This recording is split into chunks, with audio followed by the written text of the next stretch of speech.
now. The moment you've all been patiently waiting for. Today's Opie and Anthony Show starts now.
New York City, 6 a.m.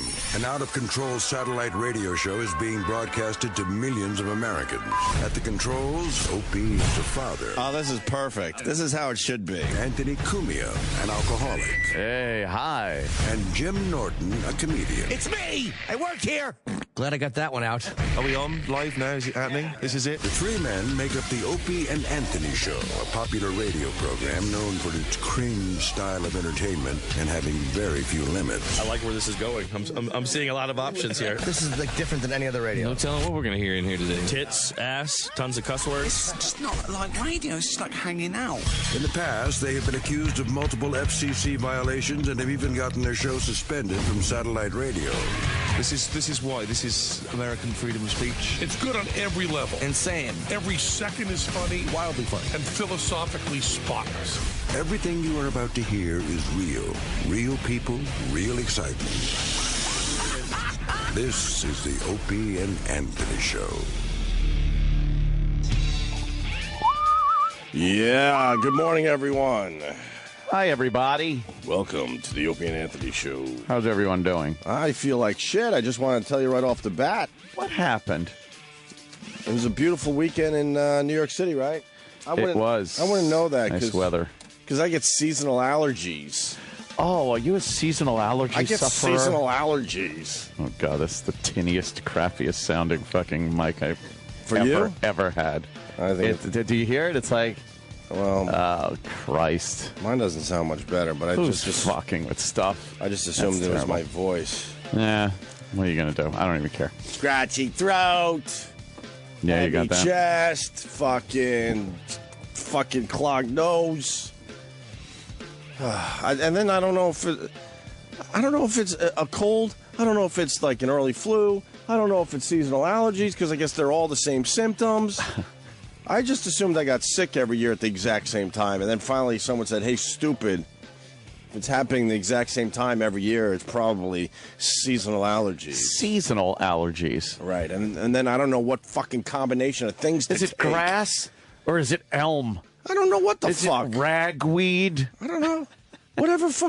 Whatever happens when those stupid leaves go from green to fucking brown. Oh, they throw something off. Yeah, they throw a little dust crazy. off or something. I don't know. Yeah. It's not pollen, obviously, right? Pollen's in the spring.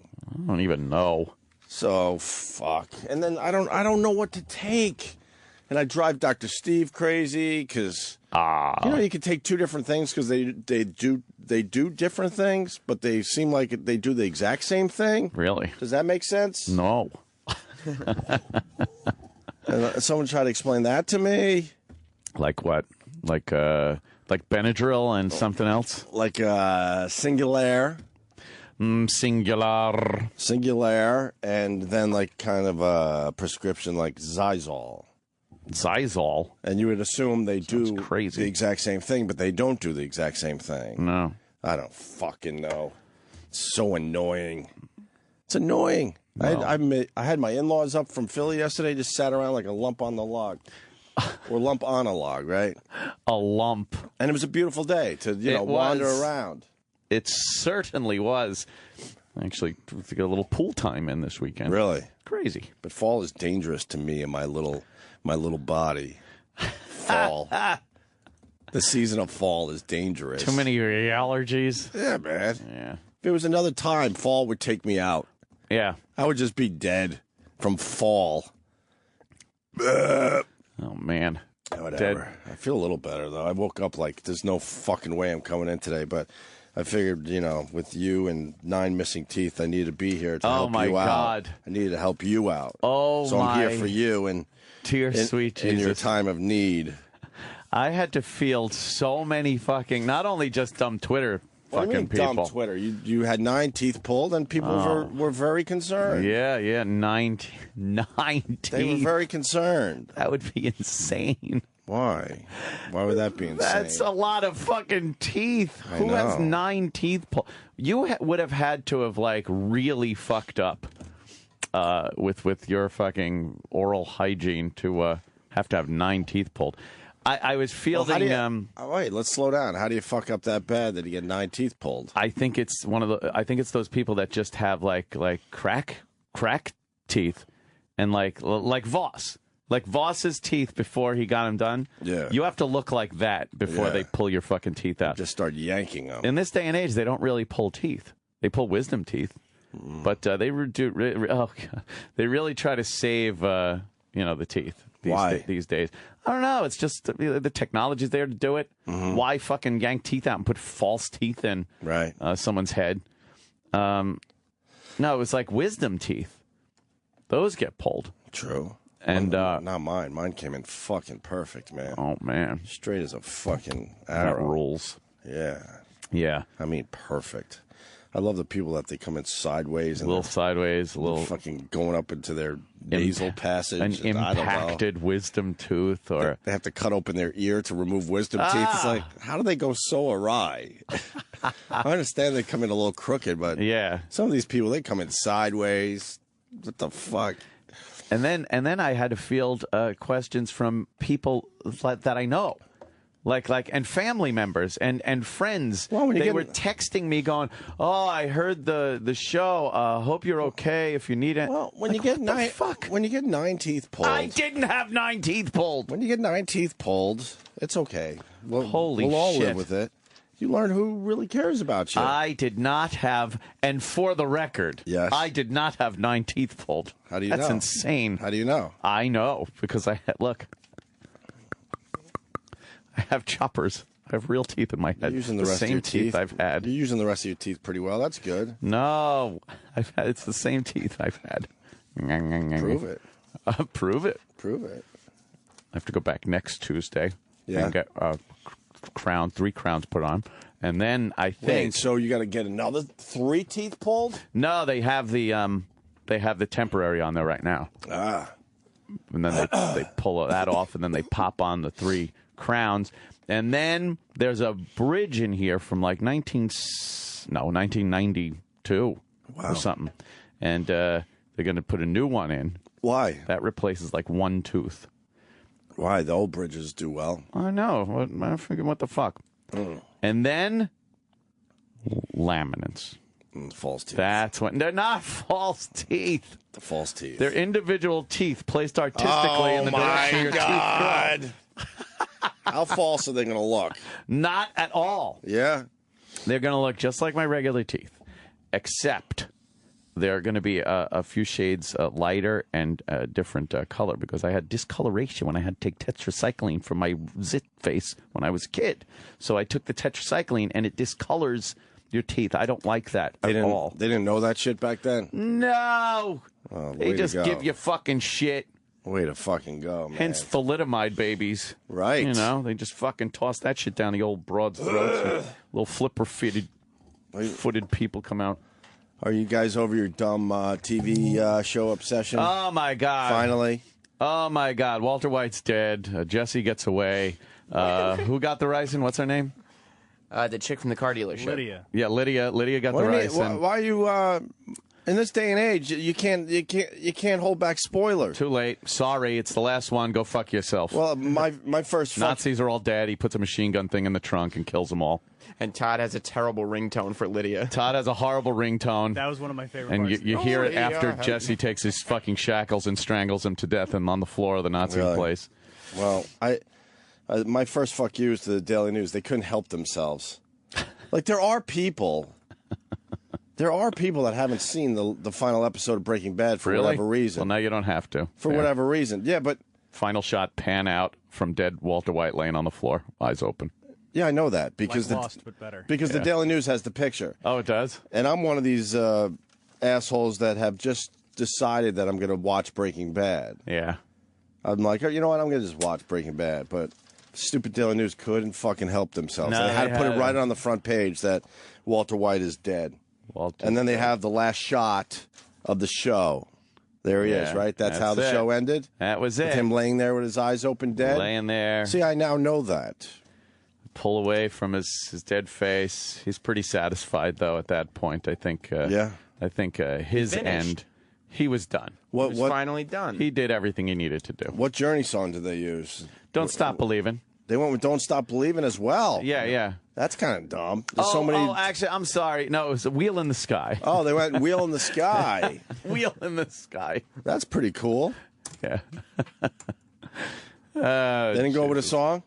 Yeah, they did. They went with... any song we know? What was it, Baby Blue? Is that what one called? Badfinger, Baby Blue. Badfinger. Really? Yeah. It was good. I'm a fan of the Badfinger.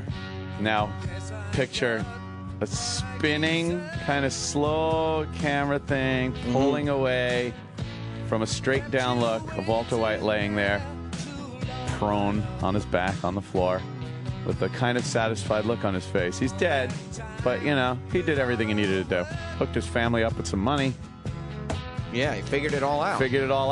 Killed all the bad people. It couldn't have been more fulfilling. And Jesse's fucking driving away at 100 miles an hour, Jesse's woohooing. totally going to jail. He's so going to jail. Well, you don't Doesn't know. everyone know? Like, it's like Jesse Pinkman. Fucking Hank's wife knows about Jesse Pinkman. I think she's the only one that knows, though. The 2 DA agents that were working with him are dead. Yeah, but she knows. Exactly. She's the only one that knows. And Skylar. Skylar knows. Skylar's not talking. She's gotta sit there say chain something. smoking. What about Flynn? That fucking idiot. I know Jesse Pinkman. He worked with Dad. And how great is it that right till the end of that whole series, Flynn is still completely oblivious to what's happening around him. What adult! Thank God we didn't have to hear word one out of his dumb mouth. We just saw him hobble off a school bus. All I wanted was a hit and run when he got off the school bus. Just mow him down when he got off the bus once and for all. Exactly. Why are you still alive? Why? Dad, you killed Uncle Hank. I don't know what you're talking about. I know. It's like listening to fucking French. I have no idea what's going on, but I was going to start watching. Well, you know what? By the time you get to the last episode, I might forget. You won't forget that Walt's dead, but you'll forget all that other shit. Plus, you knew. I mean, when you go into that last scene knowing Walt's dead, there's so many ways for him to possibly die. Yeah, that doesn't even. No, exactly. It wouldn't have spoiled it if you knew 15 minutes before it ends that. Well, everyone just assumed he was going to be dead. Yeah, everyone knew he was going to die. It was just a matter of how it was going to go down. How it was going to happen and what he was going to do before he died to kind of wrap things up. Are you guys satisfied with the finale? Yeah. It's tough. It's tough to make everyone happy with the finale of a show. Remember The Sopranos? I would say the majority of the people did not like the final episode of The Sopranos, and you had to kind of sit with it for a while, and then I think it turned a lot of people around as time went by. It's a very difficult situation. But you guys are pretty happy with the. The final episode. Final episodes are very weird because you could, if it isn't so insanely crazy, right, you get pissed off, and if it completely ties everything up, wraps everything up, and leaves it the end like a book or something, then people are pissed also because it's like, oh, that's it. So you're never going to make everybody happy, but I think they did a great job. Completely shit the bed so bad that it makes you regret ever watching a show. Dexter? Dexter. Yeah. I heard Dexter was a horrendous. What happened at the end of Dexter? His sister died, and he faked his own death and ended up in a log cabin in Oregon. Eee. It was. That sounds like bad. fucking. That's kind of cool. Hacky. No. It sounds like the 2-episode. Like, it sounds like the mid-season of Breaking Bad. Yeah. Terrible.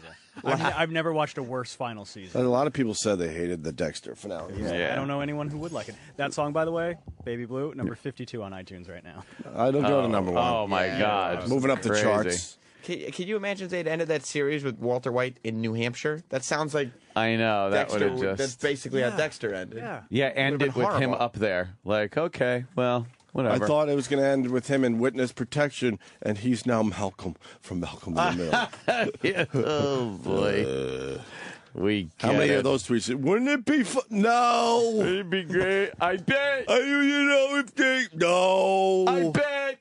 No. Tell you though, could have used a little more Robert Forster. Yeah. That's the guy that hooked him up. Yeah. Yeah, that guy moved him. That guy was cool. What an awesome character. Get to know like for a couple of scenes in the second to last episode. I know, Gilligan right? said that he wrote that character based on Robert Forster's character in Jackie Brown. Right. And then they asked him if he could do it, and he said yes. What was he in years ago? Jackie Brown. I know, but he was in something else. He's been in a lot of stuff. That was like kind of a big show, I think, or something. I don't know. It was pretty good, though. I liked it. What's Mars doing? You watch Breaking Bad? What are you doing in here? What's going on? I'm just paying attention to Jimmy's audio. I mean, Anthony's audio. Your mic is fine. The headphones were out. They were out and they were loud. That's what it. What happened? What happened? Someone else's headphones were out? No. Jimmy's headphones were out, and I thought he was still coming. And I had the volume up. So it was going through there.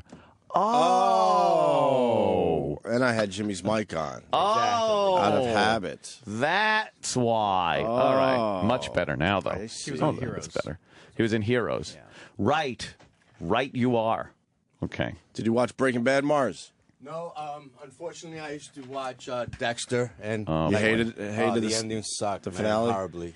Yeah. But Breaking Bad is the show to watch. I guess. That's not anymore. It's over. Well, But now it's Dunsky. Yeah, but I started watching The Wire late. I'll be good. Yeah. I'll be good. Yeah, I didn't watch The Wire when it was on at all. I had to pick it up, and from doing this show and having guests from The Wire on this show, Like, there were a fuckload of spoilers. Yeah. But as I watched it, it was still okay. Like, I didn't remember, or I didn't know when it was going to happen, or you know, you don't know. So fuck you with the spoilers. And there's got to be some statute of fucking limitations. And for me, it was the next fucking morning for the final episode. That's why I gave out the whole thing. I'm not going to sit here and be hostage to people that haven't seen the goddamn show. I think for a show like this, where it was like it was a cultural event almost. Like, you could not escape Breaking Bad talk over the weekend. I think it's okay to talk about it the next day. Yeah. You know? Because this is the biggest finale by far since The Sopranos. And when The Sopranos ended, it was like... Sopranos? It's like, of course you're going to talk about it. No, he's got Sopranos. it. It's Sopranos. Sopranos. Yeah. It's like, of course you're going to talk about how the show ended. Like, that's all you were talking about. That's all, yeah. Now everybody DVRs and Netflixes. That's just it. Yeah. Right. So they think they have this God-given right to not have their show spoiled, when the fact of the matter is, it's more your job not to get it spoiled than it is for me not to spoil it. That's it. Don't get too cocky, because I got a spoiler too, man. I could fucking throw right at you. Love Boat? I could spoil the shit out of something. What? Uh-oh. Don't tempt me. What's he got? I'm going to tempt you. Tempt. Really? I don't. What is it? What show? I'm trying to think. Is it a show? I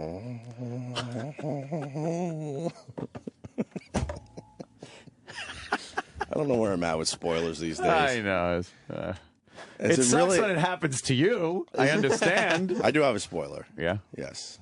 Is it? It's a biggie. Uh-oh.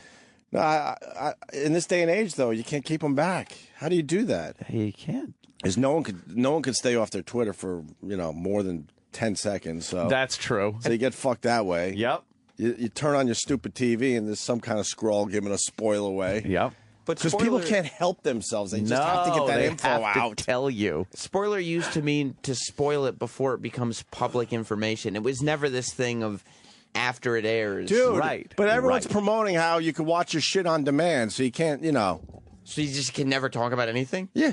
Yeah, that's what it's gone down to. You can't talk about anything now. Yeah. I've also learned... They've promoted this on demand to the point that, like, oh, okay, I'm going to watch my shit on demand. Everyone just stands around the water cooler going, oh.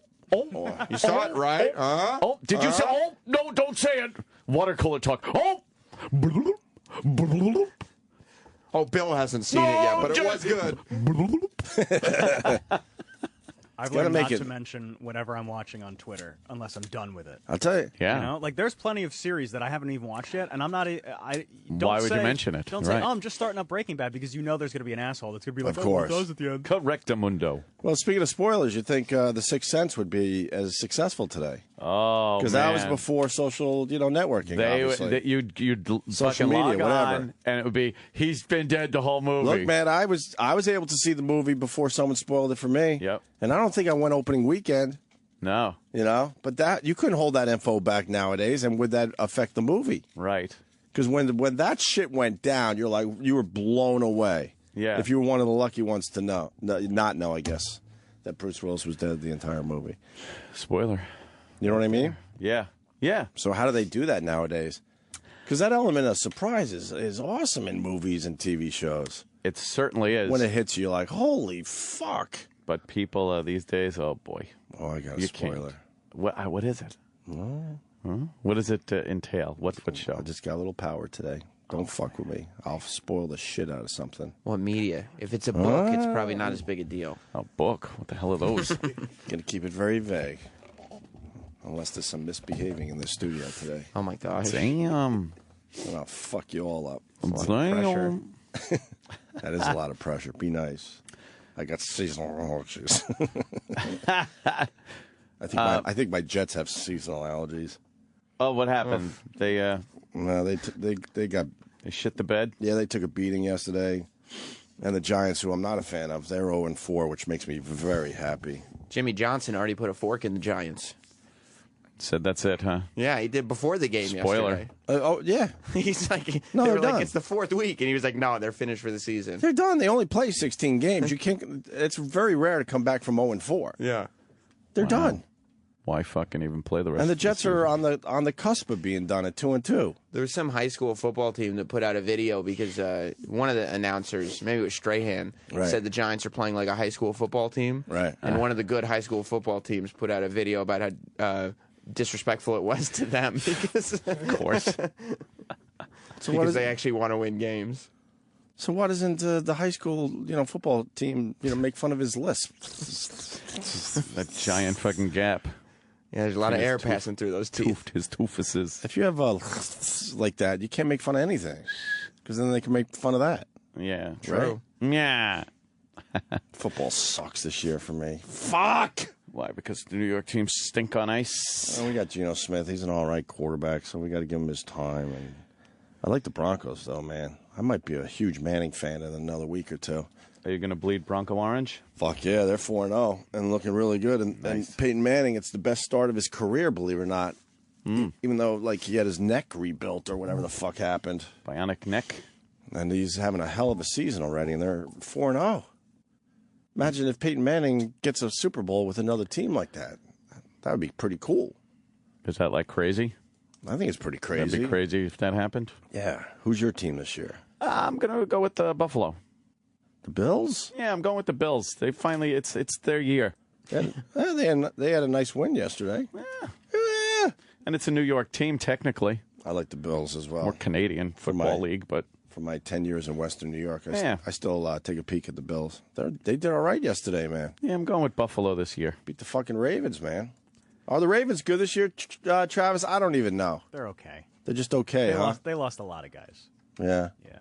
They lost to the Bills. They lost to Anthony's team. Like the Nazis in Breaking Bad? Yes, they lost a lot They of lost guys. a lot of guys? Yeah. After Walt mowed them all down with a machine gun? Oh, my God. His trunk? Yeah, but spoiler. The one dude was still twitching. He was twitching. I'm like, I thought no loose ends. No, that was so funny. Look, I hid the money. You're not gonna. You won't find it if. And they did the old blood splatter on the camera lens trick. Yes, I love that. Cool. That's great. Why didn't Bryan Cranston ever come back on our show? The show got too popular. Huge show. He didn't come to New York for press. Nobody come back. He had a good time on our show. It's not a big market. He just hasn't been. He did LA press. He doesn't have to promote. You know what I want to know? That show. What happened to Huel? He's just sitting in that safe house. What happened to Huel? Huel, the big fat black guy. Fat guy. And what happened to He's just sitting in where's that Bill safe Burr? house. Where's Bill Burr? Bill Burr's fine, but they told Huel to stay put while God, they he's go just gonna fix stay everything. there. And then he died. You know he ain't moving. He got the shit scared out of him. He was scared. He doesn't know that everybody's dead except for the guy he thinks is dead, which is Bill Burr. He's just sitting there. And there's $70 million somewhere. Around. I don't know where it is. Oh. Did we ever play the Harry Potter video where the guy drives by the movie theater and spoils it? Oh, yeah, we did that when it came out. Yeah, okay. Someone just tweeted that to me. Spurlers. Can you find that? Spurler. That is hilarious. One of my favorite Opie and Anthony moments from before I was here. Well, we certainly did it as was, well, yeah. Was Yes. Earl going down. They're throwing pens at the van. Yeah, we might have spoiled the Harry Potter movie back in the day. Yeah, and our good. van got attacked. Yeah, I thought we did this too, but another guy did a drive-by. Yeah, it's the second one down. A drive-by. This one? Yes. Speaking of spoilers. I'm here at the Barnes & Noble, and you can't see it from here, but there's a giant crowd outside, and I am about to ruin the Harry Potter ending for them. It is 1:02 a.m. Central Time. This is Dallas, Texas. Let's see how pissed off these people get. He's a little nervous, you can tell. He is. He's swallowing. Oh.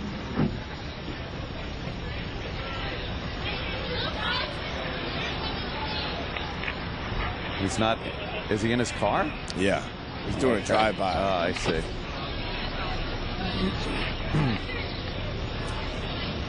Very slow drive-by. And I suck at driving on This was a couple years before cameras were awesome, too. True. Yeah. You could tell he's having some trouble. And I have a friend up there that's probably never going to forgive me for doing this, but oh well. He needs a good editor. He does. This is all garbage. Cutting room floor. There he goes. He's on the move. Where are the people? Where's the huge crowd? Yeah, right? What's he talking about? What's he doing?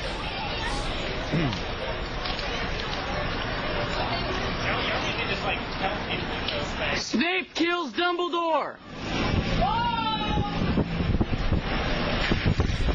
We did it way better. That's it? Yeah, we did it way better. Oh, that was terrible. Sorry for wasting your time. But that's an actual spoiler because the book wasn't out yet. Well, that's a spoiler, right? It wasn't like people are just sitting there like, "I'll read the book when I get around to it." Yeah, don't spoil it. Right. Don't spoil. Those Harry Potter people were... Yeah, they were a little nutty. A little nutty, right? A little nutty. Let me say hi to Tom on Long Island. Tom. Hey, what's up, boys? What's up? Sir, about 7 years ago, you saved my ass from having to go see Marley and Me by spoiling that, and I greatly appreciate it because I love the little dogs, and I didn't have to watch that one die. Oh, right. Yes. Yeah, they fucking killed off the dog, right? I never saw that movie. I wouldn't watch that. Like, why do you want to put yourself through that? I have no idea. For a dumb movie. Dogs dying are brutal. Horrible. That's just brutal shit. Yeah. Fuck that noise, yo. Mm-hmm. You get to see it when it's a puppy, and then a dog, and then all. Yeah. You're literally getting attached to the dog in the movie, like a condensed version of if you really owned it, and then they kill it at the end. Right. Fuck you. I don't need that kind of fucking misery. Glutton for punishment. I got the call over the weekend, and I was lucky enough to see Gravity, one of the first screenings of Gravity with George Clooney and Sandra Bullock. Right. I think there's like 4 people in the entire movie. Yeah. And fuck, was that awesome. Good one? I really liked it. Yeah, it's 90 minutes of just action. I gotta see that. Is that really the spoiler? Good. Huh? Is that the spoiler? That's a spoiler. Oh, no, that would be too obvious. Stop it. They're in space. Spoiler. Yeah. Yeah, it looks pretty good. They got that special effects shit down when they put people in space in movies. I saw the 3D version. Holy fuck, man. It was terrific. IMAX? I think it was just regular 3D. Regular 3D? What do they do on 42nd Street? Regular 3D? They don't got that IMAX down there, right? No, I think they got the that. Screen was really Lincoln. big, so I'm not sure. Yeah. But there's a difference, right? Yeah. I'm just fucking around. No, it wasn't an IMAX. I could imagine an IMAX would be even better. Yeah. I can't see this movie doing well if you're not seeing it in 3D or IMAX, though, because you need that shit. Yeah. Because you're up there in space. Space. The opening shot is just beautiful. Absolutely beautiful. I was telling you about it. You're kind of seeing space from, I guess, the space station. I mean, seeing Earth from the space station. And you're just looking at Earth and that, that fucking just blue, marbly thing. And it's all just beautiful. And then it catches your eye that there's this little dot to the right that's slowly but surely getting a little bigger. Ooh. And then, your attention is drawn to that, obviously. And eventually it's the opening shot where it's the space shuttle with George Clooney outside the space shuttle doing a spacewalk untethered. Oh. But it just shows you how vast space is. And how tiny. I don't know how the fuck they shot that movie. They do a lot of underwater shit. Because they were spinning the whole movie. Yeah? Yeah. Oh, God. Nauseating. Because someone asked me to, give a little clue about the movie. So I told them it's a lot of spinning and a lot of suspense. Is it nauseating, like, to watch? Not at all. Would people get sick that, no, like, normally, not like, at all. oh, I couldn't take the shaky camera in... No. In that stupid Cloverfield. Or what was the first one with the shaky camera? Blair Witch. Blair Witch. Blair Witch. It's like, and people that see Blair Witch are saying that. Yeah. By the way, everybody in Blair Witch dies at the end. Really? Yeah. Fuck. They go in, they see the little fucking kid handprints and become witches. Face the wall. But the thing with Cloverfield, because we obsess about that movie from time to time, didn't they do screenings where people were like, this is awful, it's too nauseous? Yeah. And why wouldn't they, fix that just slightly? They're like, who cares? Because the movie itself was a good concept. I'll stand by that. I kind of liked the concept of the whole thing. Was a bit much. It was way too much. Yeah. Half the movie, I'm looking down like a pussy at my fucking shoes. You can't look. You get all nauseated. It was horrible. But I like Gravity. I think it's going to fall short of being an amazing movie. But it's a really good movie, I thought. What about the Sandra Bullock casting? I'm not a huge people, Sandra Bullock fan. Really not. Don't like her usually. With the girl from the bus. But she was excellent. She was absolutely excellent in this movie, and I thought believable. Yeah? Yeah. Because she usually, she to me puts a movie in another category. It's like I can't take it seriously as what about a Clooney real movie. floating around up there? Clooney a little weird, but I could at least take him. No, Clooney takes you out of it too, because I know what you're getting at. Clooney. I know. When the actor is so famous, it takes you out of some of these movies because you can't get past the fact. No, that's George Clooney. Yeah, not a veteran, astronaut. It should have just been some guy where it's like, I think I've seen this guy in a movie. Exactly. Right. I think the guy from District 9. That would be good, right? Would have been good. It's like, oh, that's District 9 guy, but I could take him as an astronaut. Now, the whole movie, I'm going, that's Clooney. Yeah. I'm like, oh, that's George Clooney. George Clooney. He's going to try to rob a casino with his famous friends any minute. Ocean's fucking 14. They're trying to rob the space station. And what's Miss Congeniality doing up there anyway? Miss Congeniality's up there. It's crazy. She fucking... The space station can't go over 55,000 miles an hour. Exactly. Or it explodes. She's going to adopt a big black kid in space. Big black kid in space. Because when I saw the preview for Gravity, I'm like, how are they going to pull this off? Yeah. You see her. You see there's a problem, and she floats away, and like, okay, that's the whole movie. What else could they fucking do? Goodbye. And I want to know, we got to wait for people to see the movie, but then we're going to have a discussion. How much of this shit is possible? Oh, we have to get Kaku on. Yeah, because you're going to have a whole bunch of people coming out of the woodwork saying, look, that's not possible. You can't do that. That would be ridiculous. It is actually, this could happen. Could you just stop him on the street and have a friendly conversation? Yeah, why don't you do that? As he runs away. One day I was feeling good, and I was trying to introduce him to my kid. It was just me and my kid. Yes. He was polite, and then just started walking faster. I'm like, I want to say, hey, that's really insulting. Yeah, what are you doing? I'm going to hurt you. You can just walk away, but you don't have to start walking faster. Jesus. Some people would find that very insulting. He's a nervous Nelly. Little scientist guy. What do you expect? I'll tell you, this Gravity got a great review, and I'll tell you why. I went with Roland. Oh, boy. Roland wrote me. He's like, you want to go see Gravity? It's going to be a big fucking movie. I can see Gravity. They're talking Oscar. He's saying they're talking Oscar. He says that about every movie. Yeah, he was sure that Hugh Jackman was going to get the Oscar for Les Mis over... Oscar not. Well, I mean, you got to give, Gravity all the special effects awards. Well, yeah. You have to. I can't even imagine. I mean, not all the movies are out, obviously. Yeah. But I can't see anyone beating that shit. So I think they do walk away with some Oscars. Uh-huh. And I go, Roland, I'm going with you if you don't fall asleep. You got to promise me you're not going to fall asleep because I can't do it anymore. He's going to fall asleep. Because people get so mad. Because he snores really loud. He's very loud, yes. And I'm like, I can't do this anymore with you. Because I promised, I forgot what he mumbled something like, I don't know, sugar, fucking coffee, something, I don't know.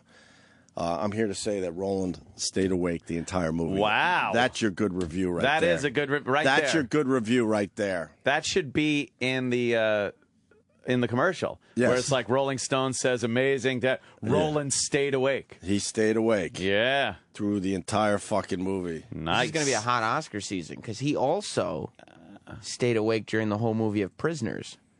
Oh. The Hugh Jackman movie. Yes, really? yes. Which leads me to believe that both those pictures will be nominated for Best Picture. He does like his Hugh Jackman. If Roland stays awake, I think that's a good omen for Oscar season. Yeah. And then I lost $100 because he stayed awake for that other thing. What was that? I already forgot.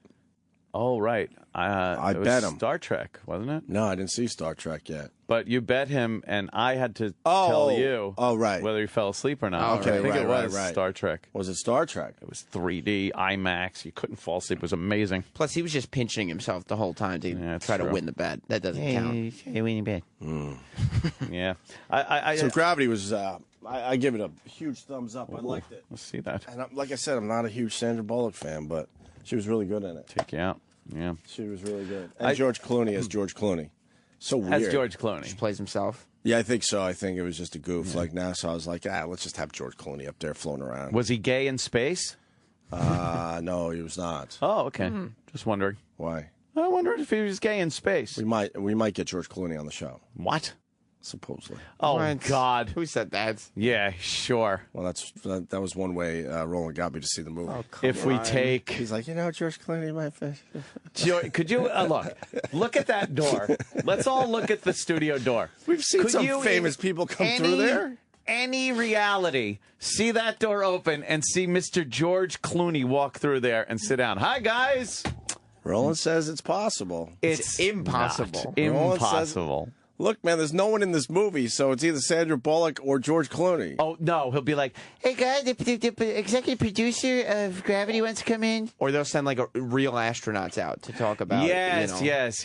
And then one other guy talked a little bit. Oh, well, guess who's the press guy then? Yeah. The one other guy. Other guy. Other guy is not. I'm not taking other guy. That's who's coming in here. Even Was though there George was Clooney there?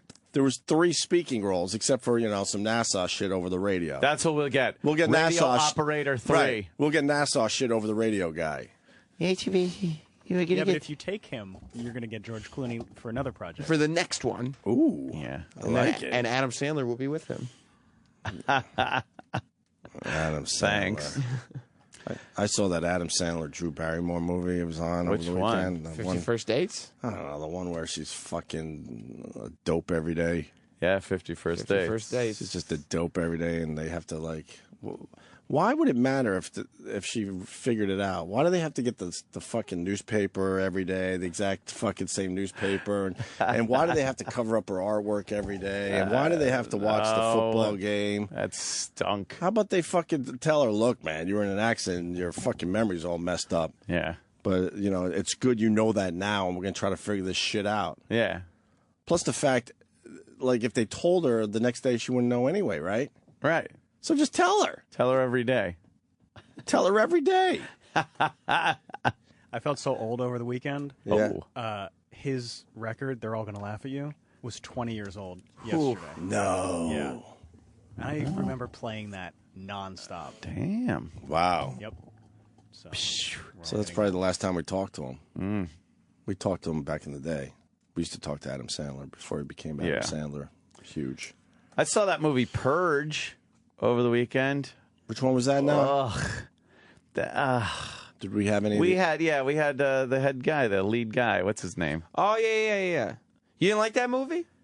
What liberal drivel shit. Oh, okay. Because, of course, the bad people are it was the white people, the rich little white guy and his white crony friends. And who was the hero? The homeless black guy that came into the house. But they did throw in a rich black neighbor that was a bad person. Yeah, married to the white guy. She was so not black. Like, she was it was so fucking crappy. Reverse Oreo, you mean? Yeah. It just stunk. Who was the main guy? Ethan Hawke. Ethan Hawke. It's the movie where they Ethan Hawke came in. One day a year, they let people happen. go crazy. Right, sure, of course. Dude, There's some violence on. It's already getting a sequel. Is it? Like, Purge that shit's in 2? production. Yeah, because it made $65 million and it cost $3 million to make. Wow. Tell you what, I did like the daughter in that movie. Yeah? She was kind of hot. Who was that? She was a slut, too. Her boyfriend came over. Fucking fucker. Yeah. She was pretty hot. What's her name? Yeah. Look, see, right? What do you think? Adelaide. Wow. Right? She's kind of cute. Hello there. Yeah. What do we got Yeah, here? well, what have we got here? Oh, it's Rolly. I'm going to use my seasonal allergy voice to get something done here. What do we got? Roland, what do you got here? Roland. Looks like a pistol case. What the fuck? Uh-oh. It is. No, it's This Is the End. It's the survival series. What is it? This Is the End. Seth Rogen. This is the end. Oh, I thought you said this is the end. Wow. Wizard of Oz, your movie. Wizard of Oz. Yeah. You wanted one. Oh, I didn't want one. You said I want to see one. You said I want to see Wizard of Oz. By what are you, a kid. faggot? Well, it's in 3D now, I guess. Is that the 3D? 3D Yeah. version. Oh, man, I want to watch that. Yeah, give it to Anthony. I got He's the faggot 3D. I could be 9 missing teeth. I don't have 9 missing teeth. You have food and everything. Whoa, look at that. Look at this. It's all the things from the movie. There's a little cinnamon toast crunch. Look. Did you guys see the movie? Wait, do they give you a camera or is it a fake camera? I think No, it's not a camera. It's a flashlight. Milky Way. Let me tell you something. This is all the shit from that. This is the end, which was I liked that movie a lot. Did you end up seeing it? Yes, I did. It's on demand, and I saw it, and I thought it was very funny. With a little bit of I was a little annoyed at the self-servingness of the whole thing. What do you mean? Then it's very self-congratulatory. Like they're all kind of look at us, but they're goofing on that. Yes, but no. Really? Just to have the ability to goof on it puts it in a weird category. I don't know. I found it a little like weird that I don't know how to describe it. As I was watching it, though, I'm thinking, all right, we know they're all awesome and they're all friends. We get it. It was like they were goofing on themselves, but they knew how cool it made them to goof on themselves. Thank you. That's what I meant. Nope. That's what Justin Timberlake does.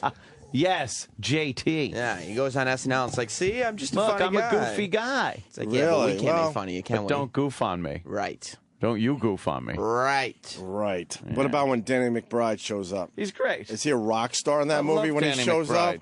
He's fucking cool as shit. It's one of the greatest entrances. Well, that's exaggerating, but one of the, when he appears on screen. Oh, yeah. Holy fuck, what a badass. So they put this whole kit together just to promote the fact that it's now on DVD? Yeah, pretty much. What else is in there? Nutella. It has the wind-up Cinnamon Toast Crunch. Clock, and radio. Duct tape. Does that work? Yeah, cool. you wind it up. Nice. Look at that. You wind it, and it's... Really? Like... And it does whatever. It does whatever. It's a digital. I can't do the rolling laugh today. Fuck. That's great. What else is in there? It's got a Milky Way James Franco special food. Yeah. What's that thing right there? Oh, this? No, the white thing. I think lotion. Probably suntan lotion. I remember lotion, so you could jack off? Yeah. You could jerk off. Wow, you're really sweaty already today, Roland. What's up? It's warm in the subways. Yeah? Yeah, it's pretty warm in there. Do you mean like spiritually? No, like hot. Figuratively? Like super hot down there. Oh, I thought people were just really nice down there. No, it's warm. It's warm in the office, too. They don't believe in air condition. The Bongo guys gave me a headache after the fucking Gravity movie. Yeah, I hear in the yeah. in the suburbs, in the subway. Yeah. Usually, I enjoy a good street musician. Oh, I really boy. do, actually. Yeah. These fucking guys with the paint cans. It smells bad. But it was so loud, it gave me an instant headache. And they're holding up everyone for money, dude. Their new thing is like they're basically saying there's a new law in New York City. They're basically saying, without saying it, that it's like, look, if you take a picture or video of a street musician, you need to give some money.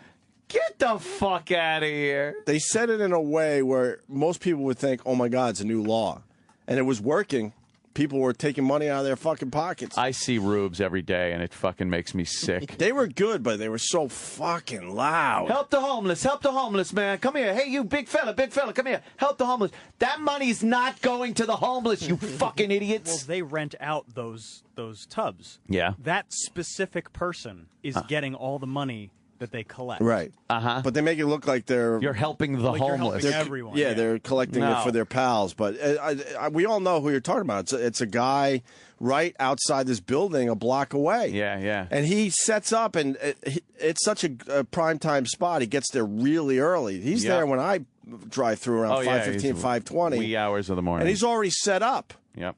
And everyone gives money thinking he's helping a shelter or something. Help the homeless. Travis is absolutely right. That guy gets all that fucking money. He gets all the money. And then there's the I saw the rap artists with their fucking CDs. And I saw some fucking poor little rube kid. He looked like he was from the Midwest.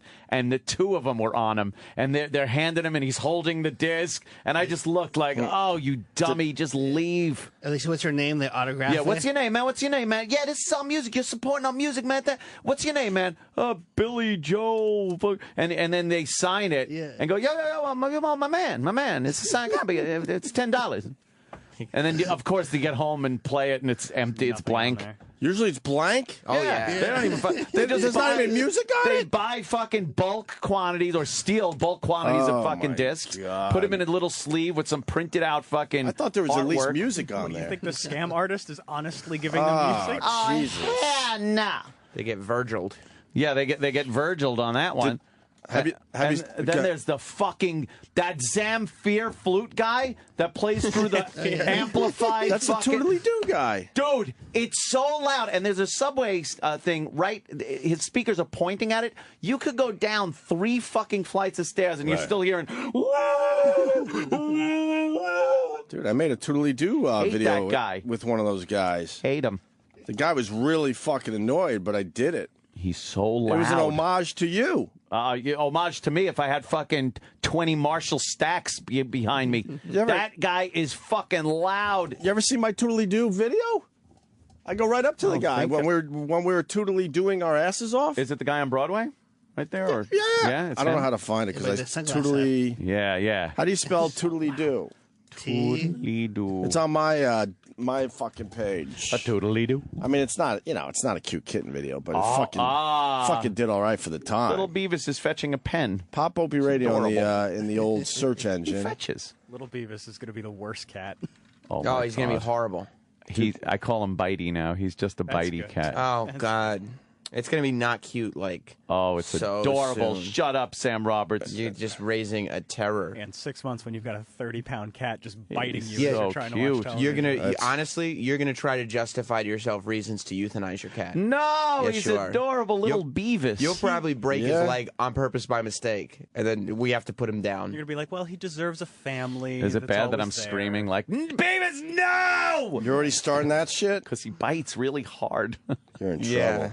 Because you didn't put boundaries and limitations. And he'll grab like your pant leg and bite it, and then like a dog, he shakes his head. It's weird. I think he's got a little more wild animal in him than I thought.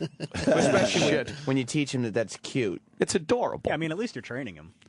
Yeah, he climbs up my leg when I'm getting the cat food. He's like, and I'm like, look, he's climbing my leg. This is so cute. But before the winter, you'll be coming in with marks on you daily. Yeah, well, Jesus. Look. See, I'm already pretty scraped. Look, see? These are all little bitey marks and scratchy marks. It's going to get a lot worse before it gets any better. He's adorable. What could he do? He's a kitten. True. He is going to either get lost in that Christmas tree of yours or he's going to tear the whole thing down. He's already climbing that other tree that I have in there. Yeah. He gets on there and climbs. It looks like a leopard sitting in the tree. He's waiting to attack. I know. He does 15-foot jump right at your Christmas face. tree It's sitting on crazy. your floor when you get home one day. I can't find the video. No? It's an older video. Yeah, it got right in the guy's fucking face and totally dude it right to him. He's so fucking loud. He's annoying. How did the cops not like It shut goes him way down? back there, Sam Roberts. It's an old video. The cops should shut him down. They don't shut anyone down. Times Square, he's fucking If he's got blasting. amplifiers, he might have a permit to be there. He might have. They like don't shut any of those guys down. I got a new one. Yeah. Have you seen the out of shape naked cowboy guy yet? No. Is he franchising? There's an out of shape naked cowboy guy with all sorts of moles and skin shit going on. And he was walking up to the women on 42nd Street right outside Gravity when we went and saw that. And he had the exact same fucking underpants that naked cowboy's got, the exact same hat. I mean, it was identical. I thought it was the naked cowboy dude. Oh man. And then this guy came closer and he's a fucking wreck. Maybe the naked cowboy's let himself go. No, is he franchising? He said he was going to, but I think there's probably a high likelihood of some dude just stealing the gimmick. And saying, fuck well, that you, guy man. is not going to allow it, though. He tried to stop Sandy Kane. It didn't work. That's true. But this guy had all sorts of moles and all sorts of shit going on, yeah. And the women were horrified that he was walking up to. Horrified. I was laughing. Shit. Hey, Roland, what did you think of Gravity? I thought it was awesome. The best movie of the year. I loved it. Yeah. Better than Best Prisoners? movie of the year. Way better. And wow. It's all about space. It's all about space. What else is it about? Better than Cats? Better than Les Mis? Yep. Wow. Well, Was Cats a movie? Give us a... Somebody, I think there was a commercial years ago for some Broadway show. Oh. And they went, better than Cats, better than Les Mis. I have a hard time believing that, whatever it was. Well, please. Give us like a description of the movie without, giving away anything there, Roland. Sandra Bullock and George Clooney. See? George Clooney, not another astronaut. Yeah. Right. He just had George Clooney floating around up there. To fix they were already in satellite. space. Hold on, they were already in space. Oh yeah. They didn't go up to space. Oh, yeah. The movie starts. I described the opening scene. The astronauts use it. They're already there. In space. Yeah, there's space. They're already there. And then something happens. Ooh. Uh-huh. And then what? And then you get really dizzy with Sandra Bullock floating in space. Oh, you do get dizzy. There's some spinning going on. Oh, you got dizzy by that? Yeah. I didn't get dizzy by that. You didn't get nauseous? No, I did all right with that. I got a little dizzy. I'm like, ooh. Ooh. And you stayed awake, and you saved amazing seats, by the way. Yes. I go, whose seat is that? No one's. Whose seat is that? No one's. He had buffers He for has us. buffer seats. And this thing was so, sold out or whatever the hell. It was- no one had to pay, but you know what I mean. Balls on you. It was a BAFTA screen. Every seat was taken. Yeah. Not near us, man. No. Set of balls on you. And there's Roland telling people, no, people are coming. People are coming. Yeah, they're having 2 more screenings of this today and Wednesday. Oh, man, you should go. You should go. I think you would really enjoy it. I think I'm free maybe tomorrow. I really think you should today. go. Yeah. Wednesday they're having the IMAX screening, which I'm going to go to. Oh. Really? Yeah, up there. I'll go. Okay. I'll go again. Yeah. I want to see that in IMAX. You think it'll look even better in IMAX? Oh, yeah. I mean, I can't, because that screen is 2 times bigger than what we saw it in. When we saw the giant one. Yeah. In Times Square. Wait, IMAX, do you have to wear the glasses? I always forget. Oh, yeah. For 3D, yeah. They give you those giant So glasses. it's IMAX 3D? But can you do regular IMAX? No, it's IMAX 3D. I always forget. Because they call the space shuttle goes by, you're like, ooh. Me and Anderson. And then Clooney goes, psst, psst, Dude, psst, psst, you realize how old we are, right? Yes. When we were in Boston, they were getting that whole IMAX thing together, and we had to see that stupid shark guy. Because they didn't have movies yet. Oh, they didn't have any movies that were made in Remember? like IMAX. Yes. There he is. There's the Toodly-Doo guy. Oh, where is he? This is what you're talking about. Toodly-Doo. That's him. Yes. All right, watch this. Oh, is he annoying?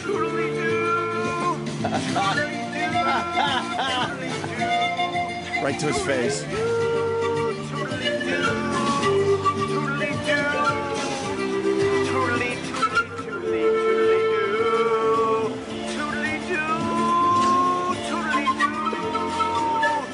He's looking right at you.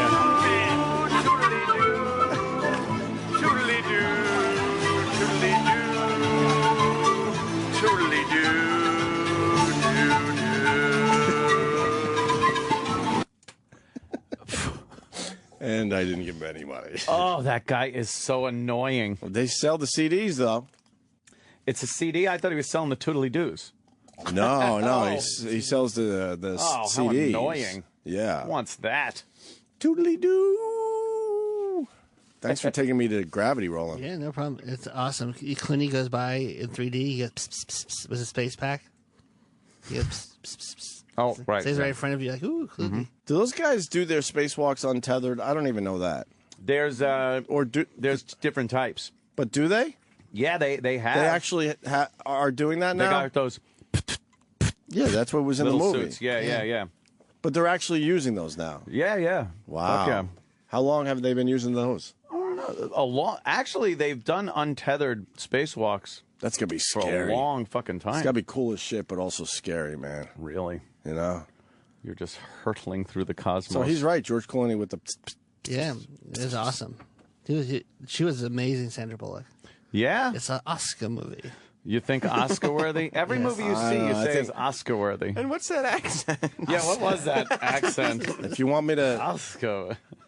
They needed to develop the characters a little more. They kind of pushed a storyline, forward quickly. You didn't know, like, they needed to spend any background?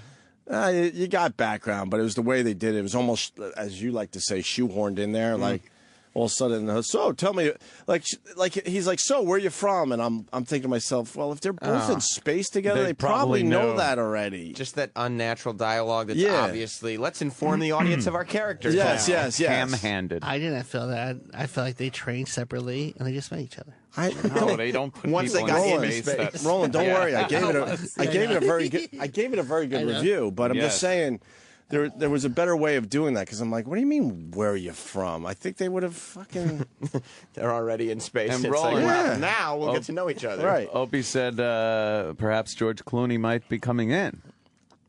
Oh, he does radio? What the fuck? You're changing your tune? You got hoodwinked. You got bamboozled. There's no way we get George Clooney, right? I don't think he does barely any interviews, even for TV. He doesn't. He doesn't need to. He's George Clooney. Yeah. Right. But him being George Clooney, I knew that he was George Clooney. Yeah. In space. Yeah, they go, I didn't think George Clooney in space. I didn't think I was looking at an astronaut. I was like, oh, wow, look, cool. George Clooney. George Clooney in space. Yeah. He's so famous that NASA said, fuck it, let's put George Clooney up there for this movie. Right? Mm-hmm. It's like one of those Richard Branson trips. Oh, right. Yeah. The effects were awesome, though. The explosions, you're like, oh. It really was. How did they fucking film the movie? Was there a lot of underwater shit to get them all, or did they do the? I don't know. There's a lot of floating scenes. You're like, ooh. Do you think that they were flipping, or was the camera moving around them so it looked motion like tracking? Maybe they got some new technology because I was completely convinced they were just kind of twirling around the whole fucking time. It was flawless. Pretty cool. It really was. Yeah, but I saw They didn't Jurassic do that. Park, and I was like, where'd they get those velociraptors from? Exactly. His backyard. They didn't go in the what is it called? The puke comet. The vomit comet. The vomit comet. There's no way they're getting George Clooney and Sandra Bullock in the vomit comet to film some scenes, right? Yeah, and those are like for very small spaces. Like who used that? Apollo 13. Apollo 13. Yeah, they used that because they were able to build the set inside the vomit comet, and when they did it, it's like, okay, now go through this tunnel, and it looks like you're weightless. But if you're in space, like she was doing some of that shit. Yeah. She was like swimming in the air. It's the only way I could explain it. Like, how the fuck do they do that? Even like when she had there's no she float. Maybe they've gotten good with suspending people in front of green screens. I don't know. Doesn't look like it was pretty wire impressive anymore. Yeah, it was really impressive. Very natural motion. They were able to. And what were you telling me? The director wanted just no sound in the whole movie or something? Yeah, but that's where like because space has no sound. Right. So when it's out in space, you hear nothing. You don't even hear. You do it in your head. You'd hear inside your spacesuit. You'd hear stuff. You do hear it when they put in Sandra Bullock's view. You're. Yeah, you'd hear that, but outside you wouldn't hear anything. I think there's just the wind blowing through your ears. Probably. Something could explode and you wouldn't hear it. Yeah, they did have that. You hear the explosion and there's no sound. When you see Earth from space, you just realize how stupid it is that we're all just killing each other. It's so dumb. That the government is shutting down tomorrow? All that shit. Yeah. It's so pretty stupid. dumb. When you realize we're just, I mean, you can't even, people try, but like I've said many times, we're not even a piece of dust floating in this room right now, Earth. No. And we insist on fucking killing each other. Yeah, fucking bacteria. Just bacteria. And I'm talking more like, over religion and all that shit, more than anything.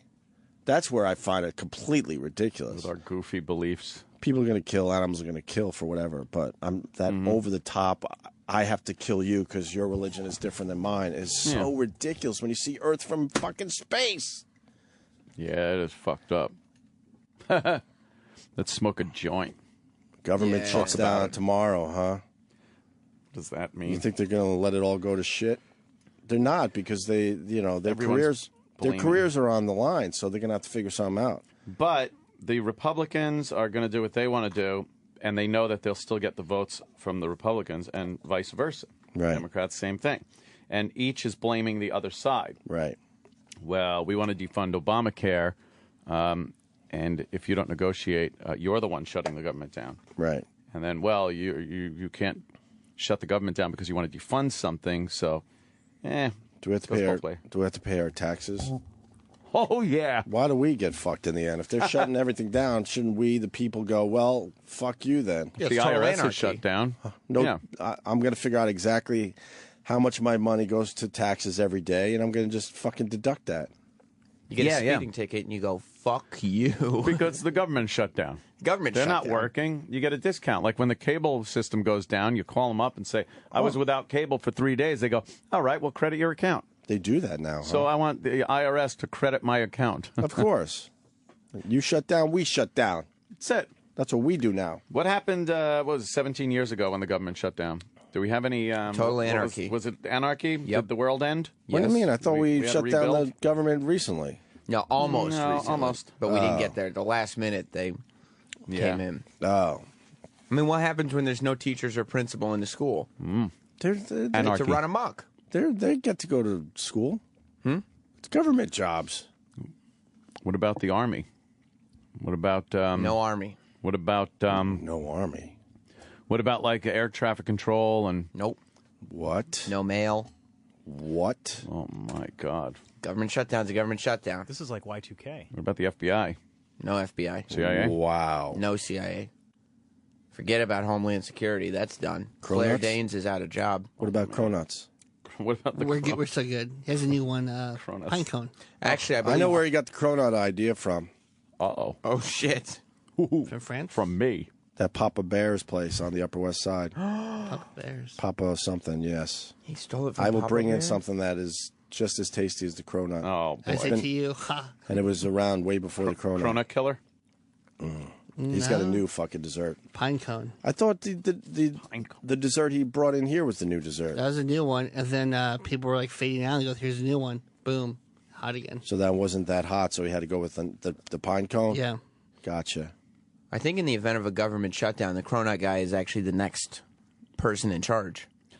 Probably. Line of succession. I'm in Yeah. charge here at the White House. Yeah, I'm right the now. Cronut guy. Dominique Ansel comes in. Hello, hello. Cronut guy. He has the new apple cronuts tomorrow. All right, with his dumb new cronuts. It's delicious. He's never going to have another hit. You know, someone said I was very disrespectful because I called him the Cronut guy.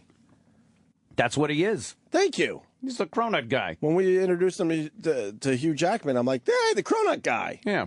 And someone said it was very disrespectful that I didn't call him by name. Oh, At that point, I didn't even know his name. Fuck them. Fuck him. He's like the Cronut guy. Cronut guy. That's a good title to have, right? Yeah. Yeah, your pastry is more famous than you are. Right. Yeah, you're the Cronut guy. Don't make it about him. He sells cronut posters and everything. Who's hanging up a Cronut poster? Quite Surprised there's frankly. not one in Roland's office already. You think Roland would have one? Yeah. Cronut There's one in my poster. room. Yeah. Could you sign my Cronut poster? Yeah. I don't know. I remember maybe, Cheryl Teagues. I don't. No. This guy's going to clear up a lot of things about the government shutdown because he thinks we weren't kidding. Paul in Massachusetts. Paul. Hey, what's up, guys? Hey. Hey, Paul. I sell. There are certain people that are exempt from the shutdown. For example, the military, the air traffic controllers, certain security positions, and things like that. Yeah, I know. Those were all jokes. Oh, were they? Sorry, man, I missed it. Whoa. Well, I think what made it very clear was when I said the Cronut guy would be in charge. You don't think that was to push? Opie, maybe that you was thought that was clear. That was to push our concept forward in case people weren't understanding what we were doing there. Yeah, I mean, then you go over the top with one, and people go, "Oh, they were fucking around the whole time." Now I get it. Cronut guy. I'm quite certain that nobody thinks 17 years ago we lived in a state of complete anarchy. Right. I don't know. It was a long time Pew, ago. pew. Listen, I just tuned over and I caught the end of it. I'm sorry, guys. It's all right. My bad. Hey, I really don't know this. Did the Patriots win last night? I'm not a football fan. They did win. Travis is telling me. Yeah. What was the score? 30-23. Really? How was Brady's receivers? Are I'd they say coming along, Travis? strong. Do you know? I was watching Breaking Bad. Oh, right. So I do not know. And then I watched Talking Bad. I did too, yeah. You know what was so great about Breaking Bad? It was the only time you could tweet about watching something on a Sunday that isn't football, and half the people on Twitter are going, "Don't you know football's on? Oh. Hey, homo, there's football on. What are you, a faggot? I got one of those for something. Football. Except Breaking Bad. Breaking Bad, you're okay. Yeah. Yeah, this time you were the homo if you were watching football. Yeah. Hey, idiot. Isn't the government kind of shut down right now, sort of? Because they're just babbling about shit instead Yeah. of actually getting shit done? Yeah, don't we have some kind of fucking dumb thing going on? Like they weren't shut down, but like the money wasn't being used, or oh god, I hate them all. Well, there was a filibuster last week. Oh, dude was reading Green Eggs and Ham. Dude. I just know they're going to start furloughing people. Like I know some people. FBI agents are going to be furloughed. Yeah. For a few days. What does that mean? Well, that means every so often you don't come in and you don't get paid for it. Boo. And regardless of what happens, it could be the hugest terrorist event ever. They can't come in. They're not allowed to come in because they would literally get in trouble. Wouldn't the bad guys know this? I would assume they do now if they listen to the Opie and Anthony program. They do. Oh, yes. You know who would break that furlough? Who? Jack Bauer. Jack Bauer would. Yeah, but he's too busy tackling Christmas trees. If he gets injured, then it's his own dime. He's not insured. He's not fucking... He's not going to get injured. It's the chance I'm willing to take. Yeah, he's somewhere shirtless in a bar right now getting drunk. Have you guys learned anything? Whose idea was it, by the way, to let Kiefer Sutherland sell tequila? Have you seen the commercials? No. But Kiefer Sutherland's like, yeah, fucking... He's selling tequila like he's a responsible drinker. I mean, he like knows that's what the drinks. tequila company wants as its impression is a guy that dives into Christmas trees in the lobbies of hotels because he's hammered drunk. I haven't seen that yet. Yeah, look. Here it is. Get a little volume. Cuervo. Now, this is a guy who got drunk and melted the prototype of his own action figure, correct? Yes. Okay. This guy has numerous stories of his drunkenness and his inability to handle his alcoholic beverages, selling booze now. Have a Cuervo. Have an adventure. What's he doing? That's the loot. Have an audience. Wow, 你真係好嘢喎。啊，多少錢？ Have a disagreement. Make up. All night long. Oh. This is the long version. Have a souvenir. Have a sensitive side.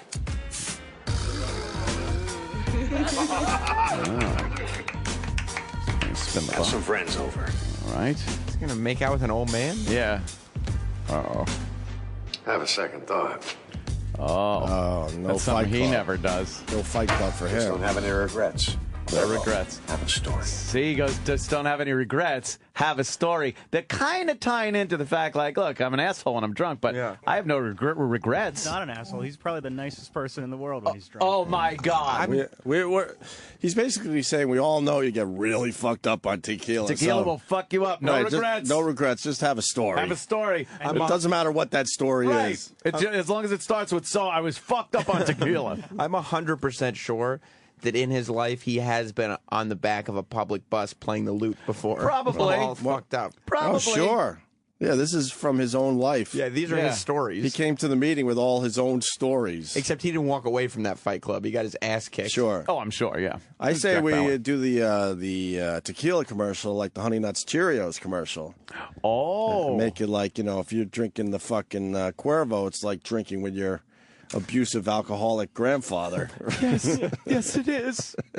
She gets all choked up. I saw that commercial again. 'Cause, Isn't it terrible? I would have never noticed that commercial because I am Mr. Commercial. I tune out commercials. Like, I think they're a complete waste of time, even though we do commercial reads on this show. I think I actually get more into a commercial than the show sometimes. Really? Like, I love looking at every little fucking thing in commercials. That Honey Nut Cheerios, like having breakfast with Nana crap. Yeah. Were Cheerios the same when you were young? Did Grandma give you Cheerios? Did Nana give you Cheerios? Yes. Oh, yeah, it wasn't Honey Nut. It was the shitty version. Yeah, it was Cheerios. Where is it? Cheerios. Here's the one we're talking about. Honey Nut Cheerios. Did Nana ever give you Cheerios when you were a little kid? Yeah, she did. Were Cheerios the same back then? Cheerios has pretty much been the same forever. Oh, the swallowing. When we have Cheerios, it's kind of like we're having breakfast with Nana. Yes, it is. It is. Yes, you're right. Yeah. Ah! Wouldn't you slap the kid for the memory? Yeah, Look, stop it. I didn't want to think of Nana today. Asshole. Your Nana was a fucking cunt. Right. Great, now I got to remember Nana on her. That's fucking... Is that one of Kiefer's tequila stories? There's a picture of him. It says, caught with his pants down. He's sitting in a booth in a bar, whatever, restaurant bar. With a bunch of dudes. All dudes. His pants is in underwear. And underwear. Below his knees. Pulled down below his knees as he's sitting at this booth with his pants Still down, technically on his body. You know what? Have a story. No regrets. Have a story. Yeah, no regrets. Come on. With his Pull my hand pants on down. his penis and testicles. Yes, he's touching himself. With Time Warner Cable. Hey, guys. Hey, I decided to come in your living room with some of my bad acting. His horrible hand gestures. Oh, my God. They just will not stop with that Bill Cowher shit. He's awful. With Time Warner Cable. There's just a few commercials on now that really get me. I love the fucking Swiffer. Of course, yeah, Lee and Morty. Morty, that one rules. Morty, are you listening to me? Morty! Oh, he's going to wait till she's on one of those chairs reaching and just fucking kick it out from under her. Morty, my hip is shattered. Love Morty. Morty and Lee. Actually, I like Lee. You like Lee? I like a clean kitchen. I don't do any cleaning. I make dirt. Dirt. I'm not big enough or strong enough for this. There should be some ways to make it easier. Here's a box, babe. Open it up. Oh, my goodness. What is it with? Oh, my Some kind of a goodness. mopping device. Some kind of a mopping There's a lot device. Of dirt on here. Morty, look at that. Nails and scraps of metal just fly everywhere. Yes, when they oh, open it. that would be great. And then they dance in the kitchen, and they do that old person da-dee-da-doo-dee-dum. How many different Mortys are there? Oh, my God. I heard something there. I want to go old school and maybe do some beeps with that. Oh. It might work. Yeah, that could be. You want to give it a try? There's there's another version, too. Maybe put the two versions together and maybe try to make one super version where it sounds like they're talking dirty. Yeah, where Lee and Morty Dirty. are talking about sex. It's Greg Brady's birthday today. What? Well, I haven't talked to him since the famous cold call. Well, today seems like a good day for that. How old is he? 59, it looks like. 59. Wow. Yeah, I mean, he needs to know that somebody's thinking about him on his birthday. You think? Absolutely. You call Paul Williams. Yeah, if he finds out that you called Paul Williams on his birthday, that's true, and you didn't call him, this is a man who's invited you into his home. That's a really good point. Plus, he's old. He's probably up. No, he doesn't like being woken up. Oh, boy. Last time. How do you know? Oh, boy. I was a little nervous. He does not like the cold call in the morning. Because you called him at 5 a.m. Branson time? Yeah, yeah, that's right. Hey, we haven't spoken in a while. You're on the air. And something tells me if you're asleep in Branson, you want to remain dreaming and asleep as long as possible before you open your eyes and go, oh, fuck, I'm in Branson. You look over and your Johnny Bravo jacket is hanging off the closet. Oh. You realize what your day is going to be like. You pick up your phone, you go to check the weather, and you look and it says Branson, Missouri. And you're like, oh, right. It's not Los Angeles. It's not New York. I'm Chicago. I'm here in Branson, Missouri. Well, he would be stupid to have his phone on again, oh, no. right? Oh, no.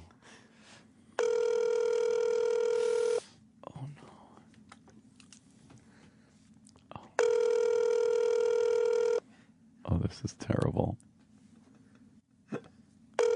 Right now he's panicked. Like, why? Is my family okay? Something happened to Jan or Cindy? What happened? I hope it's not Alice. Hi, this is Barry. Please leave a message. Oh. Do we leave it? At the tone, please Yeah, we record should your leave one. message. And When then you call finish back again in recording, like you may 20 hang minutes. up or press 1 for Happy more birthday. options. We'll call later. Barry, Opie and Anthony, happy birthday! Hey, we'll try to call you again later. 20 minutes. But happy birthday, my old friend. Happy birthday. We didn't forget. Love you, miss you. Love you, miss you. Oh, man. That's good, right? Celebrity cold calls are my favorite bit of all time. Oh. Hi, it's Barry. We should call Paul Williams if fucking Barry's Why? Because Barry's not picking up. But what do we have to call Paul about? He's coming in the studio this week. What? Yeah, just say, we just heard you're coming in. I got it. I don't know if you knew this, but it's Barry Williams' birthday. Hey, where's my fucking Paul Williams number? He's promoting the Muppets. Wow, he wasn't important enough to put him in the phone last time we did this? Where are you, Paul? Asleep. Just an old-fashioned love song. Coming down in three-part harmony, yeah. Just an old-fashioned love song. One I'm sure they wrote for you and me. There it is. How many years ago was the Love Boat theme? That was last week. Love, exciting and new. Climb aboard. We're expecting you, the Love Boat. It's probably the 25th anniversary of the Muppets on Wednesday. Soon we'll be making another run. The Love Boat. It was released in 79. 1979? That's 34 years ago. All right, I got this. You know Paul is taking every call that comes in, too. Oh, yeah. He doesn't let voicemail pick up. No way. He's a go-getter, mover and a shaker. His little legs take a little longer to get to the phone. He's okay. He'll be there, though. He's jumping out of the bed. Yeah, who's calling me on the phone? Someone's ringing my Hi, it's Paul. Leave a message with your phone number, and I'll get back to you as quickly as possible. Leave a message after the tone. Hey, Paul, did you realize that it was 34 years ago you came up with that Love Boat song? Amazing. Paul Williams, we love you, man. Opie and Anthony. 34 years ago, the Love Boat theme. You're coming into the show. When, Roland? Wednesday. Wednesday. We're very psyched to see you again. We'll see you Wednesday here in New York for the Muppets thing, I think, right? Yeah, Party of the Muppets. 25 years of the Muppets? That's what we're doing. All right, the Paul. Love Boat. Give me a call back Soon later. we'll be making another run. The Love Boat. All right, Paul. Love you, miss you. Love you, miss you. How insincere is love you, miss you? If we spend the next 3 hours leaving voicemails on celebrities' phones, I'd be totally fine with it. I'd be as satisfied as the fucking Breaking Bad finale. Yeah. Yeah. All right, well. Love Boat. Why didn't he answer that time? I don't know. Fucking mad now. Well, maybe he's How dare he very busy. not answer. Touring, writing. Yeah. Sleeping because it's early in the morning. Sleeping. And where does he live? L.A. Oh, Christ. Well, it's 4:30. 4:30. He should be up at 4:30. Or maybe he's not in bed yet. Right. Yeah. All right, we should break. Yeah. And Let's take a break. baseball's almost over, right? Yeah, it's pretty much over for Well, the Rangers and the Rays have to play one more. Yeah. God, 162 games, and it comes down to one game. dumb game today. Poor stupid Yankees had to play like fucking extra innings, and they were just like, come on. We just want to go home. Just stop. We want to start our vacations. This is nothing. And then what? Andy Pettit did all right. He wins his last game. Did he win that fucking Yeah, complete extra game. inning? Yeah, complete game, huh? Just a complete game for his last. You know what that Good does boy. to a guy? Maybe I could come back next year for I still got it. I think you want to go out not in style. You want to get your ass kicked. So You wanna, you have no doubt in your head that it's over. It was time to go. But after that game, he's like, you know what? If I work out a little extra hard this you know. winter, I think I might be able to get a few more starts I got to work at it harder than most, but I think I could still do that. Yeah. Oh, and then they just get rocked. You know the athlete's mind. He has to think that shit, right? Yeah.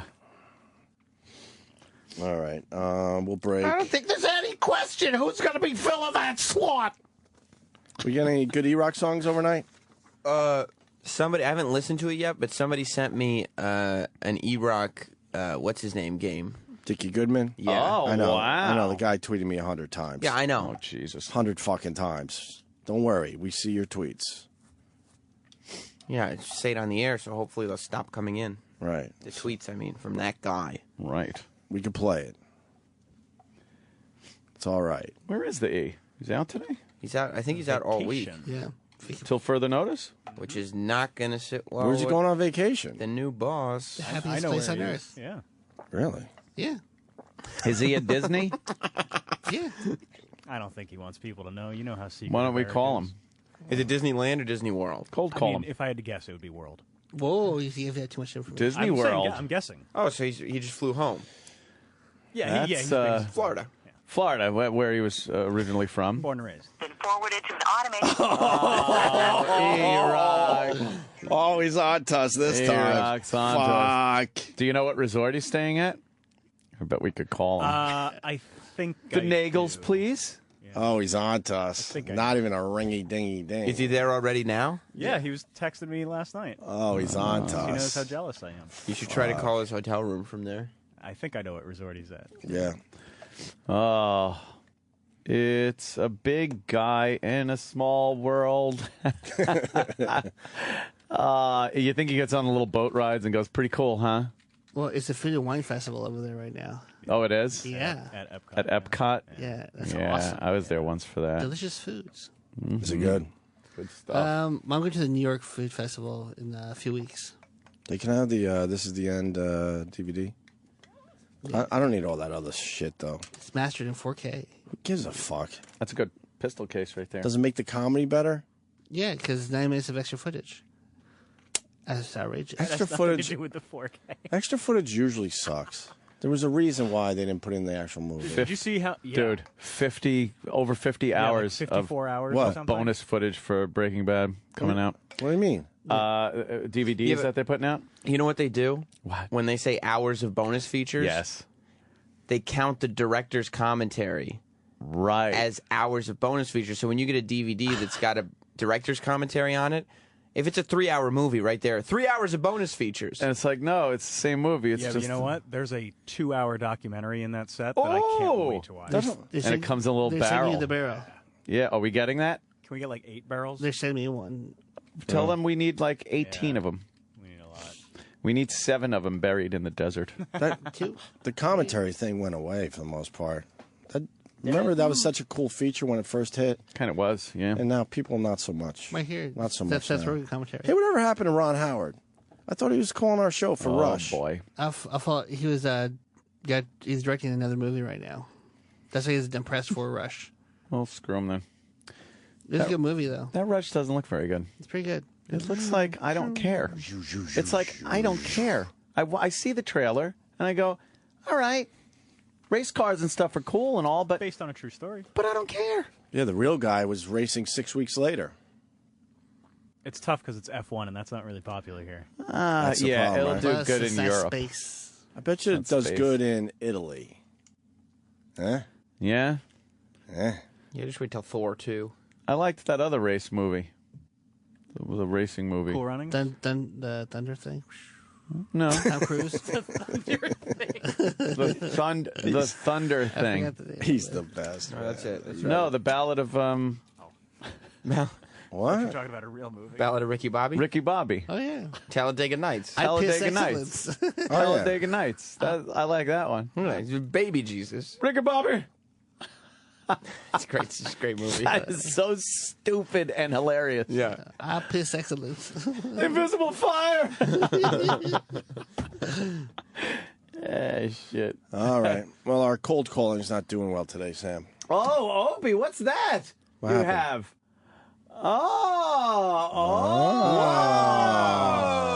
Oh. We'll explain next. Yeah.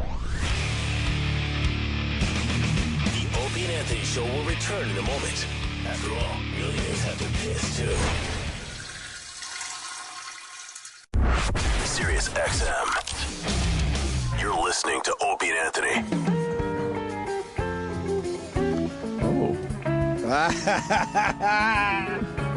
I know.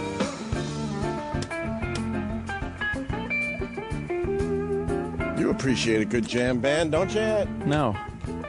I think we've established that I don't. You're a liar. No. You had 9 teeth removed, and you love jam bands. I did not have 9 teeth removed. Not even close to none. I had 1 tooth removed and 1 kind of root canaled. It's Trey's birthday. Fish. Little fish. This is such shit. Well, there's only 9 more minutes, so just relax. Oh. What's the name of this? This is Stash. I just don't know fish. No, they all sounded the same to me when I was trying to pick one. He's 49 today, the Trey guy. Oh, Godspeed. You don't have his number? We can call him up, wish him a happy birthday. George Brett had his 3,000th hit 21 years ago today. 21 years ago. Any excuse to play the George Brett shit stories. I already have it loaded up. All right, good. Okay, good. The shit stories. Going into break, we'll play the George Brett shit story. Please, fantastic. we have to. We have to do that. It's a tradition whenever we mention George Brett. Yes.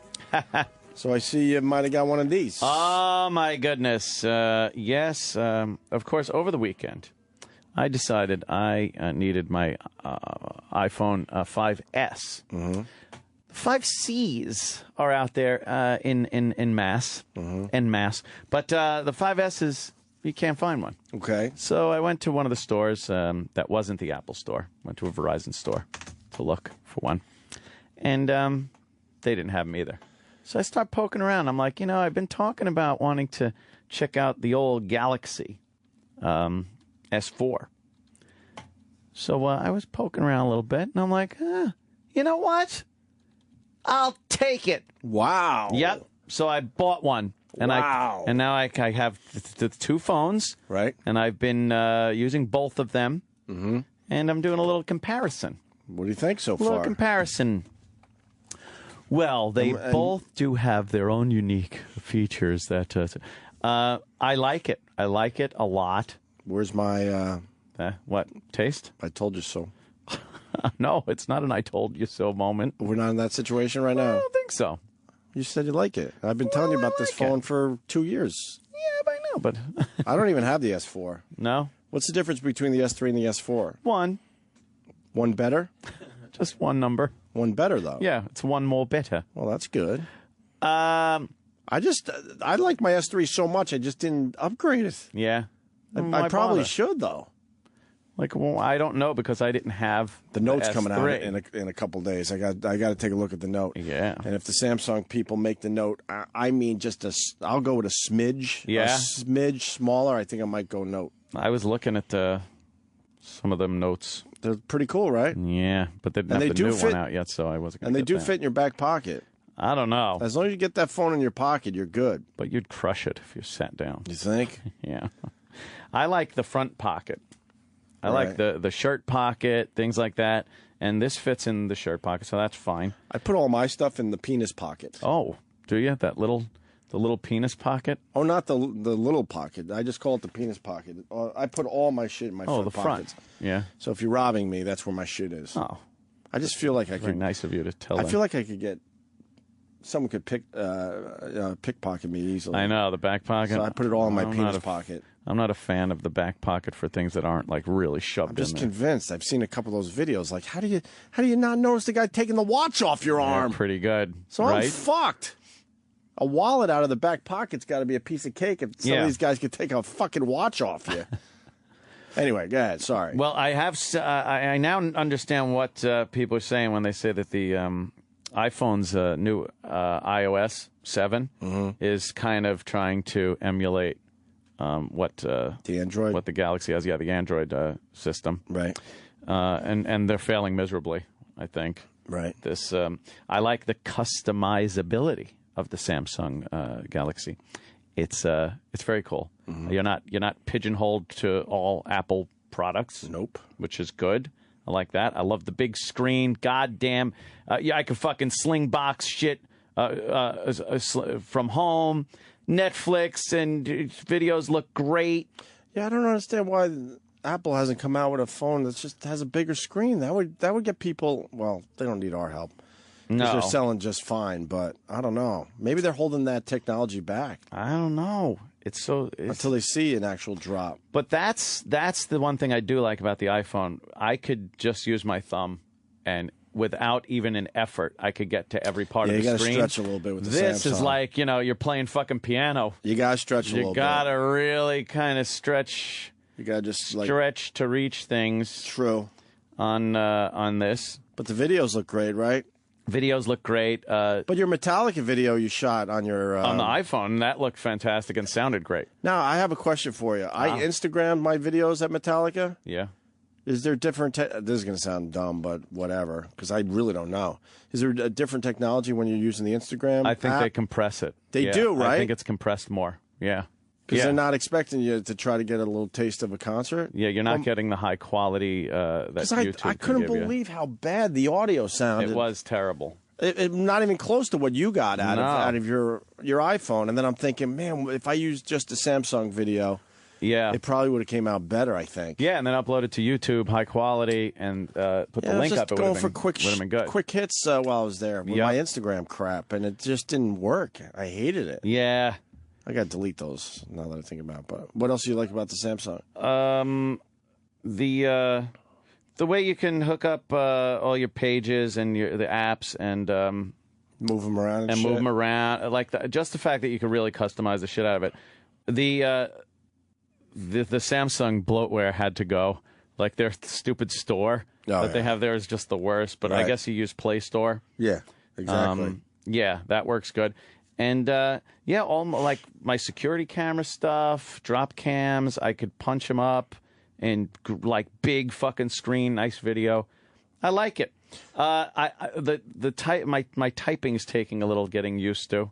I like typing on the iPhone better. It seems a little easier. I don't know. It might just be my big stupid fucking wide thumb is a nightmare with the Samsung. It's because their keyboard does seem a little like. Anyone that gets a text from me knows that I have a retard thumb. Get a different Getting keyboard. letters wrong all the time, and I push send before I could fix it. Someone's telling me to get a different keyboard. Okay, I'll do that. What do you mean? Yeah, I guess you could download a different keyboard so you could use a different I didn't know that. Keyboard. Isn't that cool? That is cool. I had no idea about that one. Oh. I don't know. Swift key? And what's going Swipe? What's going on with Apple? When are they going to get new phones in?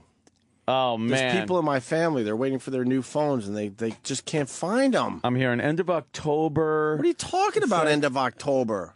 Get those little Chinese kids working. What the hell is going on? Why didn't they make enough? It's fucking ridiculous. And look what they made me do. They made me go out and get a Galaxy. Yeah, it's what Are they do really every saying time. end of October now? Yeah. Yeah, it's available to ship. Like online, it just says October now. Well, October is tomorrow. Yeah, but it's not tomorrow. They mean end of October. They really mean end of October for the new iPhone 5? At least the middle, yeah. You're going to push people to the sand. There's people that still need to buy their fucking phones. They do this every single time. I hate time. that they do this. But it never... Hold it back a little bit, I get it. But there are people now just annoyed. You have them as annoyed. customers, and they've gone to your store a few times now. They need their phones. Exactly. Apple's made a business of annoying customers for a long time, and it's worked very well for them. All right, make them go, oh, man, not today, sorry. But the next time they come back, you should have the phone there. Nope. People will accept 1 or 2 times. Tops.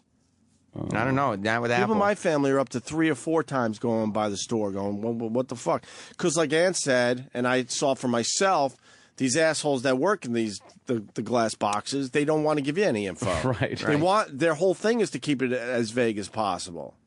But this is every release they do this. And it takes weeks and weeks. Ridiculous. Yeah.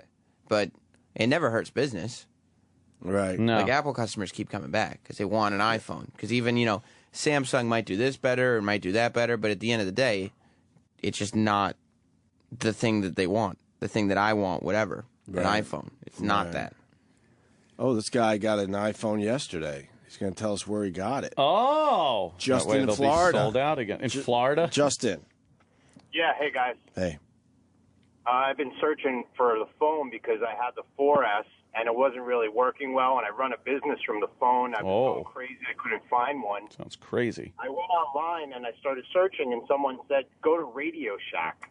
They sell them at Radio Shack, and people never go into Radio Shack. Yeah, Radio Shack's just a shitty store. Yeah. I don't even know what half that stuff is they sell. Right? Who goes there? I guess this guy's right. Why would they sell?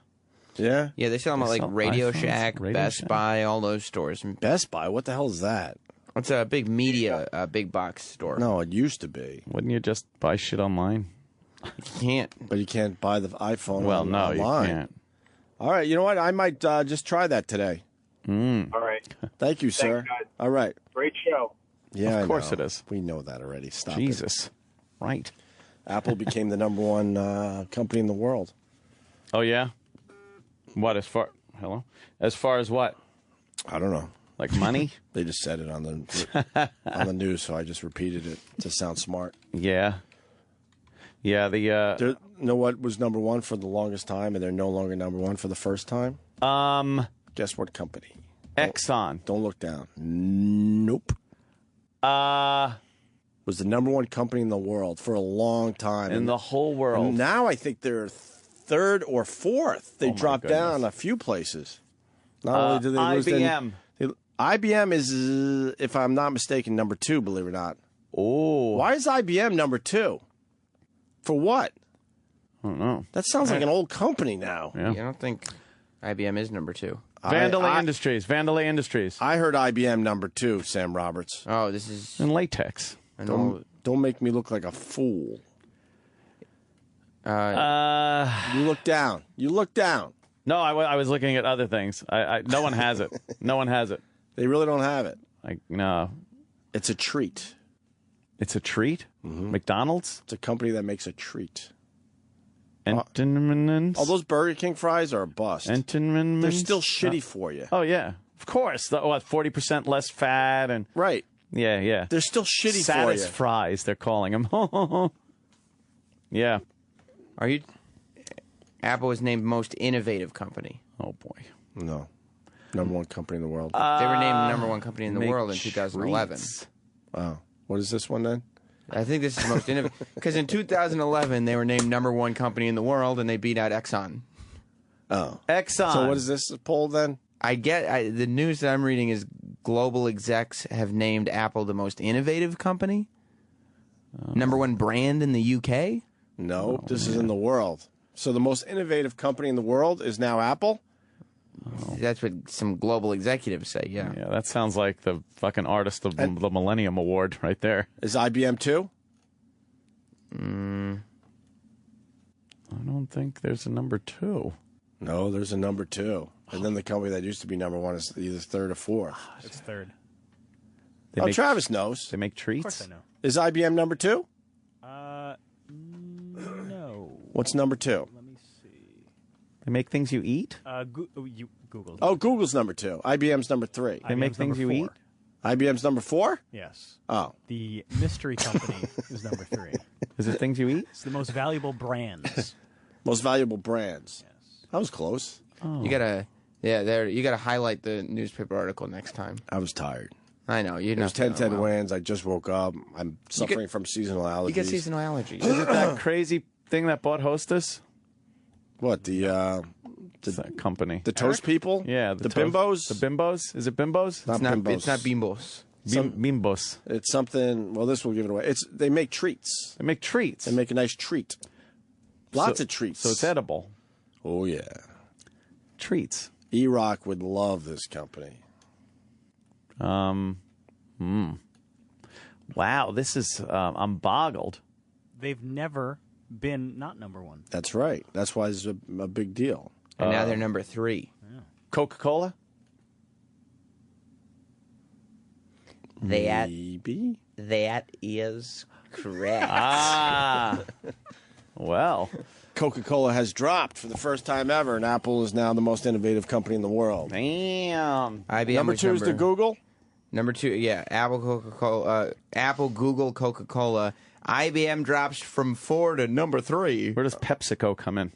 This isn't my first time at the rodeo, boys. But what does Coca-Cola make besides the soda? They make other shit. Oh yeah, Coca-Cola's a huge. The Microsoft is 5 still. Then you got the General Electric. Then you got the McDonald's. GE used to be huge. Samsung is up there. Wow, number 8 for Samsung. Intel. Oh, Intel was the okay, yeah. Samsung, then Intel. Excuse me. Sirius then XM? Toyota. Sirius XM satellite radio? No, not up there. It's the exact same list as last year, just scattered a little bit differently. Yeah, It's the same. You know, they It's fool. all the same good old boys. You can't make Stairway to Heaven #1 every year. You got to fool around a little bit. Yeah. I wish Gotta Spider move that- Harrison would read this list. You got to move Freebird into that spot every once in a Yeah. while, just to change it up and make people go, "Oh my God, can you believe it?" Yeah. Where does Kramerica come into play there? I'm not seeing it. I hear they're trying to come up with a bladder system for oil tankers. Is that right? So that if they get a hole in the oil tanker, it contains the oil. Ketchup and mustard in the same bottle. That's another thing they're working on. Kramerica. Is that the same company responsible for the wider highway lanes? Well, yeah, you could, a subsidiary thereof. Oh. Ooh, this is so luxurious. Luxurious. There's so much shit land in America. Why can't we make our highways wider? Oh, It's so ridiculous. nice. I would love an 18-lane highway. Look, people are on the By highway. the time right? you make it all the way to the left, there's got to be less assholes. But people are on highways right now, right? And they're probably in traffic because we're looking at 8 o'clock on the East Coast. Look to your right now. Oh, That's boy. just shit. That's just shit What land. is that? Make that another lane. More lanes. There's don't no want- houses right next to the fucking highway. I mean, in most cases, no. So you're not advocating for the wider lanes? Well, you know what? Maybe. Like turning a 4-lane highway into a 2-lane highway? When you really think about how close together you get with all these cars on a daily basis, it's a little frightening. It's like, hey, I'm doing like 80 miles an hour, and I'm pretty much just a couple of feet away from the next guy. It's amazing these things don't bump into each other a little more often. I don't feel like trusting my fellow man Right? anymore. You ever fucking your closing velocity on a fucking road is like 80 miles an hour if you're both doing 40? Sure. And it's a one lane one way, one lane the other way. Right. And paint. That's Right. the only thing separating you from the other guy deciding at the last minute he's going to turn into your fucking... Yeah, we're very trusting with these machines. I don't understand why we didn't, fix that. Yeah. It made sense when things were going 10 miles an hour. Right. Get a little bump in every once in a while. But you're right. Yeah. And then they make the roads curvy still. Yeah, curvy roads. By Curvy this roads point, with cars coming right at you. That's the dumbest thing ever. every road should just be straight. Point A, point B. Fuck yeah. Straight fucking road. Fuck yeah. You look from space, it looks like the fucking Borg. That's what I say. Do it that way. I guess they're working out the automatically driving, self-driving cars. That would be really cool. I think they have them. Like they figured that shit out, and it's fucking. They're actually marketing. But how? These things? I don't know. Magnets? No, I don't think they're inlaying things in the street yet. They have them in California? Yeah, GPS. Mm-hmm. They're giving a man GPS. Yeah, they use GPS. I guess other But shit what if too. a car's coming right at you? Cameras. Use cameras, Yeah, but what if- sensors. Yeah, magnets too, probably. But magnets. what if a car is coming right at you? Then what does your car do? I guess it swerves out of the way. It reads the roads, swerves out of the way, steps on the brake, whatever. Just it does probably what you would do, maybe. I don't know. That's what I'm wondering. What if there's no room to swerve out of the way because it's deemed as a car right next to you? Well, what would you do then in that situation? I'd probably jam on the brakes. Then it would jam on the brakes. I'd probably go faster. Well, then no, it would go faster. Probably make a sharp left turn. That would be crazy. Well, there's some options there, is what I'm saying. Yeah, but I think the that scares computer me. assesses the situation in a split second. Right. Assesses all the options and follows through with the best option. Whereas you would be like, oh, what do I do? You can't even assess the situation that quickly. I mean, that sounds like a great idea, but the problem is they're going to have to go the speed limit, though. What if it becomes yeah? But you can't have a self-driving car and do your 80 miles an hour. You're 75 to 80. But you could And probably... when you got those long fucking, road trips, that would suck. I bet they you turn them off then, and you want to fucking go fast and do shit like that. But if you're just driving, is it self-driving at that point? This is a real question. Probably not. Instead of the goofball shit I've been doing. I bet it won't break the law. I bet it won't fucking That's drive why fast. it sucks. But then you turn it off, manual override. But then like, all right. Ow. It's something. In my dumb world, I did the Long Island to Buffalo trip more times than I could count. Or, Rochester as well. So that whole Western New York thing. Yeah. And the beauty of that is it's open road. There's no one around. So you're going 75, 80 miles an hour to get there a hell of a lot faster. Yeah. So now you got the self-driving car because you don't want to do the 6-7 hour ride. But now they're going to fucking force you to do the speed limit, right? But who cares if you could just lay your seat back and go to sleep? There's no way I would trust my car to take a nap. Going to I can't sleep. even... Something. That'd be hilarious. You just fucking, all right, I'm just going to go to sleep. And then this leads to the other thing. When someone else is driving, can you sleep? Yeah, I've done that before. I have to be really tired because as soon as I close my eyes and my brain starts fading away slightly into the sleep world, I'm convinced that it's gonna wrap that the yourself driver around. is now sleeping. I'm convinced like some horrific thing is happening that they can't control. Yeah, it's the worst. I can't sleep in cars. I can sleep anywhere. I got to be exhausted and then I can. I'm the sleep meister general. Because so many people like. I had to go out east for some shit last week, and I was lucky enough to have a driver. Ooh. And the person I was with's like, we got a lot of stuff to do today, so I know you just got off work, so you just take a nap. As soon as I tried, I was convinced like I had a whole backstory. The driver stayed up all night. He's still drunk. He did drugs. All this shit. So I couldn't sleep. See, but the thing is, on maybe a daily basis in New York City, if you're in New York City, you hop in a car with who are amongst the worst drivers I've ever seen. You're New York City cabbie. Yeah, but because they're in a cab, you just assume they're good. They're okay drivers. You just decide to trust your life with a complete fucking stranger. I was in a that cab might last not night, be. yeah. But that might have a shitty life going on and decided that day is the day he's going to take himself and everybody else out. You don't know this person, but you'll jump in his car like it's nothing. Last night, a guy was doing fucking like 80 down Central Park West. Oh, and I'm just like, Jesus Christ, this guy. But no one ever says anything. They drive like assholes. They're horrid drivers, a lot of these cab drivers. But you just get in. Mm-hmm. What is it? You don't know this guy from a hole in the wall, and you're like, hey, drive me. Right. This guy has a crash warning system on his... Wait, I got to go to this guy. Ooh. This shit's really going down, huh? Yeah. Chris, what's going on? Hey, what's going on, boys? Hey, man. Yeah, I drive a 18-wheeler, and I drive chemical tankers, and on these new trucks, they have on there what they call a crash warning system or a crash sensor system, and it's a radar that's in the front of my truck in the bumper. And whenever I get too close to a car, maybe one's going slower than me, it will not only start beeping, but if I get too close, it will actually slow my truck down. And if I'm not paying attention where I can override the system by having my foot on the pedal, it will actually throw the brakes on and the Jake brakes on and just about throw me through the windshield if somebody was to pull over in front of me and hit their brakes. Wow. Damn. But yeah, so it makes me really be more like if you're in front of me and you're going to turn and I'm behind you, say 50, 60 feet, if once you turn and your tail end of your car kind of gets sideways to my radar, if I'm too close, even with my foot on the pedal, it will throw on my brakes and actually almost stop me. All right, here's the other problem with that. Because we all drive a little too close to the cars in front of us. So with this new technology, I bet you it's braking your truck way sooner than you would, right? Mm-hmm. Oh, yeah. See, that would be annoying. Well, like, not if you're snoozing.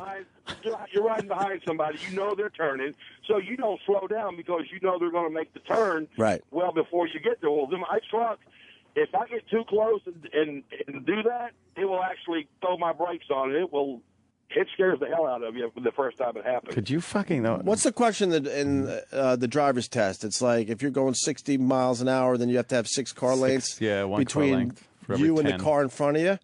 Right. And that's what the technology would follow, I would assume. So now you're like 5 car lengths in back of the car in front of you. It's going to start braking. Here's what happens if That'd you be leave. a pain in the ass. If you leave 6 car lengths between you and the car in front of you, 5 cars are going to cut in on you. Of course. It's fucking ridiculous. That's where this technology will fuck you up. Yeah. That's what happens to me, is when I leave enough room between me and the car in front of me so my system doesn't activate. Right.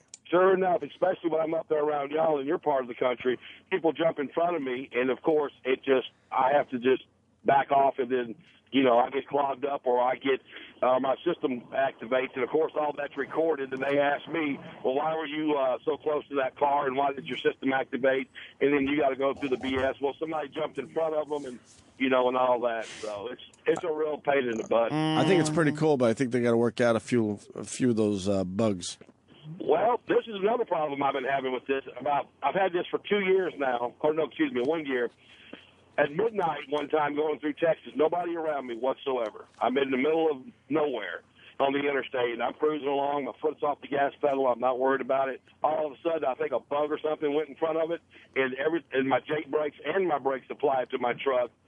And, I mean, I was up against the steering wheel. It threw me up against the steering wheel. I mean, it just happened for like a second, but it was enough to, mess you up. Was it a bug or was it an animal on the road? It doesn't sound like a bug would do that. Well, that's what I thought too, but there was no animal in front of me. I mean, I was sitting there just cruising along, listening to the radio, watching down the road. I didn't see anything. Right. If it hits the little radar sensor, it fucking... That auto braking is scary. They don't have that figured out, man.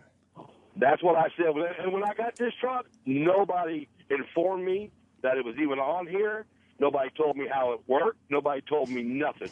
I just got this truck, and I said, well, what's this? They said, oh, they call it a collision safety system. I call it a crash warning system. It's from On Guard. And I call it a Kaiser blade. Sure. Remember that brake fucking technology they finally had to do away with because the anti-lock brakes. The anti-lock brakes because but they figured it out. Yeah, but no one knew how to use that when it first hit. Because when you're supposed to tap your brake pedal, but would no go one like taps dunk. But yeah, exactly. And it felt fucked up, so you take your foot off the brake. You're supposed to keep it on, which go against what it was meant to do. Yes, that was so fucking confusing.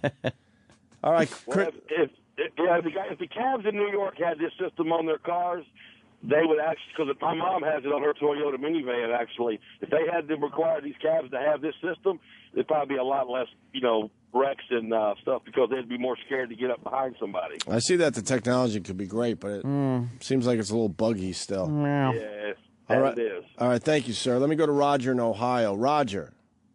Yeah, I've got the On Guard system in my truck, and it will pick up bridges, other trucks that are beside you, and it'll slam on the brakes when it picks these things up at 70 mile an hour. Jeez. Wow. It doesn't sound like they have that down yet. No, not quite. I've tried to have it adjusted 3 different times, and it gets a little better every time they adjust it, but it'll still pick up phantoms. It likes to pick up tanker trucks when they pass you and big bridges. Oh, so if something's going, in front of you from above, it'll pick that up sometimes? From above, it'll pick them up occasionally, and it's not regular so that you can be prepared for it by putting your foot on the pedal. It just, every once in a while, you'll go under a bridge, and it'll try to throw you into the windshield. Oh, my Holy shit, that's crazy. You go down the road, you're doing 70 mile an hour, a tanker truck comes around you, gets halfway around you, and it slams on the brakes. They should just come up with a road that only these self-driving cars could use. Yeah. How cool would that be? That would be pretty fucking cool. And then everyone's got the car, and then it's a no-brainer, and nothing could possibly go wrong. And then at that point, they probably could raise the speed limit. Take the humans out of the fucking equation. Right. How fucked up would it be to hop in your car, Roger. just fucking put in a destination and go to sleep, and then you wake up and you're fucking there? That would be amazing. Rock. That really would be cool. And then wouldn't you be able to just get fucking hammered drunk and just like fucking set the car? Why not, right?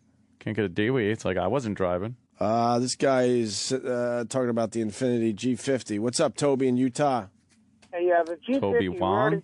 Toby Wong. By the way, Toby a lot of Chang. Yeah. Sorry. Fucking Charlie Chan.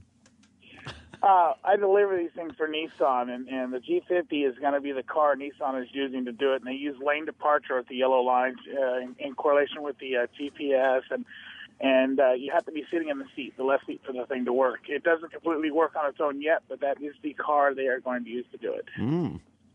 So check it out. Well, that sounds fascinating. The future. Very futuristic. Self-driving cars are right around the corner. They say that in like the 40s. Right. Soon we'll be buzzing down the highways in self-driving automobiles.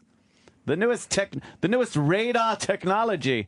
It's got like fucking big radar dish on the roof spinning around. For a goof, we're going to have a broad in on the discussion here. This ought to be cute. This is going to be very cute. Aw. What's up, Lisa? Hi, guys. Hi, broad. What do you know about driving? Well, What are you going to tell us about self-cooking ovens? Right. What are you going to tell us how to put your makeup on while you drive your car? The new self-washing dishwasher. Right.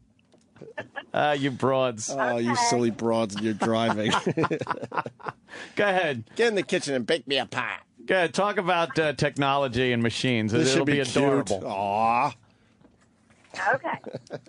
I have this on my car, this crash warning system, and you can adjust it where, depending on, you can adjust the car lengths. But it will sometimes, if you're going like under an overpass, no other cars around, it'll throw on the brakes. Wow. And another thing it's got that I turn off, I don't use at all, it's got this thing where if you switch lanes but you don't activate your signal, it'll start going off then too. But I don't use that. Oh. That drives me crazy. Does that push your boobies into the steering wheel? Oh. Those big Does firm boobies. Does it step on the brakes? Does it step on the brakes if you pass a hunk of a guy with nice buns? I wish. I wish. I wish. Oh. God, I love the accents around America. I brake for garage sales. What?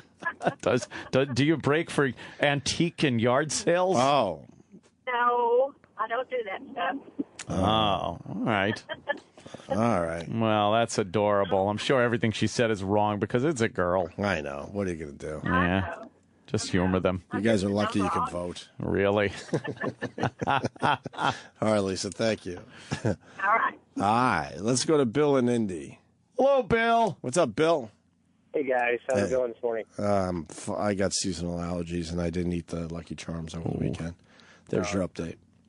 Hey, I drive a 2008 Acura TL, so when I get it worked on in the shop, they give me a loaner. So they gave me a brand new 2014 MDX, and this thing has so many bells and safety mechanisms on it. It was just so pissed at me because I drive like an asshole. I got so close to people it would automatically brake for me. It would let me know if I was veering out of the lane. Whenever I cut in front of somebody to get into traffic, it would automatically hit the brake. There's all these warnings that go off. It just was not happy with the way I was driving. Oh, well, how did it work though? Did it work? It worked great. It's funny. The day I got it, I had to drive 2 hours out to Dayton, Ohio, and back, and it really. By the time I got back, I was like, I'm tired of this thing beeping at me. Why did you have to say that? What did he say? Wait, where were you? Dayton, Ohio. Dayton, Ohio. What the hell happened there? Nothing. Just a factory that we have over there. So. Oh, poor Travis. Active cruise control. Not If I paying come attention. up on somebody, Like it you rock. automatically brakes. Just What? Wait, Dayton, Ohio. That sounds I very know. familiar. What goes on in Dayton? Some 18 years ago, I left Dayton, Ohio. Oh, he did. With two very bad knees. Later, guys. And a dream to become a Major League Baseball player. I don't think it happened. Spoiler. Oh, really? Yeah. Don't tell me what I happened. thank God this dream came true. Oh, I thought it didn't. All right. Whiny fucks out of Dayton. Shane in Ohio, our whole discussion is about what you're about to say. Oh. Sir. Go ahead, Shane. Yeah, I've got that sensor system on the front of my big rig.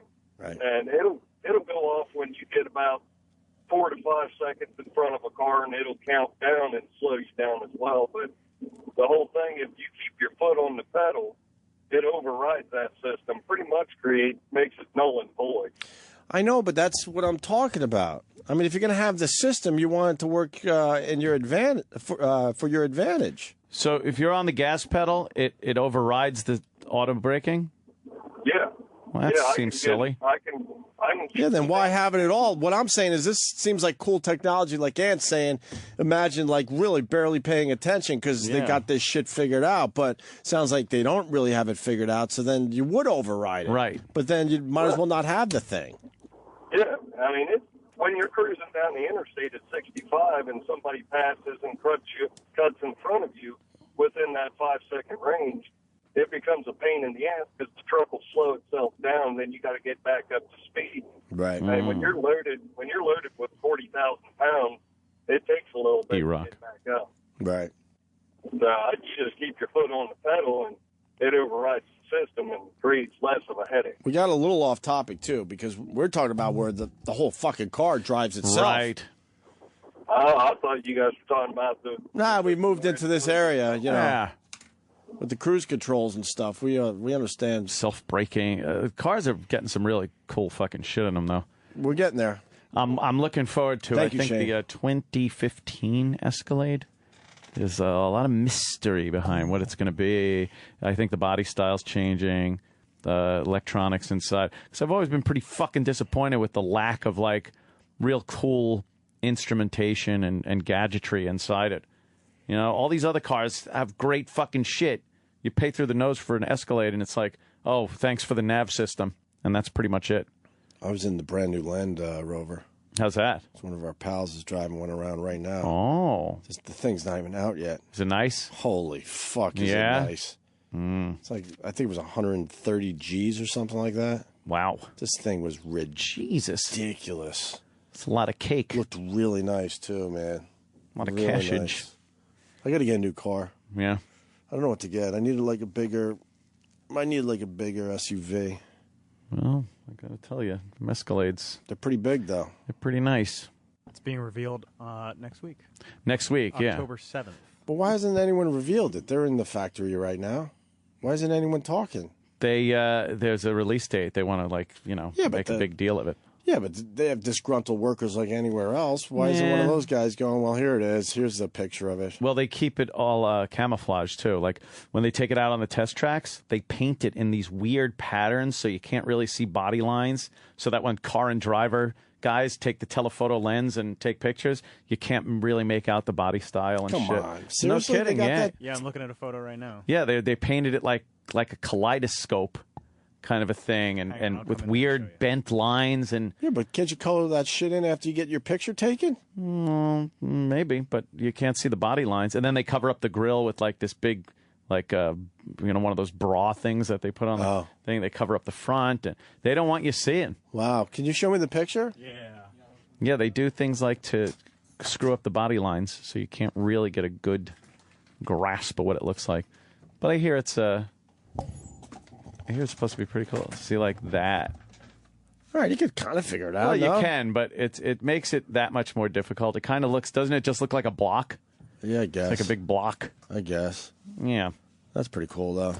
Yeah, I'm more interested in what they're going to put inside. And as far as the electronics go and all the gadgetry. I want gadgets. Like a good gadget. I just want a bigger car. Yeah? A little bigger, but not too crazy where I can't get into some of these parking spots in New York City. Get a Hummer. What Parking happened spaces. what happened to the Hummers? They were all the rage for a little while, and then like you don't even see one. The company went on the bankrupt. road anymore. Yeah. They don't make them anymore. Really? But you don't even see like the old ones driving around. We got one in our neighborhood. Do you? Yeah, just someone that has to just fucking be an asshole. Yeah. That just says asshole. They tried with the H2 to make it a little more subtle, but the original Humvee that like Arnold made famous because he bought one. No, we got an H2 in our neighborhood. It's crazy. You just know the person that drives that is an asshole. Remember it's a bright yellow one. One of the stations we had, one of the stations we were at when we were syndicated had one as a station vehicle. I remember that. Remember that? Yeah, I do. And we were in it. And it was pretty cool. What city? I don't know. It's back in the glory days. Right. They're like that. What are you going to do with that? You just look like a jerk. I'm driving a military vehicle. Right. Why? When gas prices started going up, all these giant, absurd cars became... That's what happened. Yeah. Yet the Escalade still sells. They do well. Yeah. But they use them a lot. I think a lot of it is like cabs and limo services and shit. People love rap stars. What about the Suburban? Should I get a little Suburban action? The Suburban. Do they make a smaller Suburban? I don't know. You should get a Range Rover. Suburban? Range Rover. Range Rover. Range Rover. That's the shit. Oh, boy. If I had money, I'd have a Range Rover. Well, you'll never have a Range Rover. Why? I'm just assuming you'll probably never have money. How come? You won't be successful. Range Rover. There it is. Oh, boy. Whoa, that's kind of rap looking. I bet the black people like that. Well, Range Rovers are expensive, so yes, black people do like them. They love expensive things. Yeah, you got to get a Range Rover, dude. Range Rover? If you're going to be a millionaire. How's that? I'm sorry. Yeah. Oh. They're $130,000 fucking dollars. Yeah, dude. Fucking righteous. Yeah, Range Rover's the way to go. Range Rover? Does look nice. Can we play the E-Rock song? The Dickie Goodman thing? Oh, wait, no, we got to play George Brett into break. That's right. Oh. We're looking for E-Rock Dickie Goodman songs. You know, the old Dickie Goodman. We could play this. Hello, Mr. Jaws. Ugh, so bad. Maybe I was in a Range Rover, not a Land Rover. Could have been a Range Rover. When I said Land Rover? Land Rover. What does a Land Rover look like? Are they boxy? Yeah, I think they're boxy. Yeah, they're made by Range Rover. Yeah. They're the same people? Oh, yeah, I think so. Oh, that's more, you're that's out in a the Land outback. Rover, yeah. But you got to get a Range Rover. You're not a Land Rover. Range Rover greater than the Land Rover? Yeah, Range Rover. All right, then I was in a Range Rover. Yeah, get that Range Rover. I was in the brand new Range Rover. That thing was ridiculous. But it was $130,000, Sam Roberts. That's why you can say chilling in the range. Like, you can't be like, I was chilling in my Grand Cherokee. Is that what they say? Yeah. I don't feel like being carjacked. That's true, too. No, you're not going to get carjacked. That says carjack all over it. They might as well just have a fucking decal on the side. Yep. Fucking ass cracker caught slipping. That's why when I get a brand new car, I put that first dent in right away. Yeah? Oh, God. By hitting a black person? You just got to fucking ding it up a little bit. Oh. And then you don't lose sleep at night worrying about that shit. I hate the first ding on a new vehicle. That's why you do it yourself. God, get damn. it over with. I'm telling you, it's the greatest thing you could do for yourself. The first new vehicle I ever bought in my life was that fucking Thunderbird in I thought it was a jet Boston. ski. Yeah, it was a jet ski. It was. A Sea-Doo. It was up in Massachusetts, and I was driving back to New York with it. And I stopped at one of the rest stops, McDonald's area and shit, and I came out, and the person that parked next to me just must have flung the door open. Right there in the middle of my driver door. Bink! I came out, I'm like, you motherfucker. Oh, I was so pissed. Were they gone? Of course they were gone. Of course. Bastards. People just suck. I know. All right, we can play E-Rock or we can play George Brett. What do you want to do? Well, we could play the E-Rock into George Brett. E-Rock that wastes a lot George of our Brett. material. Yeah. Well, we could do E-Rock now, George Brett next break. I wanna be able to like. Hey, why don't we do E-Rock next break so you guys can talk about it? Yeah, we got to talk about hear E-Rock. about it. Because then, if we talk about it, then we'll get more Dickie Goodman songs. Exactly. And maybe we can try to call E-Rock's hotel. Oh, you know his hotel? Travis said he might. Really? Oh, I hope so. What? I hope so. Yeah. Just because I don't know if E-Rock's heard this or not, and I would love to find out. Oh, yeah. Good. Okay. So, George Brett, it was 21 years ago today that he got his 3,000th hit. The only reason we mention that is so we could play this, the George Brett shit story. Right side. Back to the right, gentlemen. Both hands. Right side. Pardon? To the left side. I shit my pants last night. I did. Went out and had a great meal, just a great fucking meal. I had to go to the bathroom so bad in the car. I'm going, Trow, hurry up, man. I got to shit. I had fucking shit in my pants. I'm good twice a year for that. When was the last time you shit your pants? Yeah. Been a while? I was in Vegas a couple years ago. This is an honest-to-God true story. Staying at the Bellagio. I went over to the Mirage for dinner, met some friends of mine over there. Went to Kokomo's, a great little steakhouse. The guy brings out some fresh crab legs. Said, these just came in, I got to give them to you guys. I'm eating them. Then we go play gamble a little bit. Then I had a tea time early in the morning. So I said, look, I got to get going. I'm walking back to the hotel. I get 3/4 of the way out of the lobby, and all of a sudden I go, oh, fuck. And I'm standing here like this. I got my butt pinched so fucking... I'm fucked. I can't move. All of a sudden, you know, felt all right. I went just like this. Water. I had some food poisoning from the crabs. Take off my leather jacket, tied it around my waist, and I'm just standing there, and it's just running down my leg. I got jeans on, black bucks, no socks, and I just start fucking walking. Every time I'm walking, something's coming out. It's water. Straight fucking water. Then, to tell you how sick I was, and then I'm standing outside, and I can't get on my cell phone, and I call the guy. I said, Larry, you won't believe this. I'm standing outside the fucking Bellagio. I can't move. I got shit everywhere. I shit all over myself. And Larry's about a 48 waist. So he brings me over a pair of pants and some towels. And so then he comes over and he meets me where I tell him where I'm standing. He finds the closest bathroom. When you go up the escalator to go into the I can't get in the elevator. It's 12 o'clock at night. You know? So he goes in, he finds the closest bathroom in the lobby of the hotel. And then I get on the escalator, and he kind of pretends like he dropped something so no one gets behind me, tells me where it is. I go in there. He goes and gets the towel all wet for me, throws it over the fucking stall. I take off all my fucking clothes, just wipe off, leave my shoes, my pants, everything right there, the towels right there in the stall, and I'm walking barefoot with my shirt and his pants that are 48 waist through the lobby like this at midnight. Got up in the morning, took the most perfect double tapered shit I've ever had in my life. True story. Who's the pitchers in this game? We'll return after these messages. Nobody is supposed to touch your private parts. Don't touch me like that. Don't touch me like that. No. Nobody is supposed to touch your private parts. You know I really like you, but I don't like the way you touch me. Touch. No. Touch. Stop it. Touch. No. Did you ever hear anything like this? This? Anus. Anus is a useful thing indeed. We all have an anus. Remember that anus is the proper word. Anus. Anus gives relief in time of need. We all have an anus.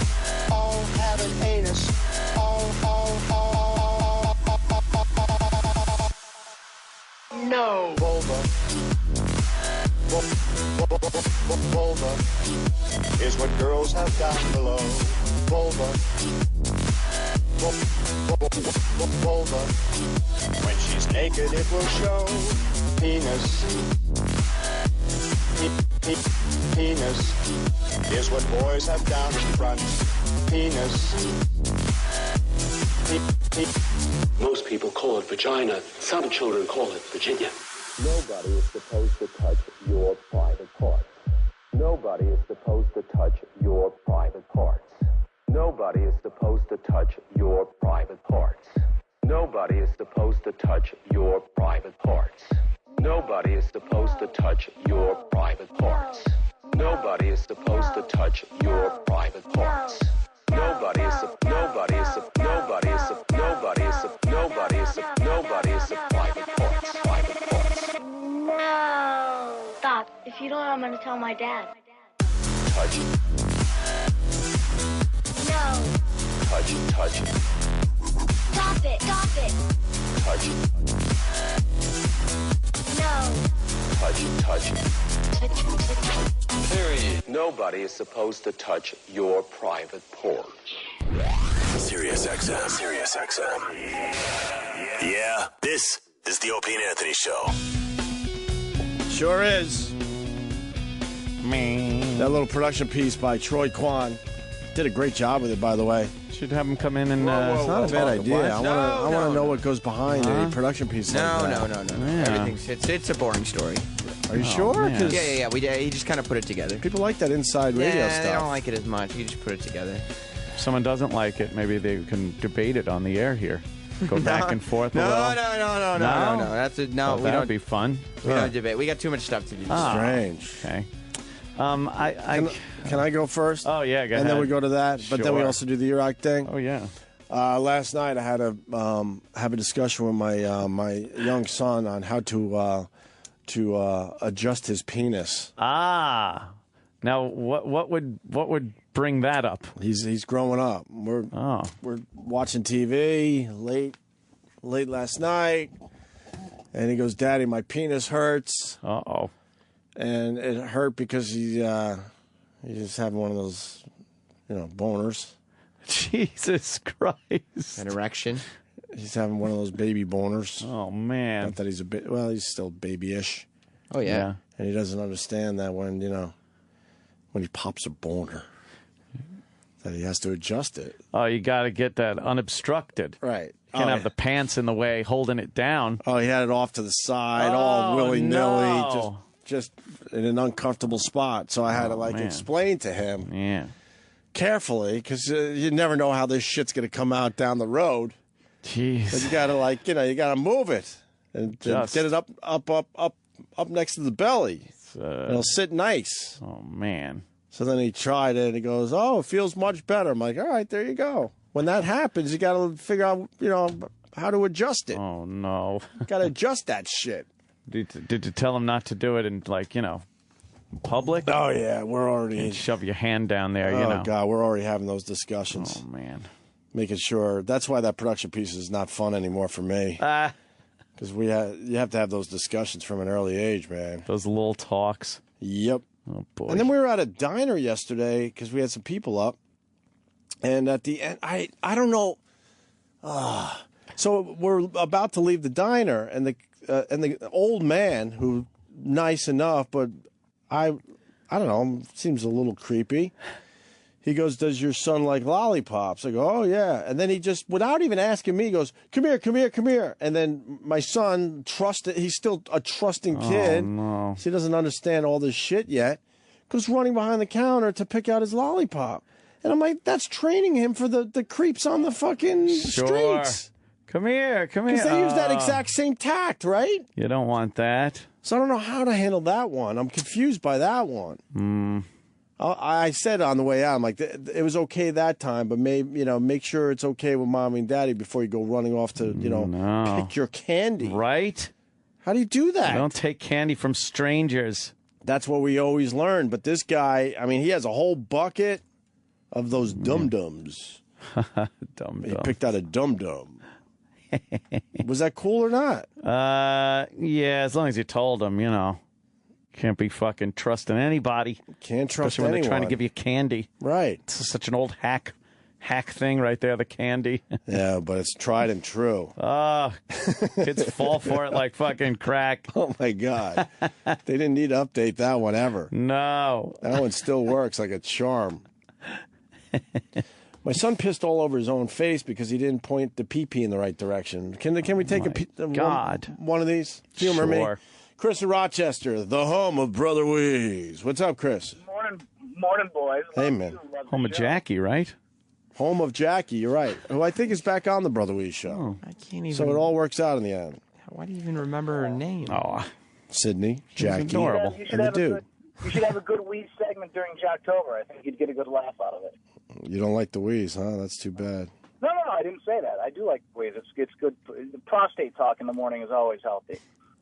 You know what I mean? I think he's being sarcastic. Yeah, you don't like the Weeze. We get it. So what do you got there, Chris? My kid, he's 4 years old. He still wears pull-ups when he sleeps at night, and he was pulling it up the other night. And I got to teach him where to point the pee-pee because it was pointing straight up. And about 5 minutes into him falling asleep, he wakes up screaming because he had pissed in his own face and all over the bed. It was awful. The boys, I don't know where he gets it. It must be from his mother because he's got a big one. And I don't know what to do about it. His mother's got a big penis? Yeah. What do you mean? She's got what I like to call a Jimmy clit. Oh, you know what I mean? It looks like a little 4-year-old. This guy just digs deeper. He really does. Yeah. But he doesn't like Brother Weeze. See, it's not easy to do, is it? He's mad at me. Yeah, now he's mad at Sam. I don't know. All right, Chris. Good story. Thank you, sir. Hey, keep it up, guys. Love you. All right, we will. We will do just that. Yeah. Well, Sal brought something to the show. Well, it's about time. Pretty Where's Sal? amazing. Where's Sal? Where's Sal? Sale. That's how Jackie used to say his name. Sal. Jackie used to walk in. They'd be down there in the intern room and stuff. And hi, good morning. Sal. About the girl intern we have now. Yeah. We purposely did not look at the video ahead of time. Cool. So what do you got? Just my friend showed me this video yesterday. This guy has all these contraption videos on his YouTube channel, things that shoot rubber bands, all that sort of stuff. And this guy shoots his slingshot, and something happens. What's he shooting with? What's he shooting out of the slingshot? I forget. It's like a little pellet of some sort. Well, it looks like homemade weapons. Yeah, he has That's his little whole contraptions and stuff like that. Yeah, it's a pretty good YouTube channel. And then what? Did this go bad for the guy? Yeah. Seriously? It's really bad. It looks like one of those. You know how when you have marbles, there's the one big marble. It looks like he's firing big marbles. And this is like a crazy slingshot that he makes. Yeah, it's like a wrist rocket. Sal's bringing this to our attention. We'll put it on our Facebook page. Yeah, you can fast forward. Fast forward a little bit because he's talking Neither about from making the it. back side or from the top. So he's explaining his So this is the his very homemade thick contraption. full butterfly. Of course.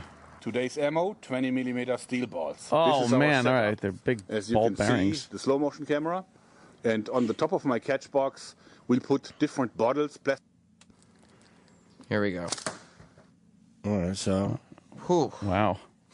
All right, that's pretty fucking strong. It went right through a plastic water bottle. Look at that. The ball is in the bottle. Next, we'll use a glass bottle. Glass bottle. Pretty impressive invention. Jesus. Shattered the glass bottle. Right. So now the champagne bottle. Champagne bottle. What the fuck happened? All right, it bounced off the wall. It hit him on the head. Hallo. Hand weg, Hand weg, Hand weg. Oh, my God. It's a lot of blood. So it ricocheted off the wall, hit him right Wow. above the eyebrows. Yeah, look. Leaving a pretty impressive fucking wound. It's just gushing blood. Right. Huh. Yeah, see those. Wow. That's the glass. Right. There's the champagne bottle. I guess he now the missed it and then champagne it bounced back. Oh, yeah, there he goes. Oh, you can see it come right back at his head. Wow. Oh, my God. You can see And then it he when it falls. I guess the camera falls. Right. His head's right there. And he's bleeding profusely. He's got a hell of a wound on his head. Right. If it probably would have gone maybe 2 inches lower, it would have hit him right in the eye. And that probably would have killed him. I think if it hit your eye. Yeah. He's very lucky where it hit him. Finally bringing something pretty impressive to the show. Oh, God. Look at it just fucking pouring. Oh, my God. Is he okay? Does he have brain damage? Oh, look at him. He's alive. He's Oh, he's alive. fucked Now up. he's sitting up against a wall, all bandaged up with blood everywhere, all over his face, all over his shirt. Oh, my God. He looks like the victim of somebody in like a horror movie monster. Right. Like fucking Syria. Right. Yeah. He looks like he was in Syria. Damn. What do you think, Sal? Jörg, I wir kommen gleich. I kind of like watching those gory videos. Yeah. You know, Right. so my friend showed it to me. I was like, it's one of those things you can't look away. You know. Yeah. Yeah. Of course. Yeah. Pretty gullible, are you? Jesus, Sal. Is that I gullible? had a feeling you guys wouldn't like it. But. Sal. No, it's not that we don't like Wait, it, should I Sal. play the follow-up? Yeah, play the follow-up video. Because he did make a follow-up. Online. Yeah, because everyone wants to know what happened to Yeah, him. is he okay? Hello, Yes. welcome to the Slingshot channel. Oh, wait a As minute. you see, I'm alive and kicking. Oh, wait, what? And in particular, I have no head wound. Hey. Of course, the video was a fake. Oh. Sorry. Sal. Oh, Sal. You don't even know it was fake? No, I knew it was fake. Of course, I knew it was fake. We watched the exact video right afterwards. You didn't know it was fake. But you told us that you thought I it was... know. I was just trying to have some fun. That's all. Come on, Sal. Sal, That's all. I'm not lying to you guys. You're trying to prank Opie and Anthony? Were you No, I wasn't trying pranking to prank. us? I was just trying. I was going to show you this afterwards. No. I was hoping You to thought save this it, was that's all. real. When you came in... No, I knew it was fake. That would kill the guy instantly. How does it not break his skull? You said if it was 2 inches lower and hit him in the eye, it would have killed him instantly, meaning that it actually happened. And he's lucky it didn't happen. Hit him 2 inches lower. Yeah, obviously it didn't kill him. Sam, what do you think? Do you think Sal thought it was real? I'm trying to figure that out. Is he way, acting. I wasn't trying to prank you. I was just trying to. I was going to show you the making of afterwards. Well, if you were telling us it was real, right, and then you're sitting here watching and commenting that it's real, then you're trying to prank us. That's punked. Yeah, so you're either trying to punk us. I'm sorry. You're either trying to punk us, or you got caught and just realized for the first time that it was fake. No, I was trying. Either way, to mess you don't with look you guys. good. I was just trying to play it up a little bit, I suppose. That's all. Sorry, guys. Sorry for doing that. Oh I don't get Sal. He's so confusing. So I think he was had. And I think he never clicked on that other video. And now he's trying to my cover? friend yesterday. I think he's trying to cover. The cover is kind of worse than the reality. But in all fairness, I don't know. Well, here's a good way to tell if he watched it. What happens in this video? I don't remember. My friend just literally we skimmed through it. He just said it was fake afterwards. That gives it away.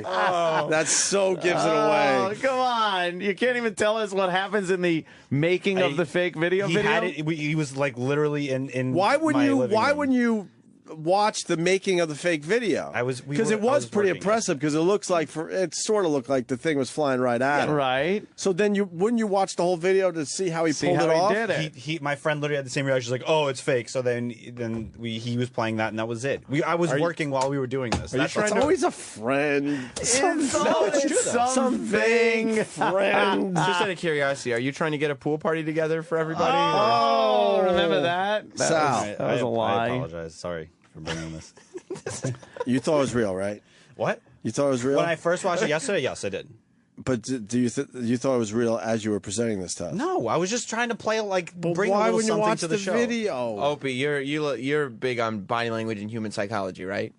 Tell me what happened. Like Ant said, I mean, I'm with Ant. He's really hard to figure out. Yeah, but when he's really strange. When you pose a question that somebody hears, and then they go, "What?" and then they answer it. I think the part where he goes, "If it was 2 inches lower, it would have killed him." That gave it away that he thought the whole time this was real. See, either option is so strange. That's what I'm saying. I'm telling you guys the truth. And we didn't. I know how me and Ant work, and we didn't really work them because we thought we had enough info to go with the you got had.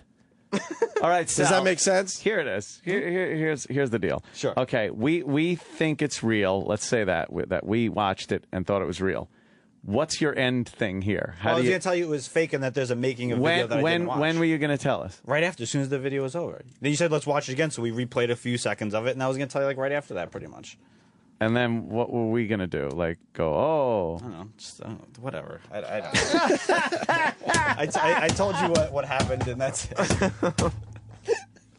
I love this. It's so much fun. What's the real answer? I'm telling you the truth. No, I'm being completely honest. I don't know, though. Do you, Sam? I don't.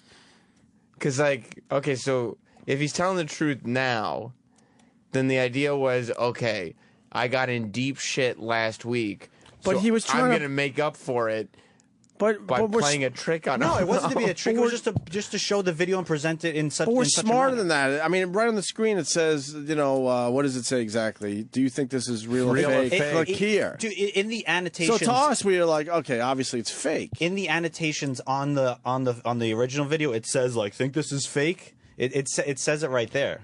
And the thing when I said he looks like he was the victim of a monster in a horror movie, it's because it doesn't. It looks like it's in a movie. He must have done it a few times because in the video, right at the beginning of the video, he has fake blood stains everywhere. Yeah, we noticed that. Right, that's what I'm saying. So it's obviously all right. fake. Then you did a really shitty job trying to prank us. I wasn't trying to. I was just and then how come right now, when we were watching it, you winced when he got hit. You went and turned away because it looks pretty convincing. Were you acting?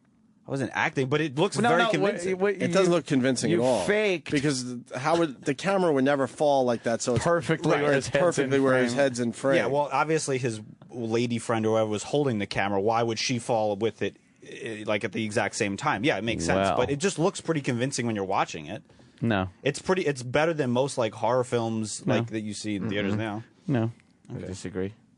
Acting. Oh, so acting. So was acting. You were acting. You winced. No, it's kind of You gross. turned away and went, "Oh man, oh." That was acting. I don't know. Maybe I got caught up in the moment when everyone else was doing their part of fake reacting to it. I don't know. Sorry. I went along with the crowd a little bit. I apologize, guys. Went along with the crowd. A little peer pressure. That's all. Yeah. All right. Well, You're right. I can't figure this out. I can't figure him out. Neither What way. was your end game? That we would be like, oh my God, and then you would be able to give the big reveal that it was fake? And we're like, oh, Sal, you got us. Sal, you got $1 million of Damn, them. Sal I just tricked us. Bringing some media to the show. That's all. Which you did. You brought material. And then, yeah. In a then different way turned than it- probably you wanted to, but you certainly brought some material to the show. Were you laying in bed last night with your hands behind your head, thinking, I got him. Yep, I got got him with this. this one. I got him I'm tomorrow. going to wait until they start running out of material. I'll be a hero. I'm going to be a hero. I'm going to bring this in and I'll fool him. And wait till they see how smart I am. That's right. Watch out. Oh, yeah. Yeah, that's great. You really thought it was real? Good. The first time I watched it, I did. Oh, my Did God. you think it was real when you came in with it today? No, I knew it wasn't real. I think, not for a second did I think that was real. Right.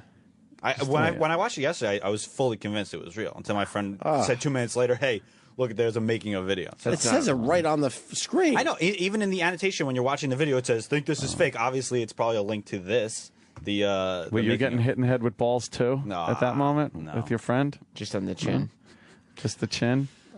And the reason why he had to see, I know how this YouTube works. Yeah. If YouTube thought it was real, they would fucking yank the video. That's why he had to do that shit. And he's got like 300,000 subscribers. He's not like just a random dude Right. getting hurt. He's a guy who makes videos to trick people. YouTube doesn't have bloodshed like that. They don't allow like not crazy really. shit like that. Maybe Sal was thinking, that guy tricked me. Now that I know, I'm going to turn around and trick the boys. You don't want it. Yeah, because last commercial break, he came in. It was like, hey, guys. Yeah, he you was seen the slingshot video? He was definitely going for the trick us thing. Oh, yeah.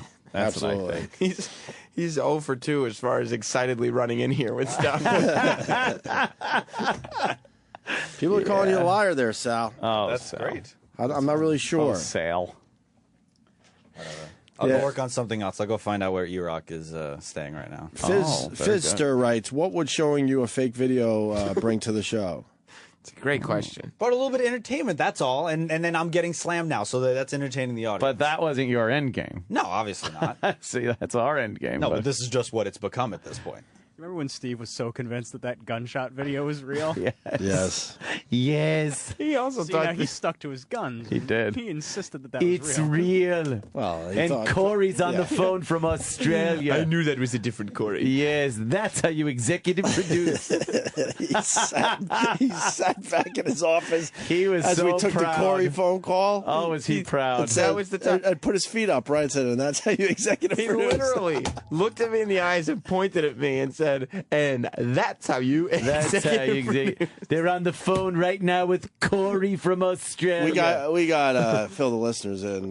We get new ones all the time. Oh, was that That might fun? be a good podcast. That would probably be a good one. You got to listen to it Saga. first to make sure. Yeah, well, I mean, even without the Steve stuff, that video, his interview is hysterical. Yeah. Corey's interview. Yeah, could you get Corey's interview Corey. again? So this guy, I mean, he was hot for like what 2 days. He threw some crazy party. Yep. And then Steve thought he had the real guy on the phone, which would have been a huge Whoa, it's the real life. huge coup for us, man. Because it was the story of like 2 days. And what was the big reveal? The guy finally admitted he wasn't the real Corey, or we were suspicious after we hung up with him. How did it all play out? I forget now. I don't remember. I remember. I forgot too. You thought that you had spoken to Corey. It wasn't after you hung up on him. Mm-hmm. But then I think we did a little further research, and people started sending a few emails. And by the next day, we realized that was certainly not the same person. That's how you executive And who was the produce. Corey that we got? Just some guy named Corey in Australia. Oh, we called him. Yeah, we called him, and he was faking it. And he decided, fuck it, I'll just fake this shit? Yes. Oh, that's great. Here's the original Corey, though, the story anyway, which it's absolutely worth playing. Risky business. A teenager holds an alcohol-fueled party for hundreds of kids while his unsuspecting parents are on holiday. 16-year-old Corey Worthington is now facing not only the wrath of mum and dad, but a $20,000 fine from police. I spoke to him a short time ago. Did you? Corey, thanks for joining us. The only question that I can think to ask, what were you thinking? I wasn't really. Did your parents say you could have a party? No. No. No. So I didn't. Why did you? I don't know, it was just a get-together with a couple of mates at first, and then we thought we might as well just have a bit of a party, and then it sort of just got out of hand, and yeah. Well, 500 people turned up, the air wing of the police force, the dog squad, your neighbours' cars were being destroyed. What have your parents had to say, Corey? I haven't really talked to them because every time they call, I don't answer. Because, yeah, they'll probably try to kill me. Yeah. So that's a short-term strategy. You're going to have to talk to them eventually. What are you going to say? Sorry. Are you sorry? It's a waste. Yeah, I am. You don't sound very sorry. Oh, my God. But I can't be exactly blamed for everything that happened because it wasn't in the house. It was out in the street, and I didn't do it. Like, the police said, you stay inside so you don't get in trouble, so I did what he said, so... Why don't you take this opportunity now to apologise to your parents and to your neighbours who have said today that they were frightened? Well, I've already offered to say sorry to them and stuff when I see them, so I will say sorry now for everything that happened. Why don't you take your glasses off so we can see you, and then apologise to your neighbours for frightening them? Nah, I'll leave these on. Nah, I like them. They might be fined $20,000. Are you going to try and pay that for them? Yeah, but I don't think it's fair they'll be fined it because what happened, it was my party, but it could have just been any random person walking in the street doing it. What happens all the time. Your parents were out of town. You put out the invitation. You started it. Why don't you make a grown-up decision now and accept responsibility, take off those glasses and apologise to everybody that you frightened, to the police who were forced to retreat and whose cars have been damaged, and to the community who've had to pay for this. Take off your glasses and apologise to us. I'll say sorry, but I'm not taking off my glasses. Why not? Because they're famous. Because your glasses are famous. Yeah. Why are your glasses famous? I know, everyone likes them, so I don't know, I'm not taking them off. You're pretty happy with the way you look and the attitude you've got, are you? Yeah, my parents aren't, but I am. Okay, Corey, we've got to wrap this up. What would you say to other kids who were thinking of partying when their parents are out of town? Get me to do it for you. Get you to do it for you. Not don't do it. Nah, get me to do it for you. Best party ever so far. That's what everyone's been saying, so...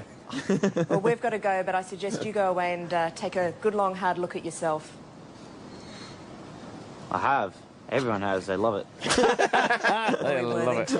They love it. They love it. Oh, he's a man. Yes, that's how you executive produce. So then we got Corey on the phone, but it was the fake Corey. Yeah, it was not that Corey. It wasn't Corey. And Steve was so happy with himself. That was the day that I went back into the office and he was in there. And while you guys were on the phone with him, he pointed at me and said, "And that's how you executive produce." Boy, did we never let that line go. Never. Loved it.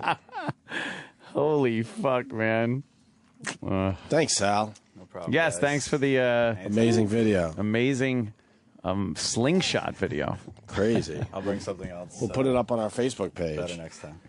Hey, we got the E-Rock Dickie Goodman song that this guy tweeted 1 million times over the weekend. Yeah. So we're looking for E-Rock Dickie Goodman songs now, right? Change it up a little bit. Sal showed me this cool fucking picture.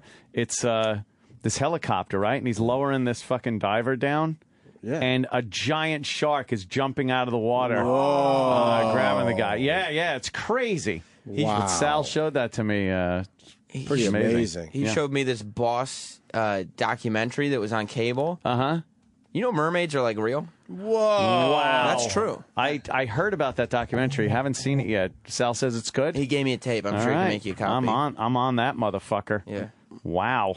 I'm still thinking he might have spun that quickly. I think he was trying to spin. I don't know, spin. though. So yeah, but if he was spinning It was like getting stuck in the mud and just Yeah. Right. Slam on the accelerator. Because either story doesn't work. No. It's like if he made up a story, he made up one that didn't work either.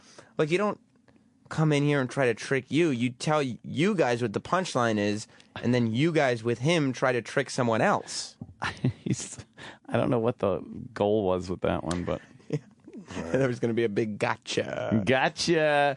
By the way, look at this video. Fake. Got you guys.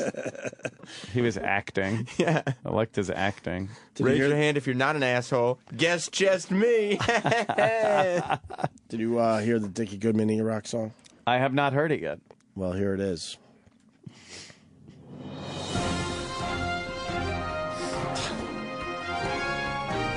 Breaking news. This is SLOBO, Channel 5 Breaking News. Good evening. Tonight we bring you a Channel 5 Breaking News exclusive. Hey, this is Chad the Weatherman, and we're coming live from the interstate where Slavo's fat ass is blocking traffic. Mr. Nagel, just where were you going in such a hurry? I took you to the candy shop. I see. And what was your reason for going there?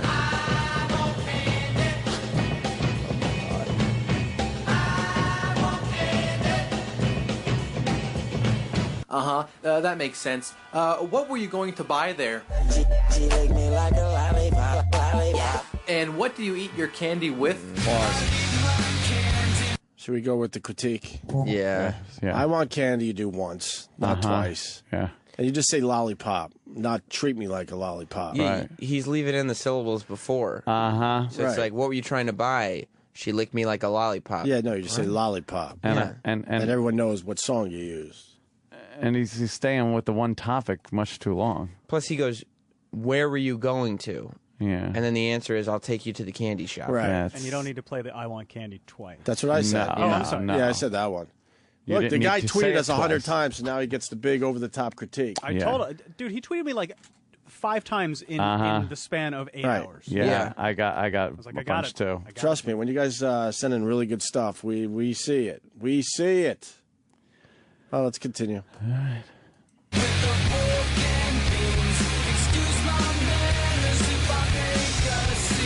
All right. Mr. Nagel, it's no secret you're an exceptionally large man, and our viewers want to know, just what did you eat that caused you to balloon to such an enormous size?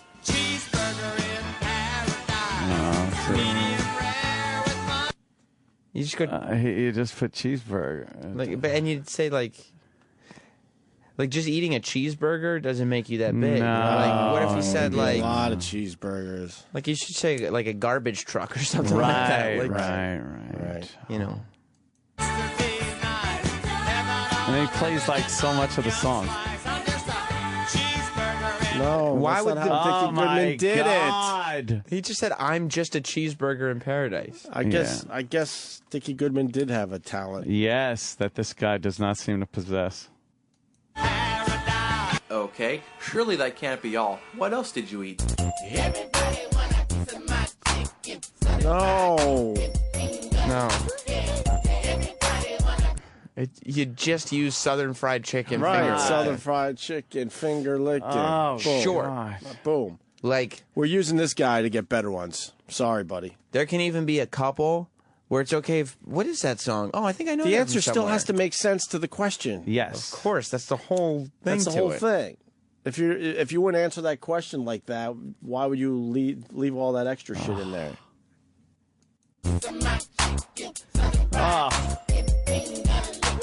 And what's all that red jelly around your mouth and chin? No, just my cherry pie. There you go. You got a clean drop right there. Sweet cherry pie. That's it. That's all you need. That's all you need. Not half the fucking chorus. Although that one works a little better than the other ones, but still, he you want to keep it moving. Cool drink of water. What does that have to do with cherry pie being around his mouth? Nothing. He just likes the song so much he wants to hear them. Yeah.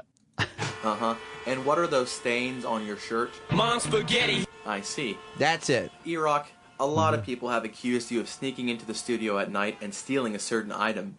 Do you care to say what exactly it was you stole? Milk and cereal. Milk and cereal. Milk and cereal. Cereal and milk. Well, here come the police. I can see them now. Oh, and yes, it looks like they're placing E-Rock under arrest. Slavo, is there anything you'd like to say? What is the charge? Eating a meal? A succulent Chinese meal? Well, that's all we have time for. I gotta get back to the station by 8 o'clock, but my watch is broken. E-Rock, do you know what time it is? It's peanut butter jelly time. Peanut butter jelly time. Of course it is, E-Rock. Back to you, Opie.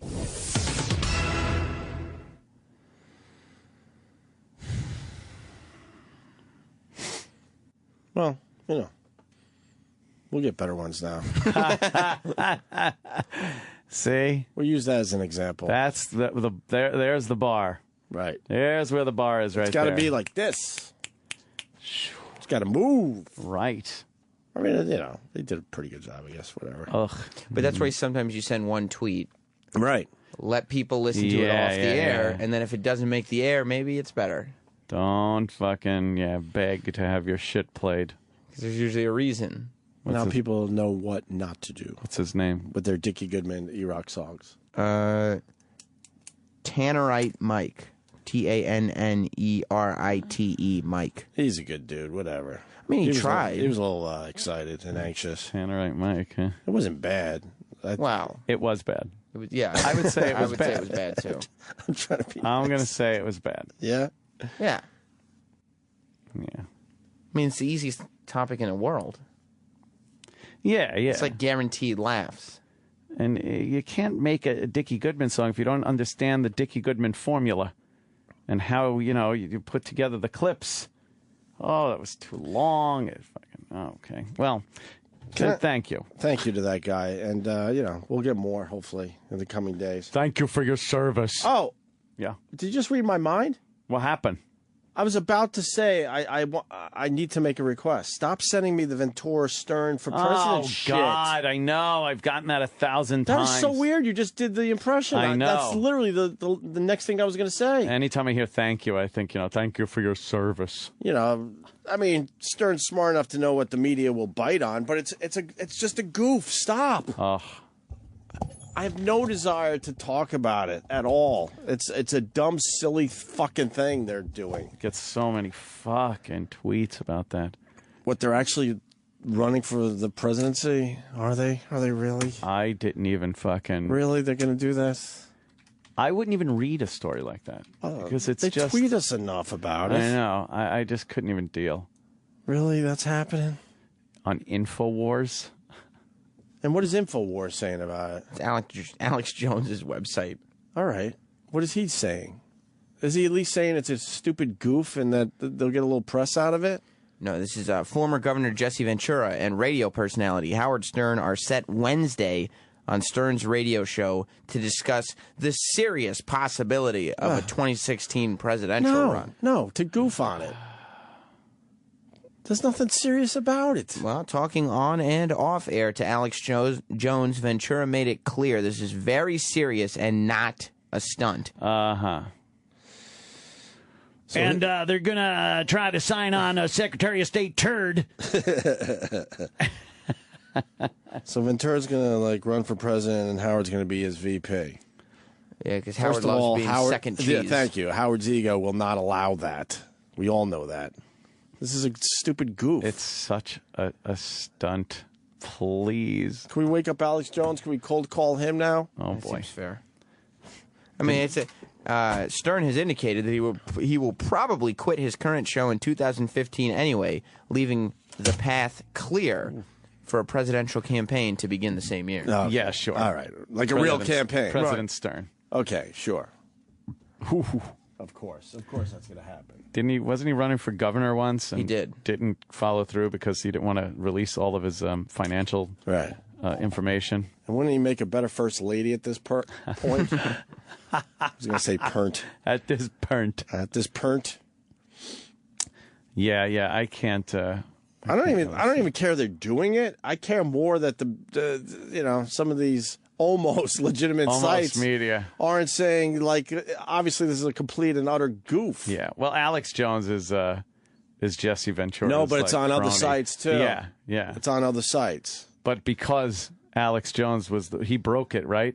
Didn't Alex Jones break the story? Yes, he did. We talk about the goof ticket all the time. Every election, you get a kind of a goof ticket. It's fun, and those people get a little press because for whatever reason, everyone likes to play along. Yeah. But they're not serious about it. They like to make believe it's real. No. Stop it. All right. Good for them. Jesse the Body. Like Jesse would have any credibility to run for office anymore. He was the governor for a while. The governor of fucking Minnesota. Which kind of amazes me. Which is amazing. I mean, we've had him on enough to realize comes off as certifiably insane. To realize how amazing that actually was right? at the time. Because wow. Yeah. Wow. Jesse the Mind. Yeah. Jesse the Body is now Jesse the Mind. And he was the governor, but then, like, he almost seemed sane when he was the governor. Mm-hmm. He seemed crazy during the wrestling years, but he had to be because he was a wrestler. It's crazy. He was able to keep it pushed down. He toned it down. Just enough. He cut off his riffraff hairdo and went with the shaved head look, and he was always well-kempt and put in a nice suit and everything. And then once he got out of that office, he just went completely batshit crazy to where, no one's going to... You hear him debate on some of the talk shows, and he's fucking madman. Or was he always batshit crazy? That's just it. Maybe he was, and they were able to cover that up when he was the governor. Where he jumped the shark was... He said on our show, I think, that his son or somebody close to him showed him the Loose Change documentary. Oh, God. And that set him off down this path. Loose Change. Well, we got a guy now saying the Bin Laden story is all bullshit. What, the killing of Bin Laden? Yeah. Which journalist is saying this? An acclaimed journalist saying that the White House version of Bin Laden's death there is one big lie. I do. If you look at the way the White House handled things like Benghazi and this Syria situation, you realize that if the White House and Obama was involved in that, like they like to say he was, it would have been a clusterfuck. Because everything this guy does is a clusterfuck. I find it really strange we never saw a picture. No. No picture, no fucking... I find that strange, and their reasoning for that very strange. Meanwhile, when they showed the video of Saddam Hussein being basically tortured at the end of his life... Being hung, and we got that. We got Gaddafi getting a fucking... Although that was from a cell phone, so it makes it harder, obviously. Well, I get it, but... Gaddafi getting something shoved up his asshole in the back of a fucking pickup truck after they got him. And then the most wanted man on the face of the earth... Nothing? I don't know. I always found it a little strange. It's a Pulitzer Prize-winning journalist, Seymour Hersh, contends Seymour Butts? Seymour Butts. Hey, would you blow me? Well, Haywood was there, but he didn't have a lot to do with Patio Furniture? Patio Furniture was definitely involved with this. Alcoholic!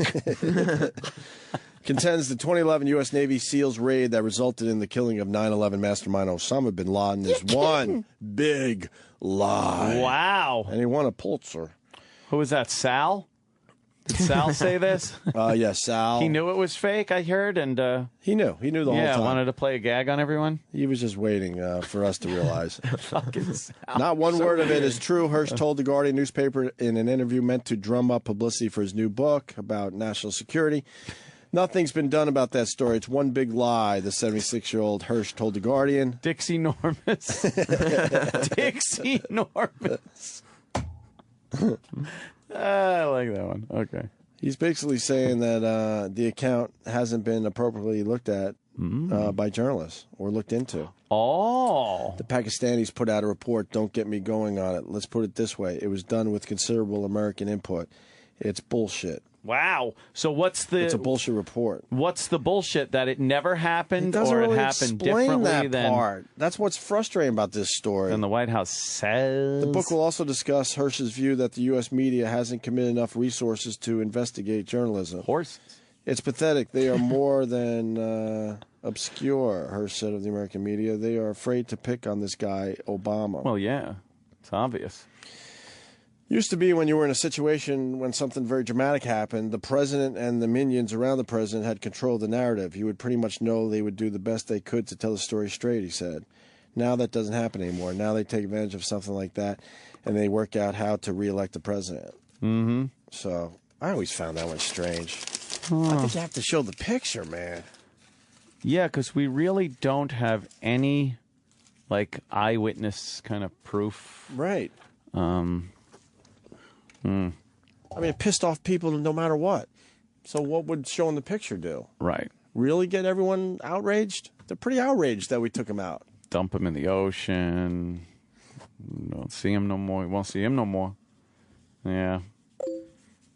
Government shutting down, huh? Well, the clock is ticking. CNN has a fucking disaster clock going. Right. They put time to a countdown to that's disaster. I don't know. That countdown clock? Yeah. Oh, I thought it was when that big bitch was gonna go on a diet. That bitch is big. That bitch is big. She big. Oh no. Well, breaking news is this? Is this breaking? Sal just sent it to me and said this one actually is real. Oh, Sal. Jesus. Dominic Really? Barbara arrested. Fuck this guy. In choke try. Dominic Barbara was the lawyer that represented Ant's ex. Yes. A complete and utter twat. Oh, he's a fucking disaster now. And his life is just getting worse and worse by the month. He's been arrested. This time he is accused of choking a woman. I'll choke a bitch. Wow, look at him. He doesn't even look like the same fucking guy anymore. Look how angry he looks. He looks angry and crazy. He was trying to come off like, it's okay, like in every interview, but it finally caught up with him, I guess. And then he loved calling our show to talk about no hard feelings with Anthony. Hey, Anthony. I told him to go fuck himself. I remember that day. What a twat. What are the circumstances? Yeah, what's the latest on this? It was made at 11 p.m. after a woman... Last night? Yeah. Okay. Called the police, and she said that they'd gotten into a verbal argument, and then Barbara... I'm Heisenberg. I'm crazy. I watched the Breaking Bad, and I fucking just figured I'd choke a bitch. Tread lightly. Tread lightly. The woman was at his home. That's important, I guess. Yeah, and so they were in a verbal argument in his home, and then he put his hands around her throat and applied pressure, quote unquote. Nice. He soon released his grip, police said, and the woman was able to flee. He's already facing other charges stemming from what? Well, he shoplifted. Earlier run-ins with the law. Yeah, just saying. Okay. He shoplifted a YSL pocketbook, Yves Saint Laurent. Yeah. From a high-end boutique. Oh yeah, and that he's down to shoplifting. Shoplifting and choking a bitch. Plus, he harassed, stalked, and tried to extort $200,000 from one of his ex-wives. And now he choked the bitch, allegedly. Allegedly, according to this article. That's breaking news, huh? I can't believe how much money I had to give that fucking guy. And he went through it all. Oh yeah. He went through all your money nice. Oh, yeah. Mine and a bunch of other people's. Wow. And apparently he got in trouble for kind of misappropriation of funds when people would give him a retainer. And he wouldn't do a lot of the work. And he wouldn't pay the retainer back. Man. So he got in trouble for that. He is in Dutch. Man, when he used to come fucking strolling into that courtroom smiling. Anthony, hi. Come on, do the imitation. Go ahead. Do it. He loved the publicity. God. Yeah, I'll do the imitation. He loved being in the spotlight. Right now, where's a cop to put me in cuffs, you dumb fuck? Good. Good for you. What happened to the fucking... wasn't he born again or something? Last we were reading, he was born again, and he found Jesus. Jesus said... And Jesus said unto thee... Choke a bitch. I saw another footprints, sets of footprints next to me during the times of my life. And the most difficult ones, there was only one set of footprints. Jesus, why did you leave me? He said, I did not leave you. I went off to choke a bitch. He was just carrying the bitch by her neck. At that point in his life. Allegedly. Her feet was swinging in the breeze. Right. Allegedly. Oh, God. It couldn't happen to a nicer guy. There's this whole karmic thing, karma, whatnot. And it works both ways. So you really don't wish bad things on people. But when they do happen, you have to look and say, it could not have happened to a more worthy asshole than the likes of a Dominic Barbara. Take it easy, funny man. Did they release him? Is he in jail? Did he make bail? I should bail him out. Go down there. How great would that be? Hey, Dominic, come on. Hop in. Hop in. We're going to go for a ride. Just me and you. You fuck. All right, we'll figure out if he's still in jail or not. He faces arraignment today. Oh, then he was probably still in. He was probably still in the slam overnight. And you don't have any cash, so. Yeah. Where is this going down? We should go to the Hempstead. Let's go say hi. Hempstead. Yeah, it's close. Should sit in. Oh, sit in on his arraignment. That like he fucking called the press to sit in on my fucking divorce case. That fuck. I could just sit there. He pulled out all the tricks. How you doing? You still want me to do the voice? Hey, let me do the voice. He called in the press. They were sitting in the front row for Ant's case. That's nice. That's fun. a good tactic to take. Yeah, thank you. All right. We'll wrap up the show next with a couple other doozies. We got a couple more doozies. Do we have a Lulu? Maybe a Lulu. Definitely a doozy. All right. Do we have a Whopper? You know what? Sale will tell us a Whopper. Because it's a lie. Get it? The Opie and Anthony Show continues in moments. And now these messages. The Opie and Anthony Show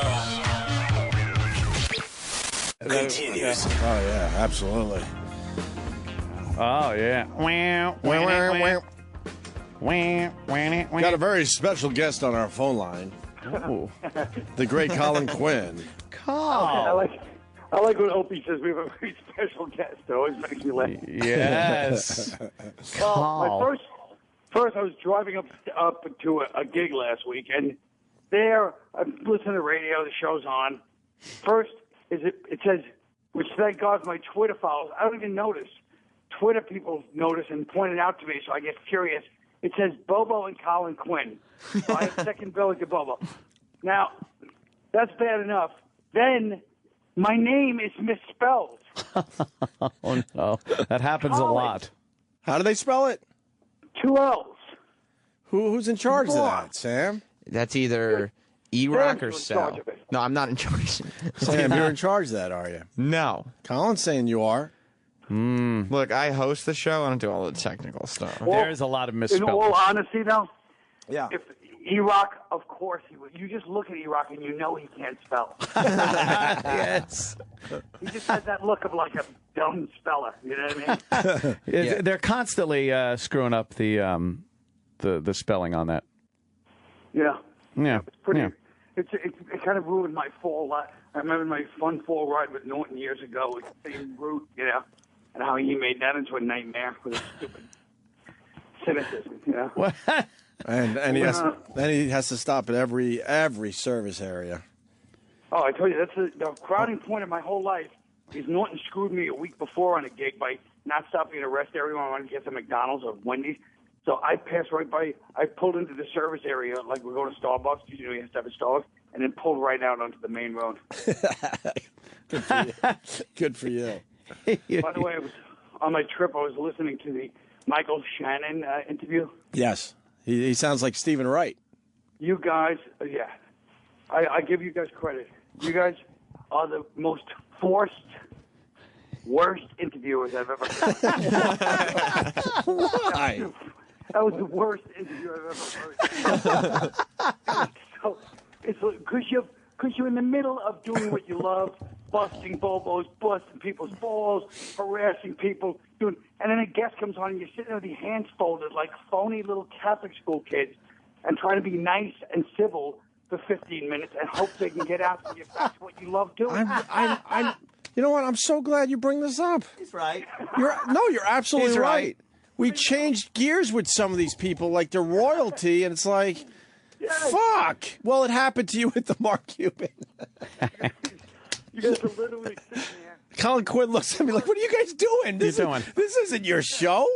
Yeah, and the whole audience is just waiting. We're all sitting there waiting. Okay, he'll be gone soon. Whoever the guest is, Mr. Serious Guy. You know what I mean? He's right. Yeah, The most infuriating part might be Norton, who pipes in with his little questions like is a serious interview. He really thinks he's Charlie Rose. Oh, man, I hate when Colin's right, but he's right. I know. There are so many times. We've thought about this for years. I don't really like having a lot of guests on this radio show. No. And you did it to him with Paul Anka, too. What do you mean? You left him on hold. Well, you know, it's that's Paul true. Anka. It's Yeah, like- then we like, you know what? We have Paul Anka in that day, and we panic because you're calling in. We're like, oh, my God, we can't possibly put these two together, even though that would have been good. Right. Oh my God! No, you were right. Your instinct was right. It would have been horrible. No, and horrible in a good way. Every show, yeah, the Paul Anka. I can't believe you guys are throwing that back in my face. Sorry. I think that's my fault. I panicked. I'm like, oh my God, we got to make sure we do a proper Paul Anka interview. Yeah, that's what happens. You know, we feel like we have to do a real interview. You guys decide to become professional for 15 minutes every show, Well, and it's uncomfortable. I personally hate it because, you know, our history, we used to beat the shit out of guests to the point no guest would come on our show anymore. That's true. It was kind of like the Morton Downey Jr. thing, you know. People weren't on to Morton Downey Jr. at first, and then when they were on to him, he had to take all the shitty guests because no one in their right mind would go on that show anymore, knowing everybody was against the person. Right. So then we had to start being nice to guests, and now I think we're overly nice. But even they notice there's an uncomfortable air. They're going, what's going on here? They see in the corner there's like some splattered chocolate. There's like a half-naked hooker looming in the background, and you guys are like, so, what? It's like going into a house where there's like a murder victim just happened. You sit down and have a nice chat. Yeah, we're gonna have a chat before we get back to the debauchery. There's a weird inability to transition really comfortably between those things. I don't know what to do with guests. Instead, you know, you just fucking interview them. I don't know. Yeah. I don't know. Maybe you guys could do something like, say, hey, we have some wacky times in here, and just say, we had a little crazy thing. It's not what you actors do, but you ever have any crazy times like that? Yeah, that would be good. I mean, you're right. Other than the Barbara Walters of comedians going, so, you play a scary guy on the show. I've also... Shut up! Yeah, we are tools when it comes to that. I don't know what to do. But what do you do? But more importantly, are you guys in production? Riding around with Bobo? Is this in production yet? Yeah, the show. Yeah. He wants to have a surprise Thanksgiving. We're going to burst in on him on Thanksgiving. Right, that's what he wanted. Colin Quinn to burst in on him for Thanksgiving. What? And then people suggested we make that Anthony's house and that Anthony's stick. And I could shoot him, yeah. I blocked. Home invasion. That's what I missed on Twitter because I blocked him again. You block him. I know. That's what I missed because that's kind of fun. Dude.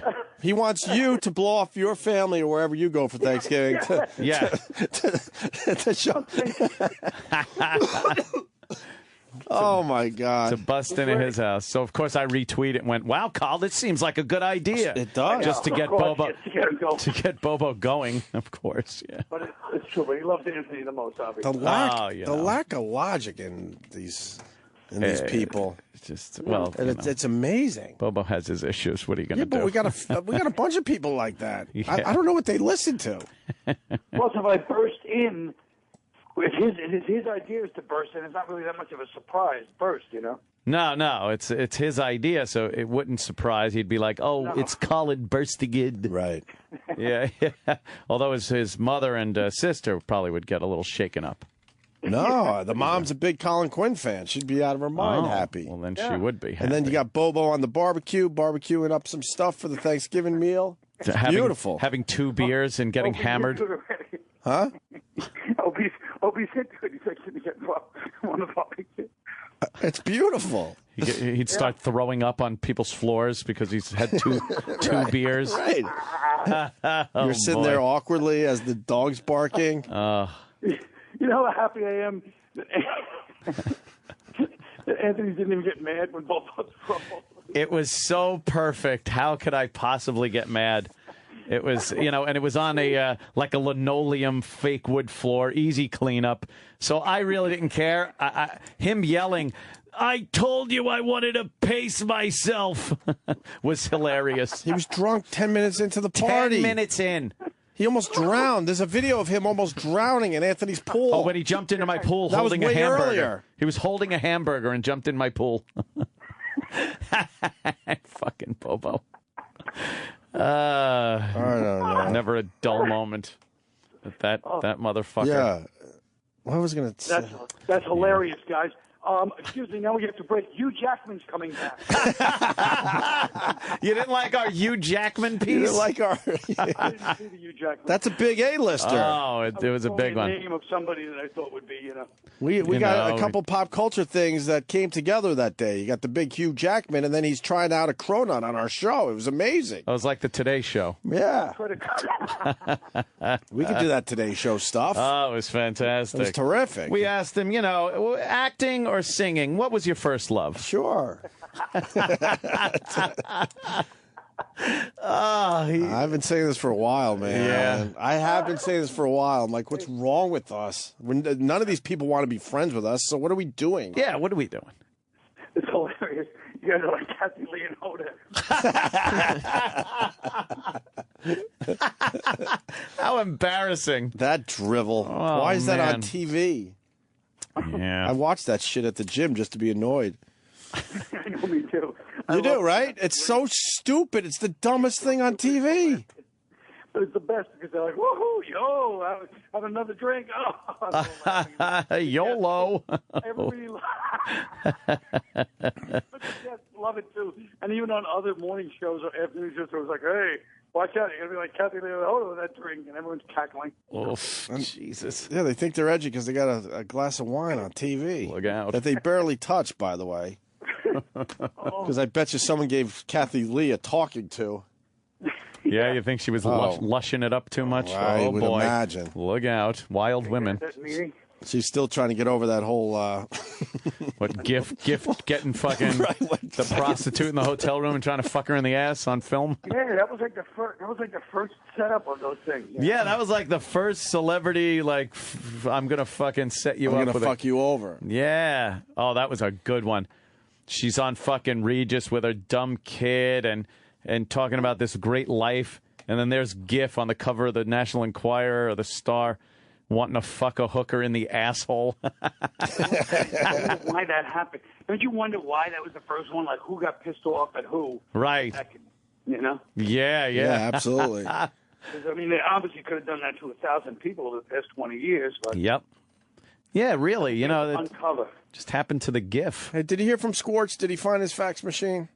I did not hear from him. Dude, I thought after we talked about this on Friday that we would get the answer. Need a fax machine. Anywhere in the Manchester area, I need a fax machine. If I need it fast, I got to get some important stuff out. There's a show there, man. We got to get all these people together and just film them. Like, don't you need a fax machine to be where you're faxing to? What? Yeah. If you have one fax machine in the whole world and Scorch has it, they kind of work together, don't they? Yeah. Because then you should expect a fax back from that person with the answer. Yeah. I think that's kind of a question-answer thing, the fax machine. Oh, shit, I got an important fax, but it was on that rolly paper, and it rolled up and rolled under the counter. Oh, my God. Match Vegas. Hey, you want to... Should we bring back the retarded Laverne Shirley? Are we ready yet, Carl? Yeah. It was fun last time we ready? we were in. I think we're ready again. Although Marion is very mad at us because we recorded her saying the N-word. I remember. Yeah. When she was doing the twerking. She was twerking in the elevator with But the Kid. husband called. And she's like, yeah, that's right, my niggas. She was all kinds of fucked up. She said it. Wasn't the black dude encouraging her to say it? Yeah, of course. He gave her a pass. DJ Who Kid. Marion's got a ghetto pass. Yeah, she got the ghetto pass. She has street cred. But then the husband called us. He was mad, and they were like, well, let's talk to Marion. But she went to work, but it was obvious she was still there. Oh. Well, I think it's also, the times we live in. Right. He's more outraged about that than the fact that we were talking about certain, hygienic problems that were happening that day, too. Oh, God, that's right. fucking lady died. We're looking at the video right now. She's trying to throw up gang signs, and she looks like one of those people afflicted with lobster claw hands. Yeah. She's so fucking... And she's got disgusting. She's got her Monkeys concert T-shirt on. Yeah. The Davy Jones Memorial.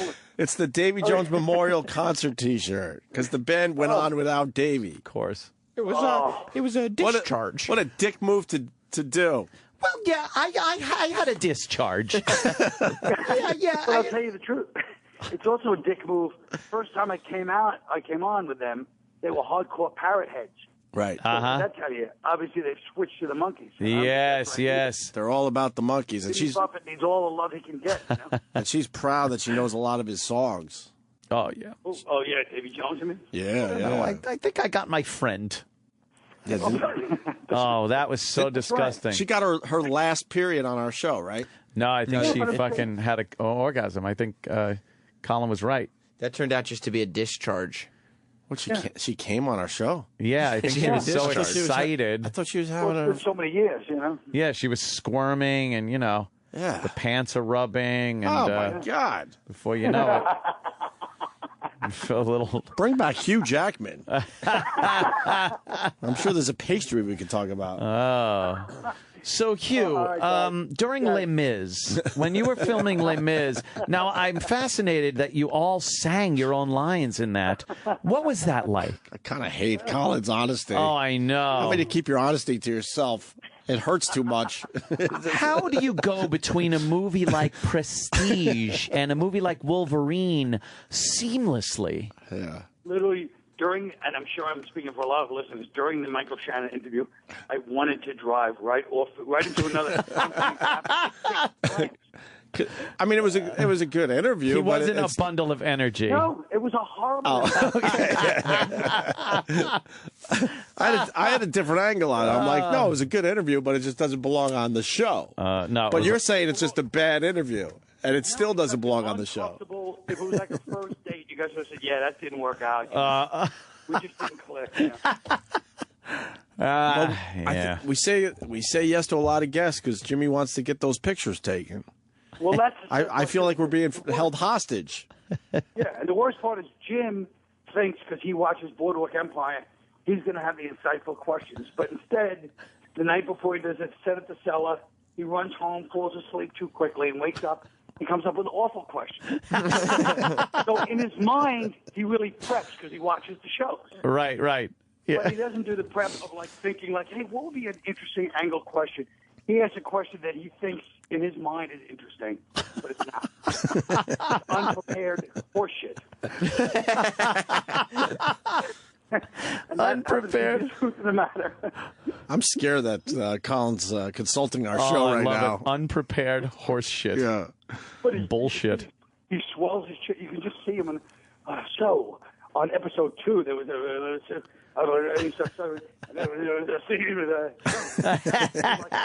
guy just looks at him like, oh, shut up, fanboy. I don't care. He really does. What are you going to do? Yeah. He half prepares by watching the shows. I'll give him that. All right. Yes. And he doesn't sit down and go, wow, what would be the angle on this, you know? No. Was Providence good to you there, Colin?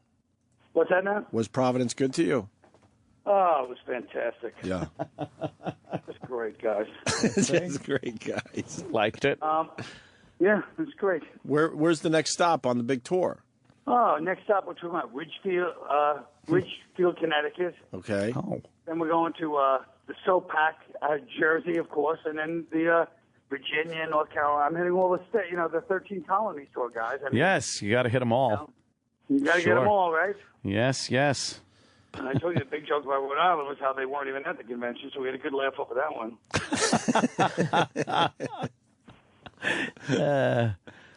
We're 13. We're about 14 hours away from shutdown. Yeah. From the government shutdown. Oh, that's right. It's perfect for my show. Yeah. It kind of is. It's a good tie-in. Oh man, I don't know what's going to happen in 14 hours. What happens? They have a countdown clock. Like when it reaches 0, something's going to happen, right? Yeah, you can't get your passport. Oh. Yeah. What else? There's just a couple of things. Oh, so you're not going to be able to do like some government-related things? Some of them, right. Some, but I mean, you know, the Air Force is still going to be flying. And if you got the government job, you don't get paid. What about the post office? Delivering mail? I think Yeah, they deliver mail. All right, so what the fuck is the big deal? Oh, gee. I don't get it.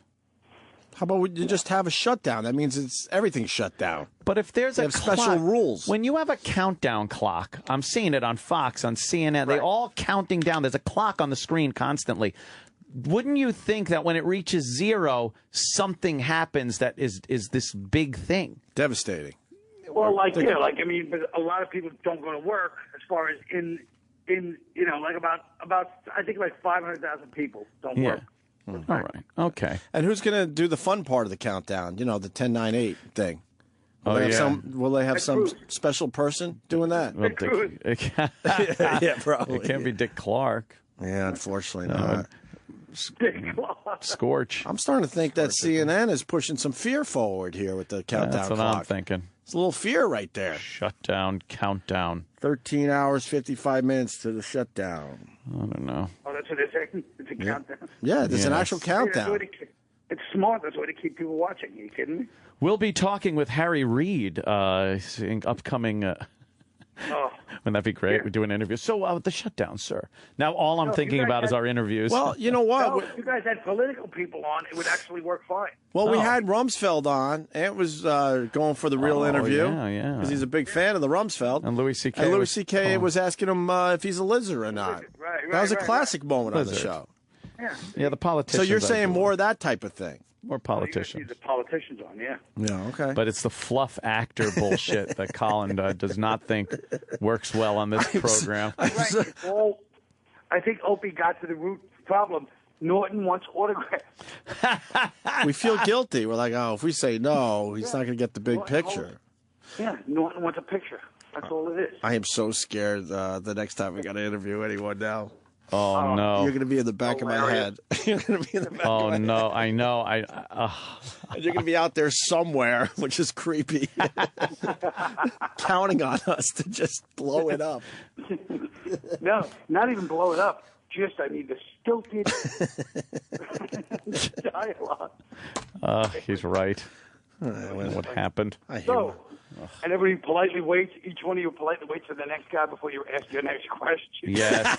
and then if you step on somebody, you're like, oh, I'm sorry. Yeah, I'm sorry. What you were saying? Ask your bit of importantness here. Shit, he's right. Fuck you, Colin.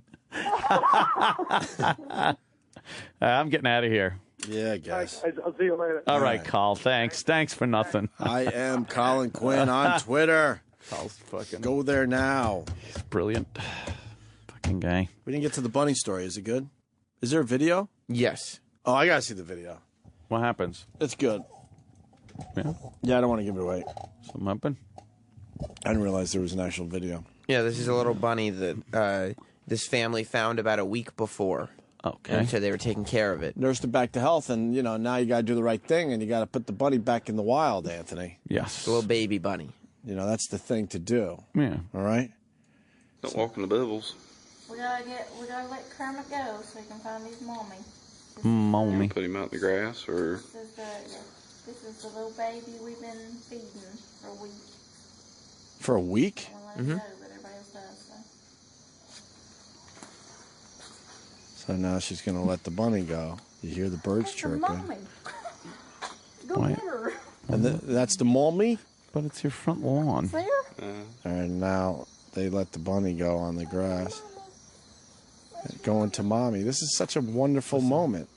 Just a wonderful, wonderful moment.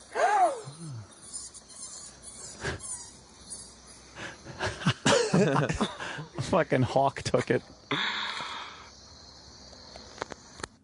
Holy shit. Real? Real? Fake? Almost 11 million views. Real? Fake? I looked at it a bunch of times. It looks real. I know, but the one video where they took the kid away. It was fake, yeah. No, I know. Why wouldn't that lady react crazy at that point? Yeah, you see the bunny, it goes off into the distance, and then a hawk swoops in and grabs the bunny. They've only got 2 the baby videos. bunny. Like, it's not like they have a bunch of videos. Well, I just get suspicious when the camera ends so quickly. I get so Because wouldn't there be a whole scene going on after that? Right. And people going, "What the fuck was that? I oh get my it god!" too. Right. Some Unless kind they of wanted to reaction. Console the child off camera. Yeah. I mean, it could legitimately be a hawk, but there could have been something done where, you know, the rabbit was replaced or something else. Gotcha, no. I know. We should get Sal to Go to let the us- end of that again. Yeah. Like, why would they stop rolling the camera? Why? All right, there it goes. He's running. They obviously Little are guy. kind of attached to the thing. They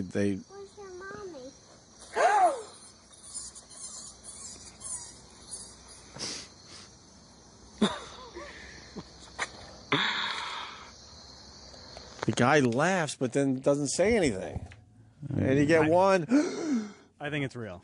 Yeah, me too. Because you don't want to panic and freak out the kid. So she audibly gasps really, Yeah. really loudly. Yeah. But like being in like that kind of situation, There are a lot of parents that don't want to make their kid look stupid for YouTube hits. And it's not a sensational fake kind of thing. It could happen. I mean, Wow, that's pretty fucked up then. Yeah, it is. Remember, Colin's listening somewhere right now. Hope we handled this properly. What? Colin. And this is just a prequel video of just a girl playing with the bunny. Let's put the video up on our Facebook page, Opie and Anthony. What do you guys think? Why let it go on the grass like that? Huh? That's really, I mean... Why are they letting it go? There's a yard. And there's a road right in front. Yeah. And why would you only have the bunny for a week? They found it. Yeah, feed it for longer. And When you feed it for longer? No, once it's healthy. And then why you are they just let it saying, go. oh, there's its mom over there? Do you see the mom bunny? No, but it was probably down further. I mean, there are bunnies all over the place in the suburbs. why were they feeding it? And why would they say there's mommy bunny over there? And we don't see mommy bunny in the shot. Because bunnies are small. And then the bunny's running toward the supposed mommy bunny, but then the hawk gets it. Yeah, I mean, you can barely see the little baby bunny anymore after it gets a certain length. Well, that's where they do the old switcheroo. The old switcheroo. The old switcheroo. Still good. I don't know. Yeah. Switcheroo. It's not the old switcheroo. All right, y'all. That was fun. Yeah. Back to bed for me. Fuck out of Deal with here. this seasonal allergy All right, that's right. Does Singular work for this or not? And what else can I take if I'm on the Singular? Could use the help today. Singular. Bed rest and laughter. Oh. Bed rest. Best medicine. Yeah. Bed rest. That's stupid. Bed rest. What is that? Laughter, plenty of fruits and veggies. Yeah, I could do that. Yeah. Lucky Charms. Lucky Charms. Laughter. Anything with colors. Laughter's the best medicine, but don't tell the guy that was like, didn't take penicillin for his infection. He just laughed. He's just chuckling And at it. then he Well- died because it's really not the best medicine. one of the worst. Sometimes an antibiotic is. Yeah, oh, yeah. You know, things like that. You hear Colin Quinn? He says we do shitty interviews. I thought you were going to have a heart attack in the back office here. And that. No, I think you did fantastic interviews. I know Colin just LOLing. Colin's pushing for much fewer guests. Colin's LOLing. Colin just LOLing. That's just Colin. He's funny. Oh, that call. We do change the whole gist of the show to do an interview. Yeah. They're great interviews. Yeah, we're like assholes just fucking off, and then all of a sudden we become fucking interviewers? We've become very polite. You guys become professional broadcasters. Become very, very polite. I like that. All right. I say bravo. I say bravo. All right, I'm getting out of here. Yep. Don't let South fool you. Have a nice day. What? That's a don't let South fool you. Is that what that was? I know what he said. Don't let the South fool you? Don't let fool you. Don't let South fool you. Don't let Sal Oh, don't let fool Sal you. fool you. Don't let Sal fool you. Got it. Fuck. The Opie and Anthony show is pretty much over. Pretty much over. Pretty much over. This show will be available later today with SiriusXM On Demand. On demand. After 1A Live is next. This is After Opie and Anthony Live. Here's your host, Sam Roberts. Boy, oh boy, only 13 hours and 38 minutes before we no longer have a government in the United States of America. I'm pretty sure, government or no government, the show will continue as usual. I can't confirm that, but SiriusXM not being a government agency, I don't think will be affected. This is After Opie and Anthony Live. Join us, won't you? 866-WOW1-WOW is the phone number, 866-969-1969. And this government shutdown couldn't be coming at a worse time. Everybody's all revved up from playing GTA 5.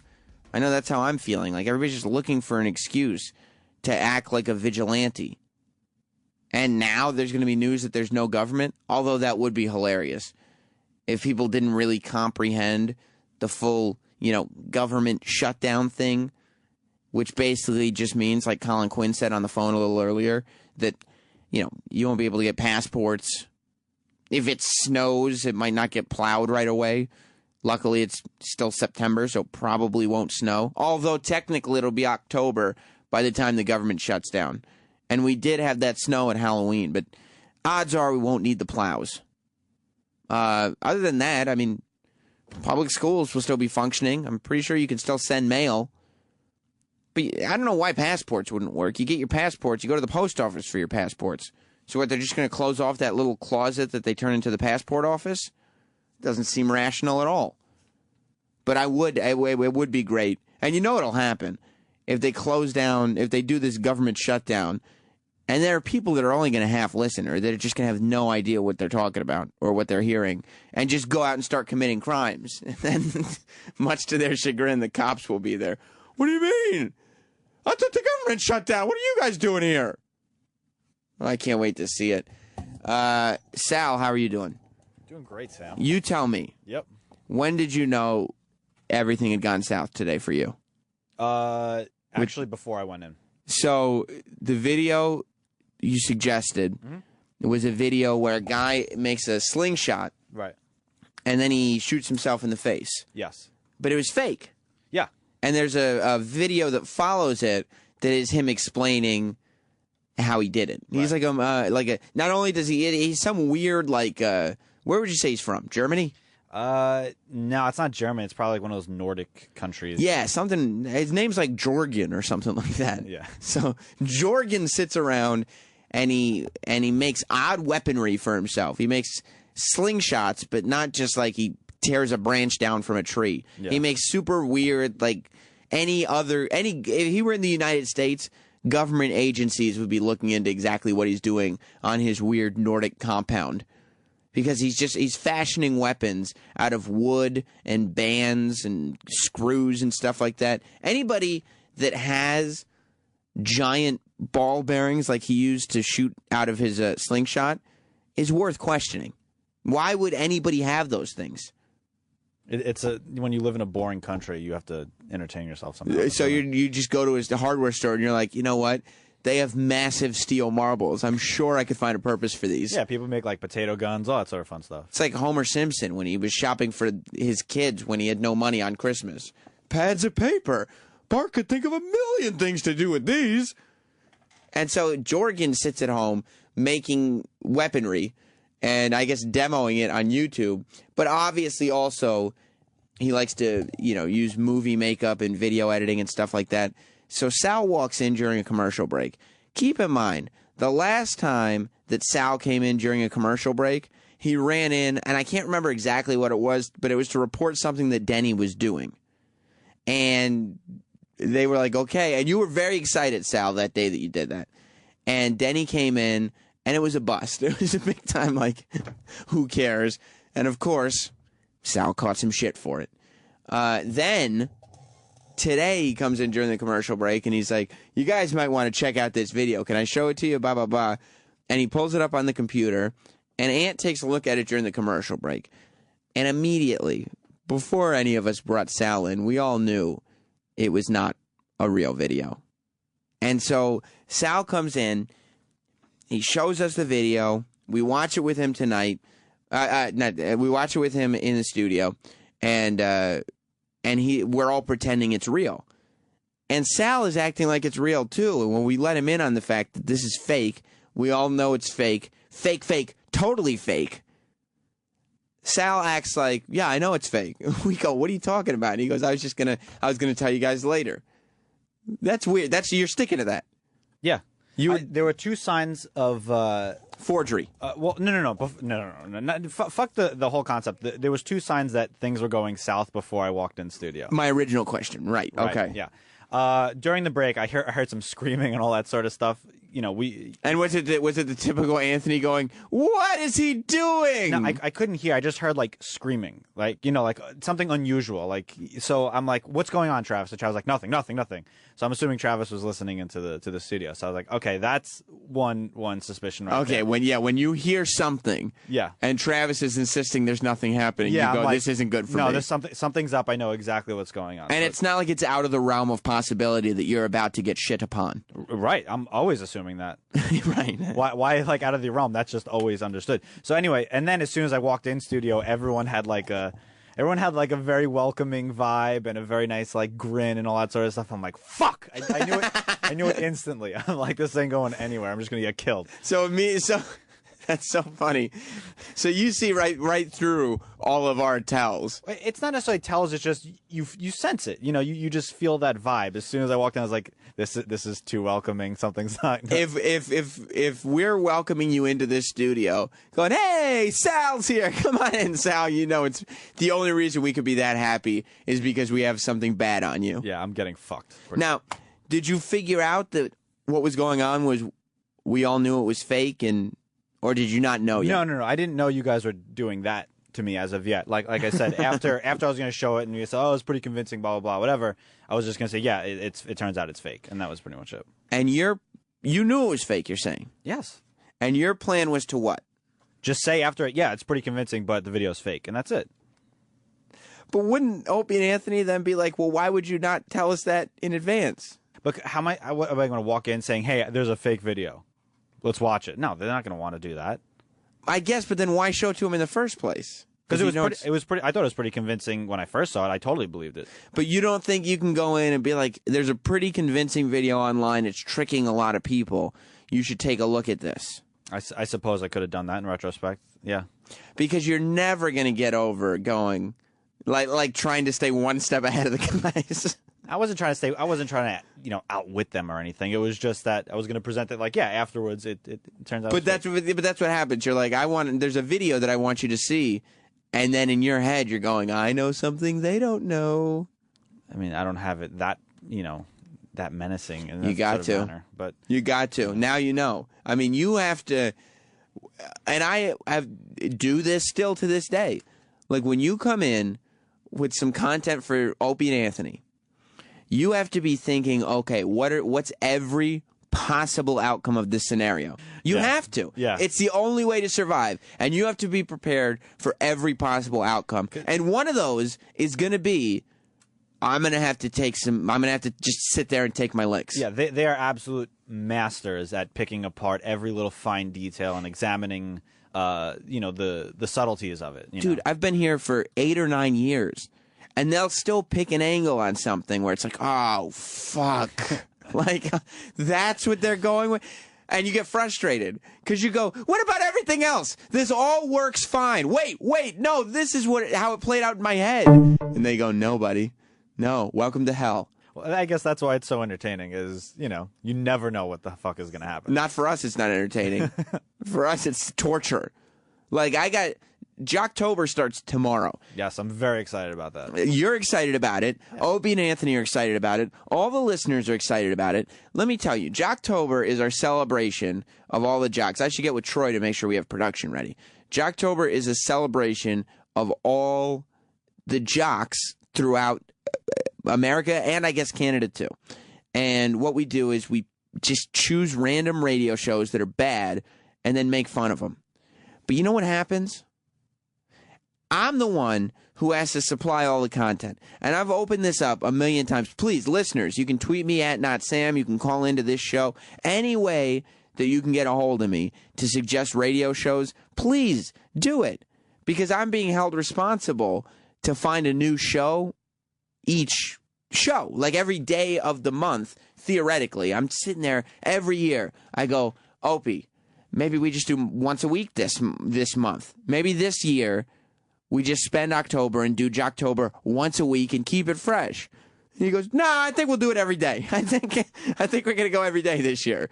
And I go, "Oh, fuck." Not because I don't want to do the work, but because without fail, even the shows that are legitimately bad, Opie and Anthony are going to get tired of hearing the same bad show every day. I've been here for 2 Jocktobers. I think it's within 30 seconds of hearing the first show on October 1st. It's like, oh my God, why are we doing this again? Right. And then what happens is, if you don't have some kind of new creative angle on things, they go, "Sam, this isn't working." And they look right at me and I go, "Oh no." I mean, I think we all remember, and I know people have put it on YouTube. There was one year where I brought in a show, and I thought the show fit all the criteria of Jocktober. But we find out that these guys are fans of Opie and Anthony, and they call in, and they go, "Yeah, I know our show sucks, but we're fans of you guys." And they figured out that that is the only way to get out of Jocktober, because immediately they spent an hour trashing me instead of them. And I have to sit there looking through shows all the time. So I'm sitting there looking down the barrel of a gun. And people are like, "Sam, you're such a prick. Why are you so obnoxious?" Like, do you understand that, especially for Jocktober, if I'm not sitting there trying to pump shit up, trying to hurl out as many insults as I can, trying to make it as bad for somebody else as humanly possible, that gun is pointed right in my direction. That's the only way to survive. Especially for something like Jocktober, when you have to provide this content every single day. I love Jocktober. I know. I mean, when it works, time of year. When it works, there's nothing better. But then it's like, and then you have to have a guilty conscience, and I always have a guilty conscience. I never mind Jocktober, but I always feel bad for the Facebook pages. I know I always laugh, and I definitely think it's funny, but that's the one thing that gets me every time. I always feel bad when listeners attack Facebook pages, because now, like, you've invaded those shows' lives, and you've made their day, week, month a horror show. Or all their normal, like, hacky, like, radio promotional things and flyers, and then all of a sudden it's just like gaping assholes and like scat porn. It's kind of fun because it's so easy. It is so easy to live a life in a town outside of New York, outside of Los Angeles, in some small town somewhere, say Syracuse, and you've got a moderately popular radio show, and you can just get by doing the same schlocky thing every day, and you leave with a smile on your face, and it's all, "Okay, Mary, we're all great."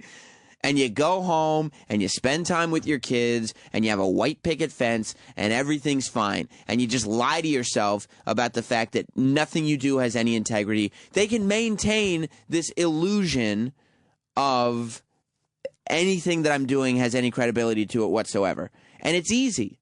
But then Jocktober comes, and they can even ignore Jocktober. "Oh, I hear some big show in New York is bullying us." That's an easy thing to get by on.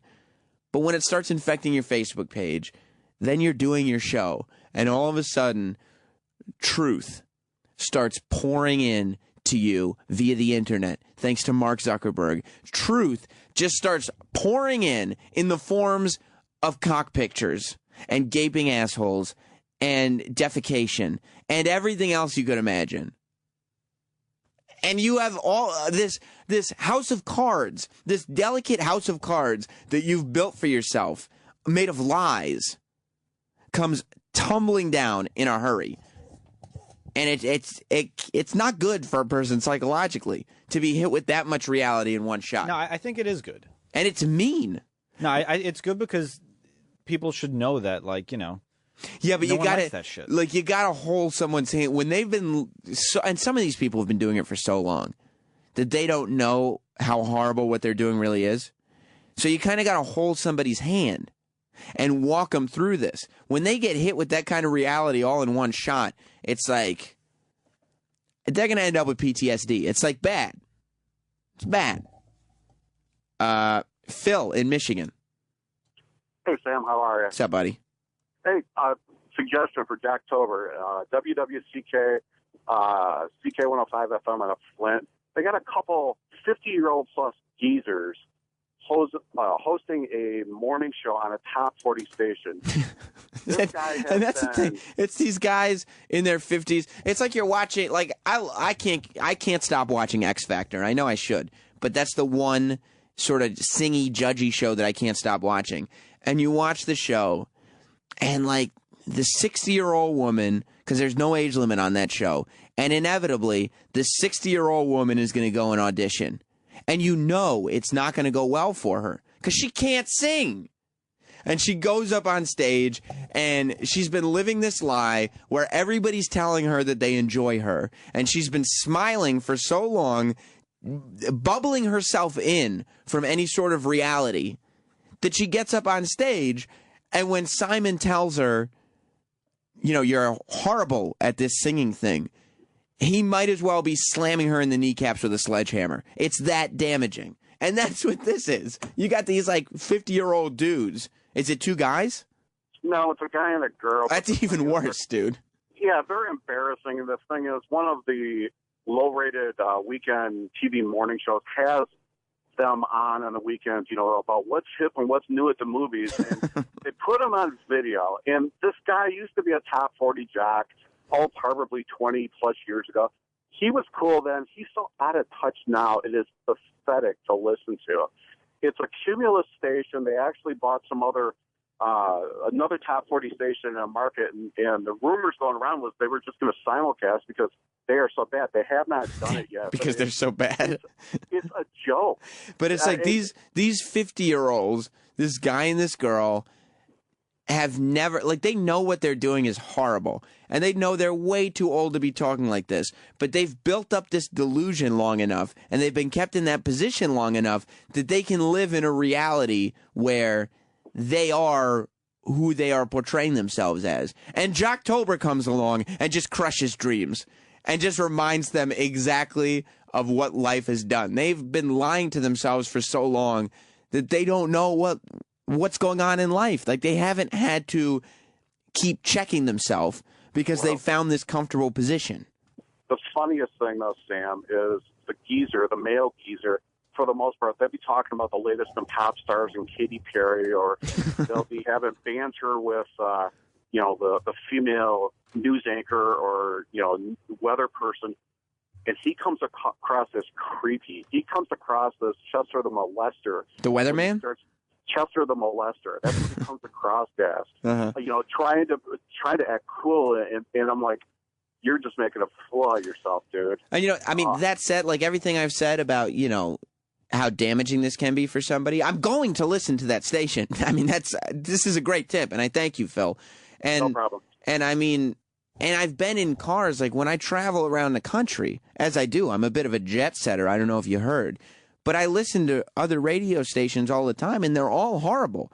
And I always, you know, write down a little radio station or try to remember it, because all I'm doing is putting in a city and a radio station format and then taking a listen. And if it's good or if it's decent or if it's whatever, I just skip by it. But if it's bad, you're in trouble. Matt in Virginia. Sammy, the man with the sexy-ass mom. How you doing? Good. I think good, but how are you? I'm I'm great. I just got a phone call from my brother maybe 20 minutes ago, and he works in radio in around the D.C. area. Okay. And the cluster stations that he's at, he said they've already had a meeting warning all their IT guys to stay on top of the Facebook, stay on top of Twitter, because of Jocktober. They have no idea if one of their shows, one of their stations has been chosen, but you do have people, at least for this, in the D.C. area, nervous about Jocktober. Is that true? Yeah, my brother called me. Oh, that's so cool. They had a meeting. He told me that they had already been warned. Anything that is, he called it, how did he describe it? That's not show typical, shut down the Facebook and Twitter page immediately. See, and a part of me, because there is a part of me that sits there going like, why are we going out of our way to ruin people's days? But then there's another, much bigger part of me that takes such pride in the fact that we've been able to accomplish that much. I think that's a wonderful thing. I think we should all give ourselves a round of applause. And I think that there's very few radio stations, radio shows, especially here in New York, that can put fear into the hearts of radio markets around the country. So thank you, Matt. You got it, buddy. Oh, man. Denny, are you going to be a part of Jocktober this year? I'll help you out. It sounds like fun. Have you been listening to shows? See, what I want from you... I haven't done a thing yet. What do you mean? I haven't done a thing yet. You're supposed to be prepared. I'm working on the Christmas channels. Who cares about the Christmas channels? The Christmas channels should be featured on Jocktober. They're horrible. You don't like Christmas music? The Christmas music is fine, but what do you need to work on them for? Just put some Christmas songs on, and then you're finished. How many Christmas songs have been released this year? These albums are coming out left and right. Any ones that are worth playing? Kelly Clarkson's got a good one. Just play the same songs that you played last year. Okay. You know? Just take that lineup from last year. I'm going to bring you into the programming meeting. Oh, I can't imagine how horrible it must be. The fact that there's even a programming meeting. You should raise your hand. In the next meeting about the Christmas channel here at SiriusXM, you should raise your hand and say, gentlemen, has anybody thought of just playing the same thing we played last year? It's a good idea. I think so. Yeah, bring that up. It would save a lot of time. It would save money.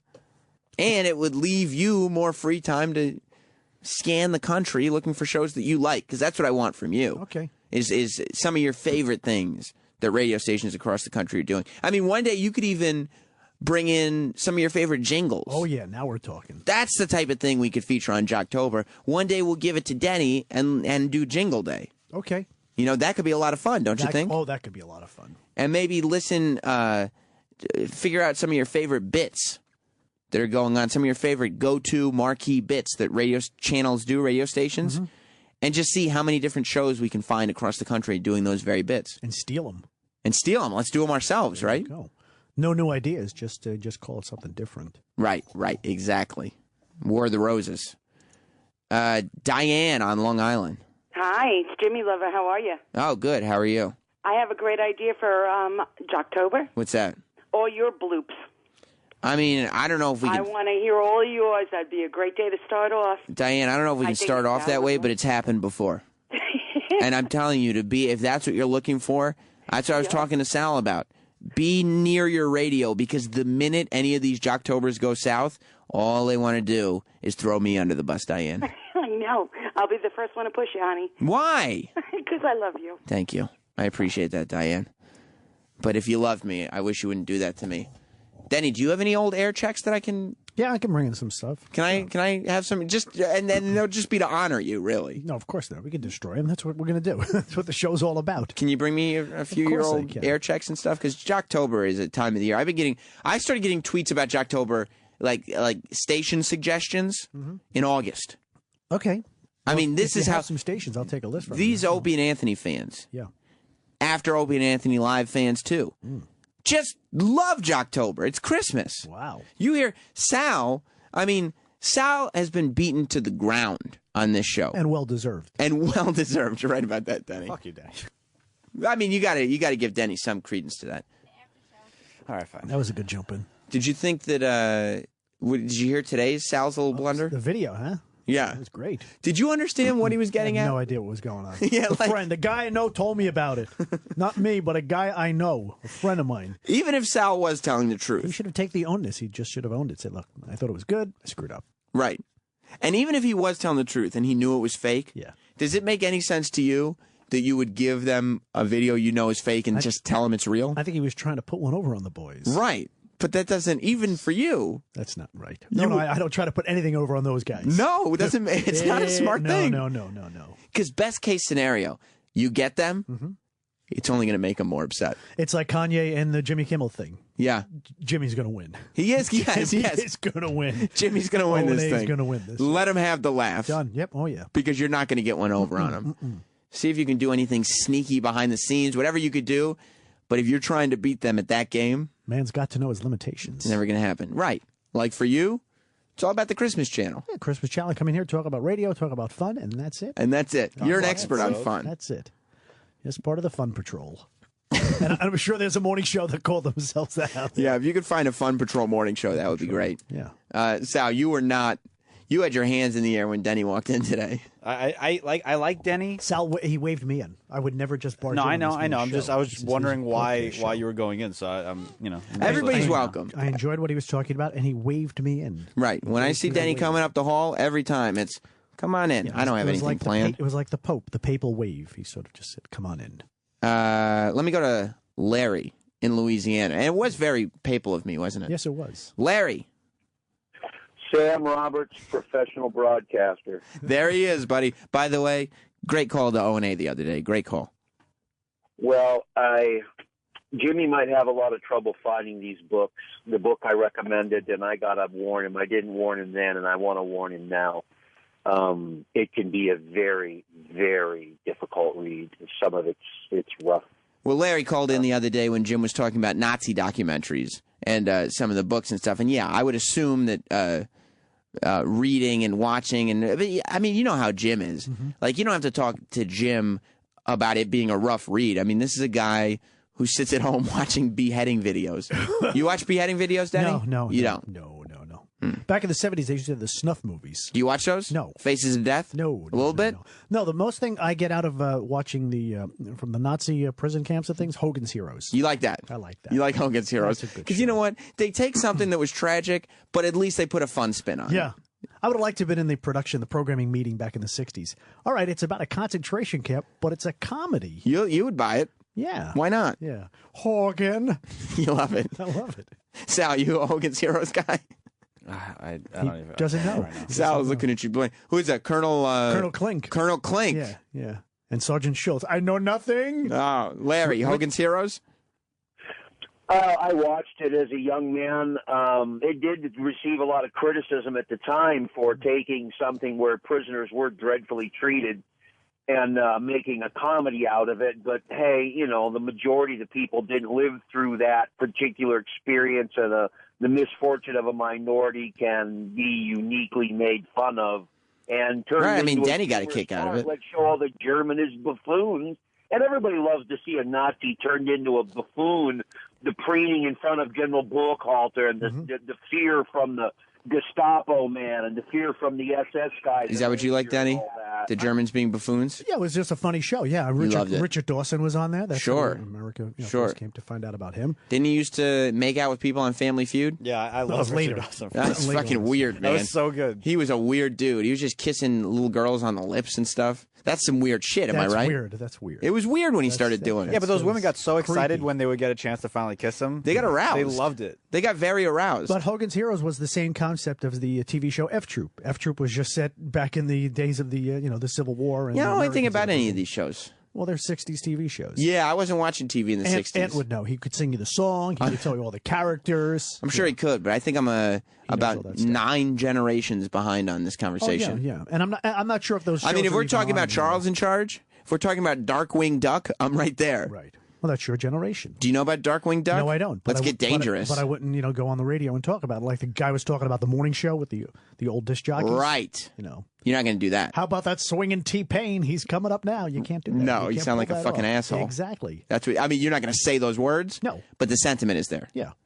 You're going to stick to the 60s channel. Exactly. Because that's your shit. 60s, 70s, sure. Right. So what's going on, Larry? Well, Sam, I'm mystified as to how you could possibly become a subject for Jocktober. I've never heard you made an error. After all, you are a professional broadcaster, first and foremost, and as well as being Sam Roberts. You're Sam Roberts. Thank you, Larry. I need you to thank you for my affirmation. I appreciate the call.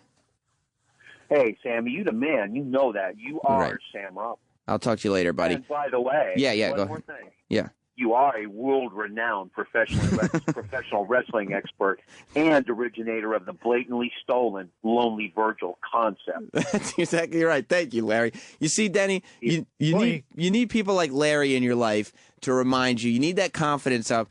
And you got him on the payroll, huh? No. He's just a guy who tells it like it is. He's good. Nice guy. He's a good caller. No, a lot of smart too. He knew a lot of stuff. But he's talking about the Nazis with Jim last week and Ant. You like Larry? Yeah, of course. Good. What do you think of Larry, Sal? He's all right. He's all right. Denny, though? I liked him the other day when he was talking about the history of like Germany and stuff like that. Yeah, I just said that. You know what?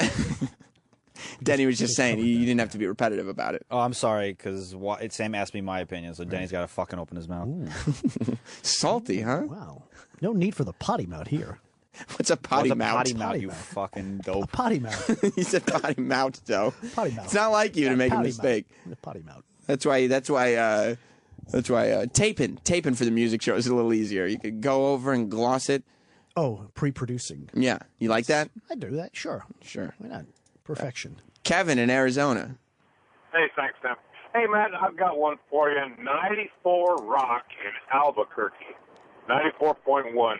Their morning show consists of Swami Rob, the Rain Man, and Skyler. Skyler for Breaking Bad? No, I'm saying I know one Skyler who lives in Albuquerque, and that's Skyler White. Oh, no. It's not her? This is just, no. Oh. It would be a vast improvement if it was. But this is just, they took over for a guy, he went by T.J. Trout. Ugh. T.J. Trout. You like that name, Denny? No. No. Yeah, it's just bad. I was flipping through the channels one day. I've been listening to, you guys since I got XM years ago, and I hadn't listened to this show, and I was just flipping through the channels the other day, and I heard this, and it's like, you gotta be kidding. I can't see how anybody listens to this sports shit anymore. Well, I'm gonna have to listen to it. Thank you, Kevin, and I'll look into it. And that's the thing about Jocktober. It's so funny because you hear from people who, for years, have had these same radio shows on in their areas, and they feel like they're being held hostage, like they're being forced to listen to this shit. And you get calls like this every time. It's like it's the only pizza parlor in town, so it's the best. That's right. Even though they piss all over their pizza before they serve it to you. That's not grease. Soggy. I know. It is soggy. Listen, Ron and Fez are coming up next. That is a wonderful radio show. So stay tuned for that. We'll be back with more of this drivel tomorrow. You were on and now you're gone. Thank you, Dan.